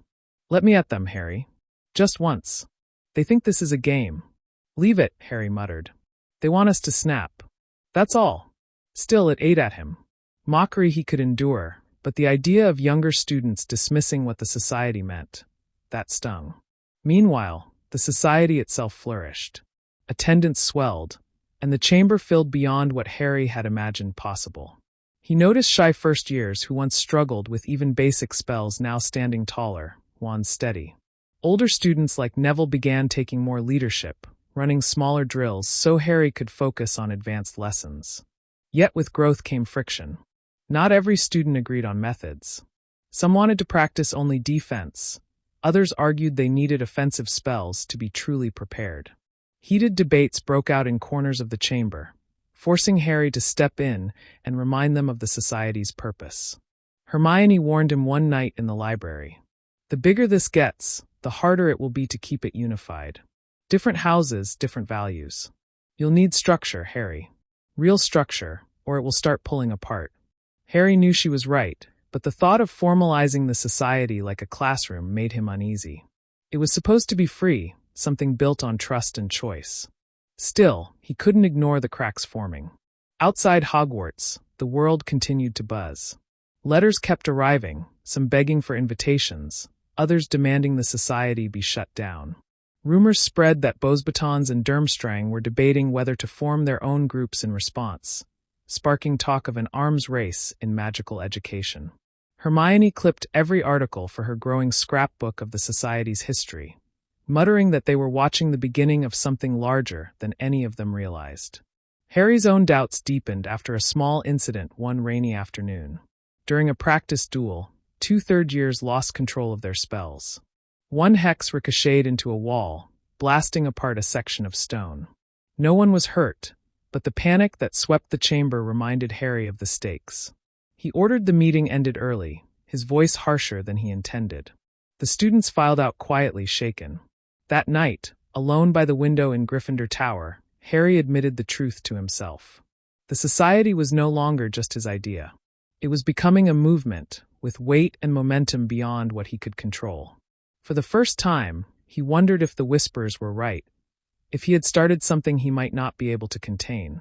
And yet, when morning came, and Neville asked him what the next session would be, Harry heard himself answer without hesitation. "We'll keep going. We'll make it stronger." Because whatever doubts gnawed at him, one truth burned brighter. The students were safer, braver, more prepared. And after everything he had seen, Harry could never let that go.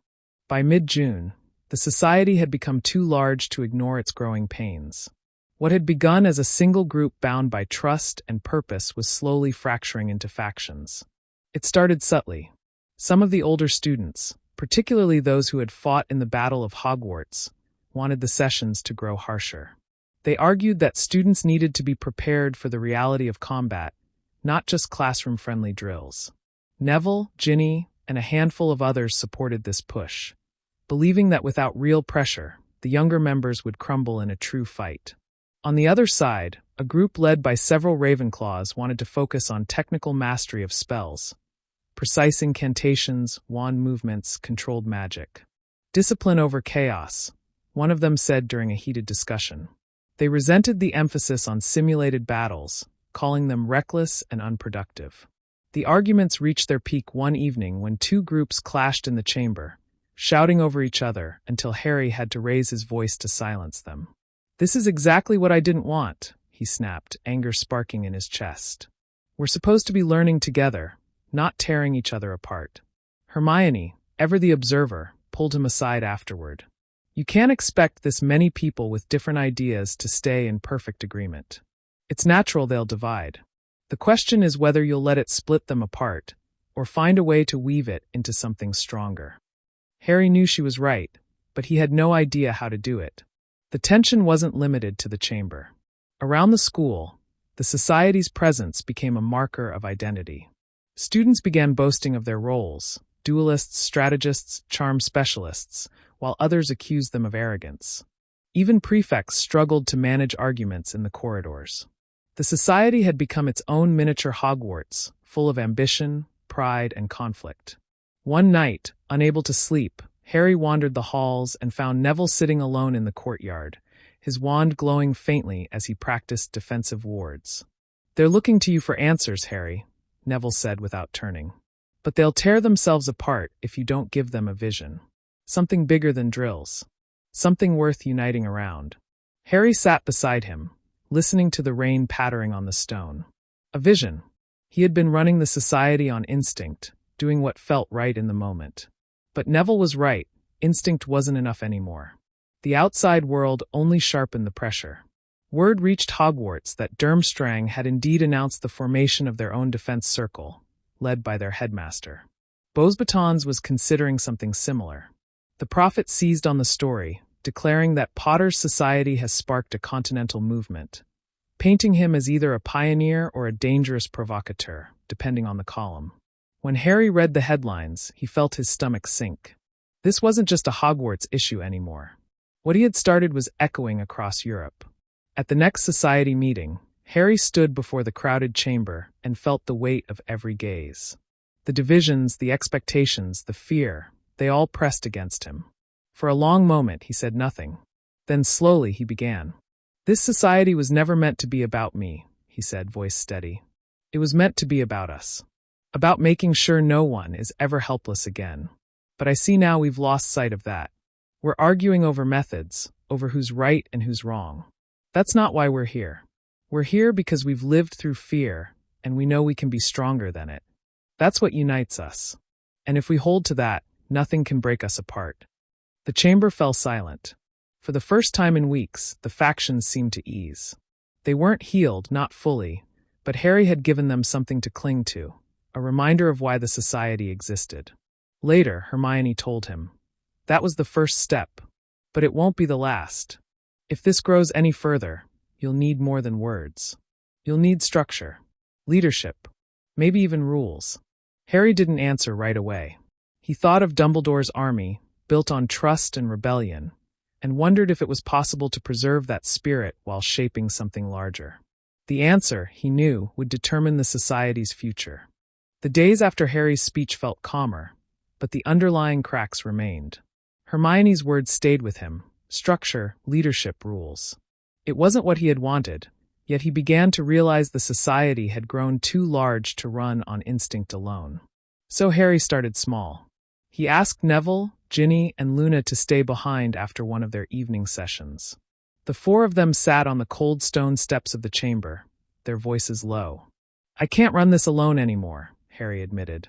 "There are too many of us and too many different needs. If this is going to work, we need leaders. Not just me standing at the front." Neville nodded immediately. "Makes sense. Divide the work. Let people focus on what they're best at." Ginny leaned forward, her eyes sharp. "And it'll stop the arguments about direction. If everyone sees we've got structure, they'll know where to turn." Luna, dreamy as always, tilted her head. "People like rules, but they like freedom more. If we can give them both, maybe the society won't break." Harry smiled faintly. Trust Luna to see it so strangely, yet so clearly. Over the next week, they built the beginnings of a system.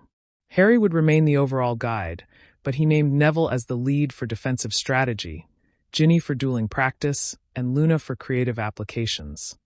Thinking outside the box, as she put it. Hermione, though not formally part of the society's structure, helped draft a set of guiding principles that emphasized unity, respect, and restraint. When Harry unveiled the new leadership at the next gathering, the reaction was mixed. Some cheered, relieved to see order. Others looked skeptical, wondering if it was the first step toward becoming the rigid kind of organization they had once rebelled against. But when the drills began and students broke into groups under their new leaders, Harry saw something he hadn't seen in weeks: focus. The tension eased, and for once the chamber felt like it was moving in one direction. Yet even as the society stabilized within Hogwarts, the outside world pressed closer. An owl arrived from McGonagall, bearing a heavy wax seal from Beauxbatons. The headmistress read it in her office with Harry and Hermione at her side. "It seems Madame Maxime has taken notice," McGonagall said, her lips thin. "She congratulates us on the initiative of Mr. Potter and requests a formal exchange.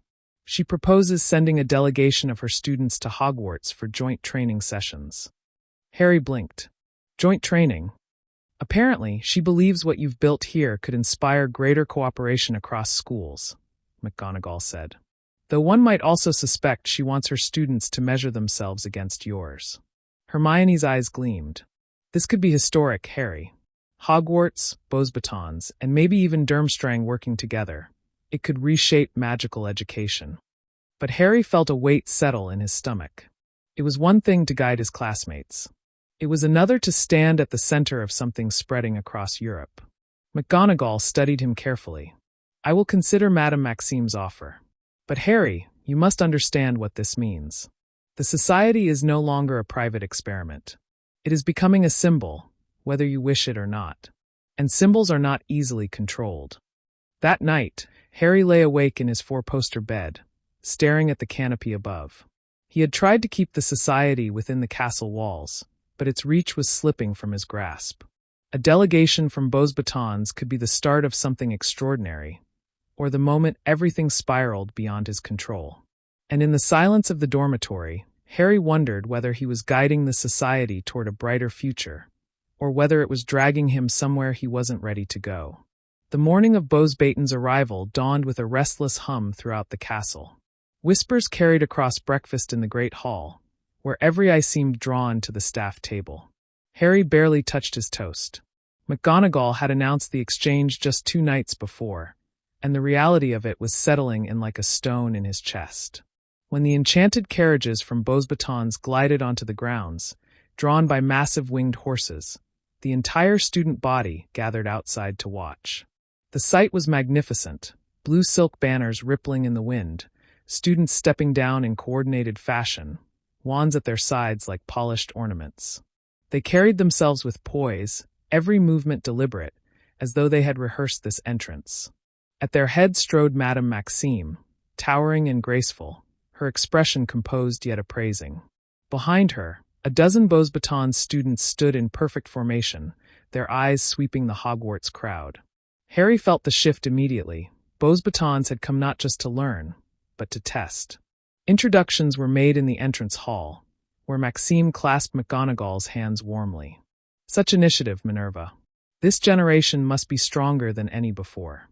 I am glad to see young Potter understands this truth. Harry shifted uncomfortably under the weight of her gaze.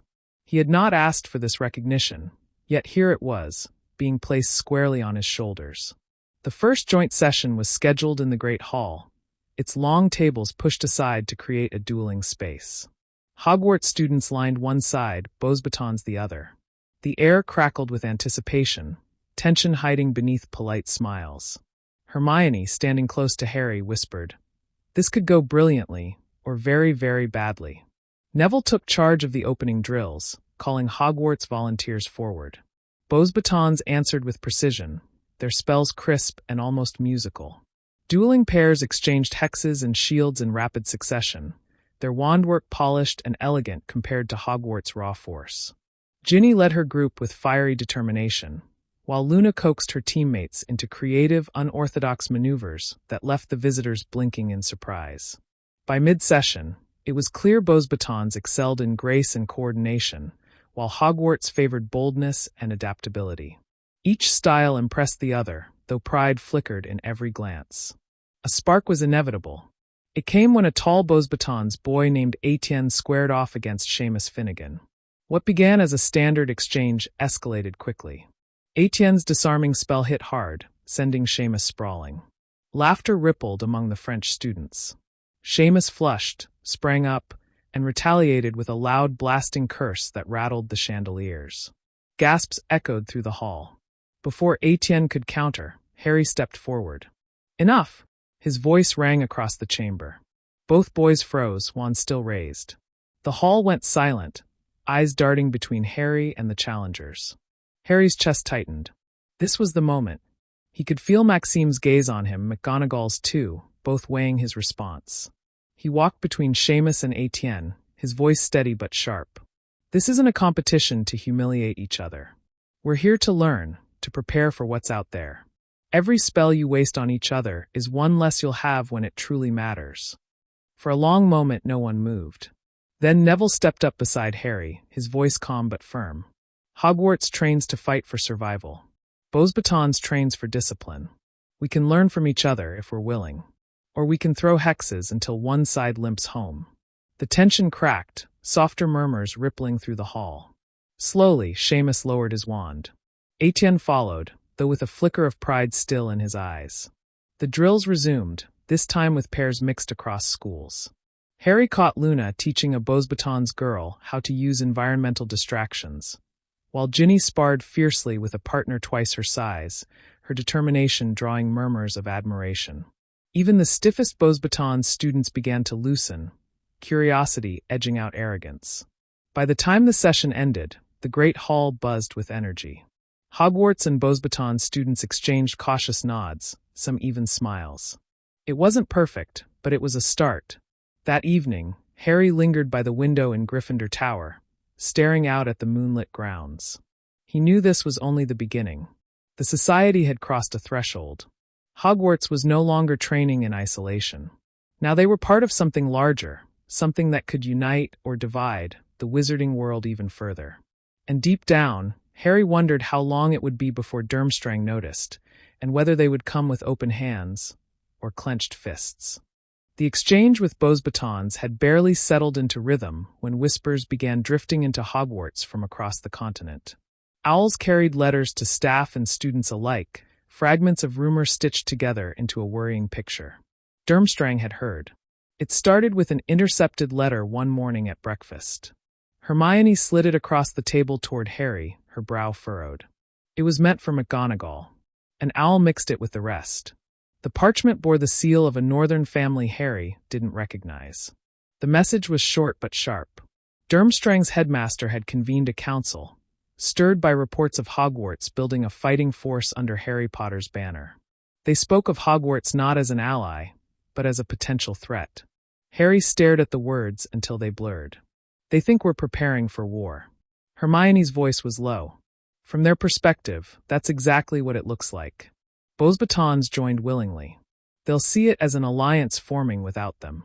That evening, McGonagall confirmed their fears. She summoned Harry, Hermione, Neville, and Ginny to her office, where the firelight painted her face in sharp lines. Durmstrang has issued a formal request for clarity. They demand to know the purpose of your society, Potter.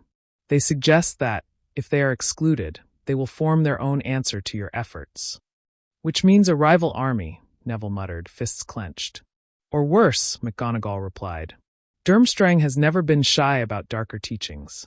If they choose to counter you, they may not train in defense at all, but in aggression. The words hung heavy in the room. Harry felt the air press against him, the enormity of the path they had walked crashing down all at once.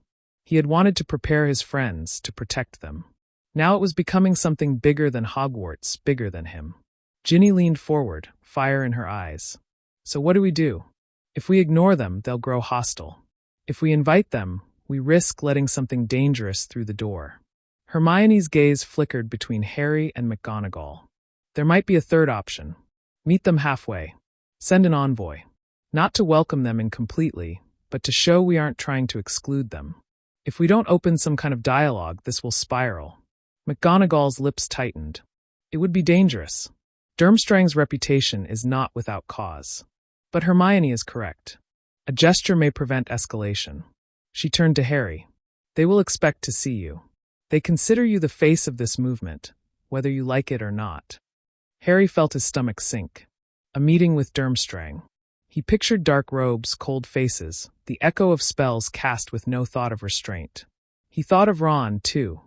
How easily Ron might have been swayed by that kind of power if their friendship had unfolded differently. But he also thought of Cedric, of Sirius, of Dumbledore's quiet trust. If he did nothing, Hogwarts might end up facing Durmstrang not in conversation but in open conflict. I'll go, Harry said finally. But not alone. Neville's hand slammed the arm of his chair. Then I'm with you. Ginny smirked, though her eyes burned with worry. Someone has to keep you alive, Potter. And I, Hermione said, though her voice trembled. Because this isn't just about spells. It's about showing them who we are. McGonagall studied them all in silence before nodding once. Very well. A delegation it shall be. I will arrange the formal terms. But make no mistake, this will not be a friendly school visit. Be on guard. As the fire crackled, Harry glanced at his friends. They had faced trolls, Death Eaters, and the shadow of Voldemort himself. But this was different. They were about to step into another world, where old rivalries and new fears mixed like unstable potions. For the first time, Harry wondered if the society might ignite a conflict it was never meant to stop. The journey north to Durmstrang was unlike anything Harry had experienced. McGonagall arranged the travel through an enchanted vessel that cut across icy seas, its hull humming with protective wards. The air grew colder with each passing hour, snow whipping across the deck, as though the world itself meant to warn them back. Harry stood at the bow, his cloak pulled tight, watching the waves crash against jagged rocks. Beside him, Neville leaned heavily on the railing, jaw set. Feels like we're sailing into enemy territory. Hermione adjusted her scarf, her breath curling white in the frozen air. Not enemies. Not yet. We can't think of them that way, or this whole mission is doomed before it begins. Ginny let out a low laugh. Tell that to the lot of them when they start measuring us like trophies. Durmstrang's not exactly known for friendly handshakes. Harry didn't answer. His mind replayed the last night in Hogwarts before they left. The common rooms had buzzed with excitement and worry, students whispering as though Harry were marching to a duel. Some begged him to be careful. Others whispered about what Durmstrang might do. Everyone, it seemed, expected something dramatic. The voyage ended at a fjord surrounded by towering cliffs. The Durmstrang castle rose above the water like a fortress, its stone dark against the snow. Narrow windows glowed faintly, watchful eyes in the cold. As the vessel drew close, students in heavy cloaks stood at the dock, their posture rigid. The delegation was led inside with little ceremony. The air within the castle was dim, lit by torches that cast flickering shadows along stone walls. Everything about Durmstrang felt sharpened, its architecture severe, its silence pressing. They were brought to a grand hall where Headmaster Varga awaited. A tall man with iron-gray hair and eyes that missed nothing, Varga greeted McGonagall with stiff courtesy before turning his attention to Harry. "So," Varga said, his voice carrying easily through the chamber. "The boy who has built himself an army." Harry's throat tightened. "Not an army. A society. We're preparing for what's coming. Nothing more." Varga's lips curved faintly, though not in amusement. Intentions matter less than appearances. To those who watch, Hogwarts now trains fighters under your name. Beauxbatons joins you. What should Durmstrang assume? That you mean to leave us behind? That you prepare to strike? The murmurs of Durmstrang's students echoed like a low growl. Ginny's hand twitched toward her wand, but Harry gave a subtle shake of his head. Hermione stepped forward, her voice steady.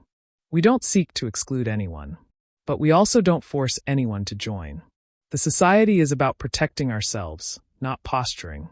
We invite cooperation, not rivalry." Varga's eyes flicked to her, then back to Harry. Fine words. Yet history is full of fine words that hid ambition. At his signal, 2 Durmstrang students stepped forward. They carried themselves like trained duelists, their movements precise, confident. "If your society is truly about strength through unity," Varga said, "then let us test it. A demonstration. Durmstrang's skill against Hogwarts' resolve. Not to defeat, but to reveal truth." The challenge hung in the air. Neville muttered under his breath. Knew this was coming. Harry felt the weight of every gaze in the hall. This wasn't just a duel. It was a proving ground. If they refused, they looked weak. If they accepted and failed, Hogwarts' entire society would be mocked as a hollow boast. Slowly, Harry stepped forward. "Then we'll meet your challenge. But this won't be about pride. It's about showing what we stand for." He glanced back and Neville, Ginny, and Hermione nodded.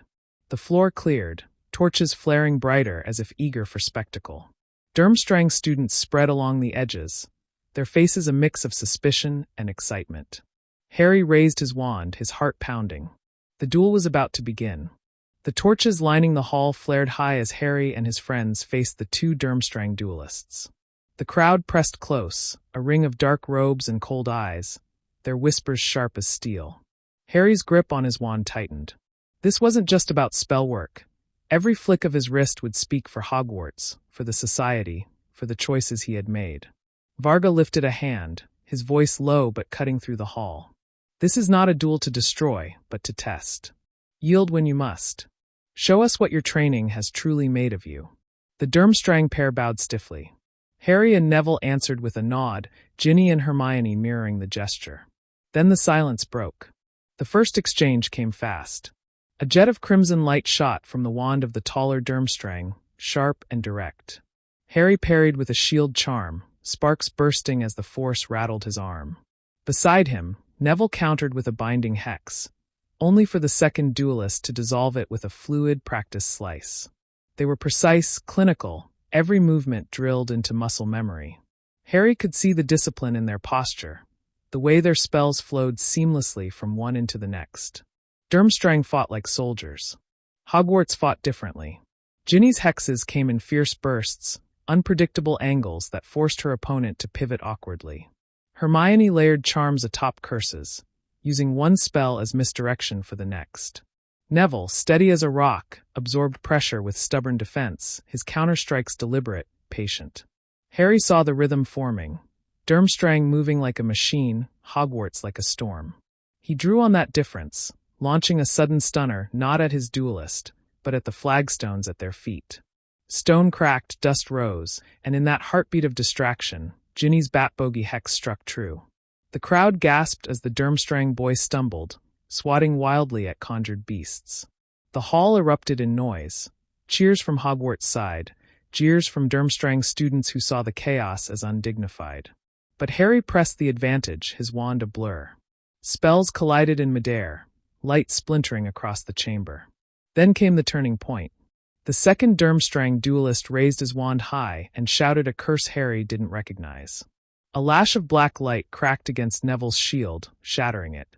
Neville grunted, driven back against the wall. Hermione's voice rang out, sharp with fury. That's not a test spell. That's restricted. The hall froze for a fraction of a second. The Durmstrang students roared approval, their pride swelling at the display. But Varga's face did not shift, his eyes locked on Harry. Rage surged in Harry's chest.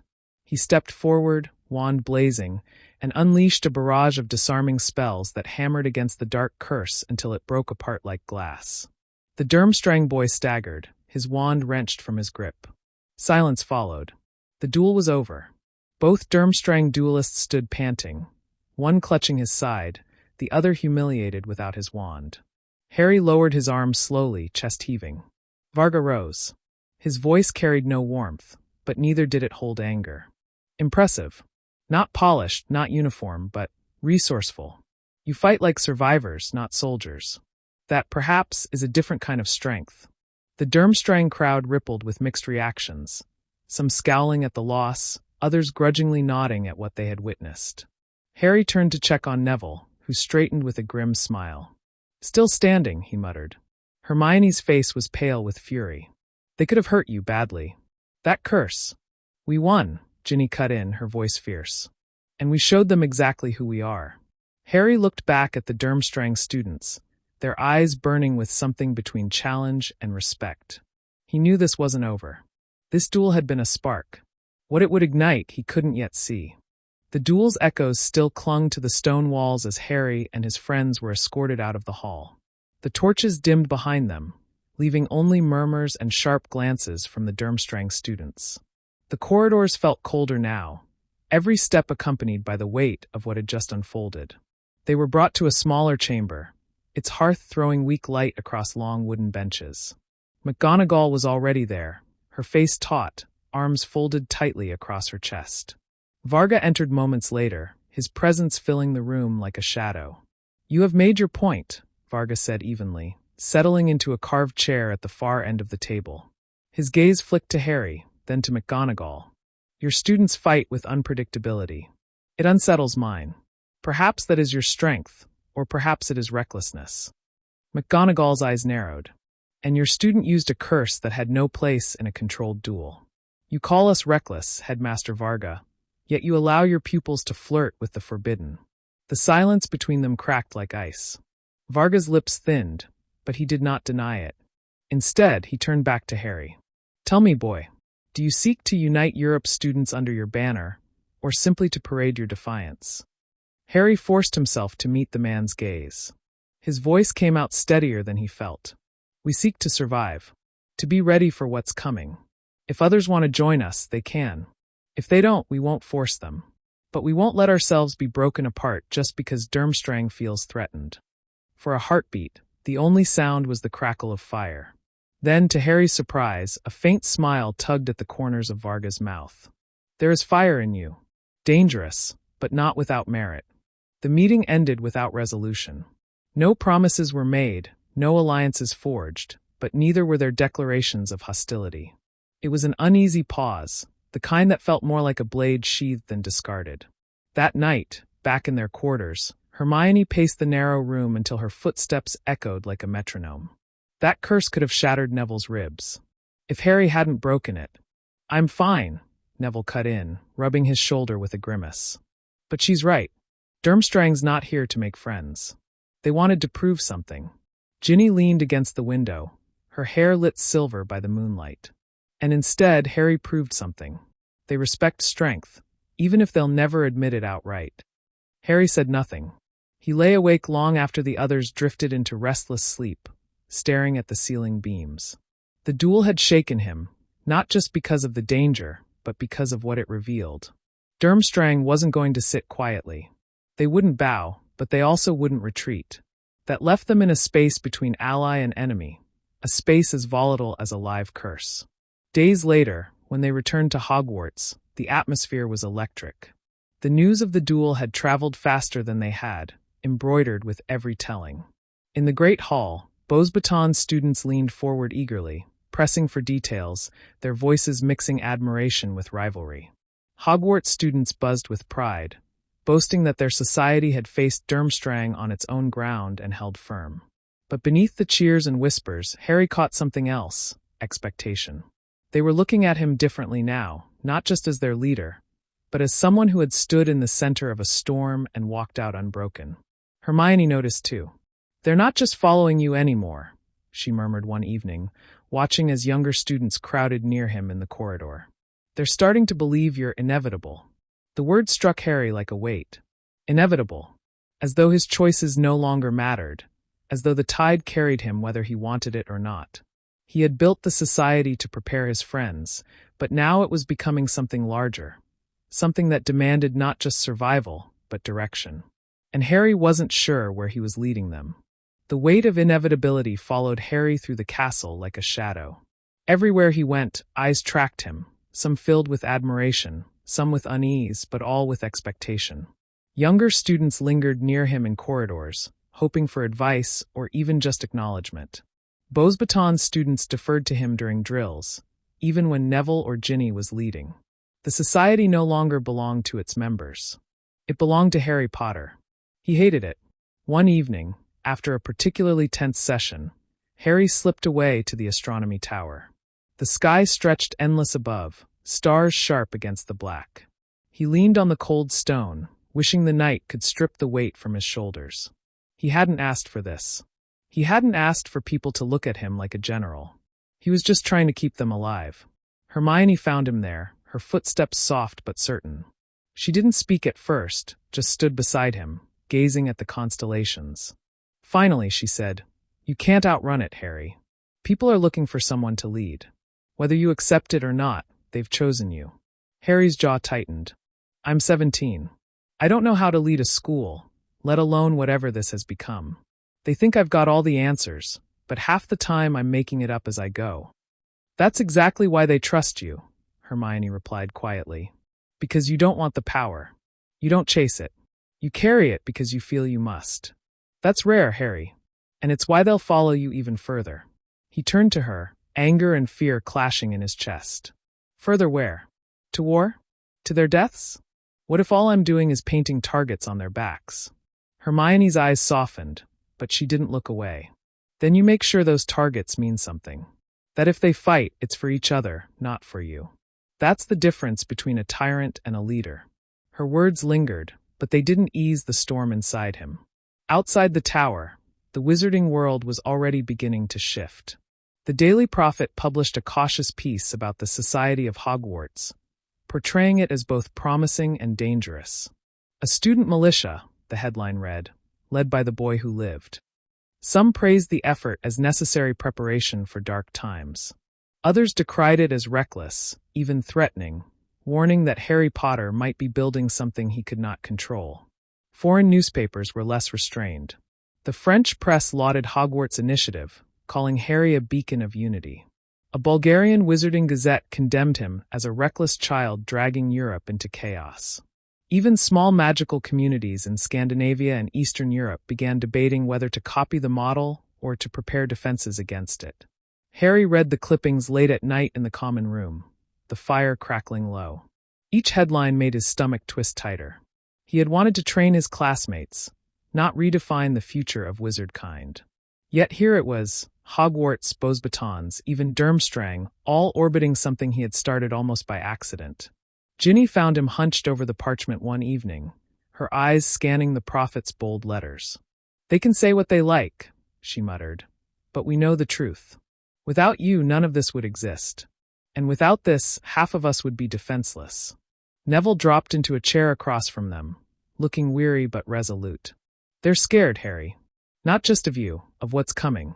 Voldemort's shadow is stretching further every day. The Death Eaters are regrouping. The world needs something to believe in. Right now, that's you. Harry stared into the flames, his reflection dancing in the glassy embers. He didn't want to be inevitable. He wanted to be a boy who could laugh with his friends, who could walk the corridors without the weight of history pressing on his shoulders. But he wasn't that boy anymore. Maybe he never had been. For better or worse, the wizarding world had set its eyes on him. And he couldn't turn away. The dawn broke over Hogwarts with a pale, silvery light. The castle seemed impossibly still, as though the walls themselves were holding their breath. For days, tension had been coiling tighter and tighter, whispers spreading through the corridors about sightings of cloaked figures at the edge of the forbidden forest and strange storms gathering beyond the horizon. Everyone knew what it meant. The waiting was over. Harry stood in the great hall, which had been transformed into a war room. Maps of Britain lay unfurled across the long tables, enchanted markers shifting to show suspected Death Eater movements. Students and foreign allies clustered in small groups, their hushed voices rising and falling with nerves. At the far end, banners of Hogwarts, Beauxbatons, and Durmstrang hung side by side, fluttering softly in an unseen breeze. For once, even Dumbledore did not preside. He lingered at the edges, his eyes watchful, but his presence distant. This wasn't his moment anymore. It belonged to Harry. Harry's hands trembled as he spread his palms against the map.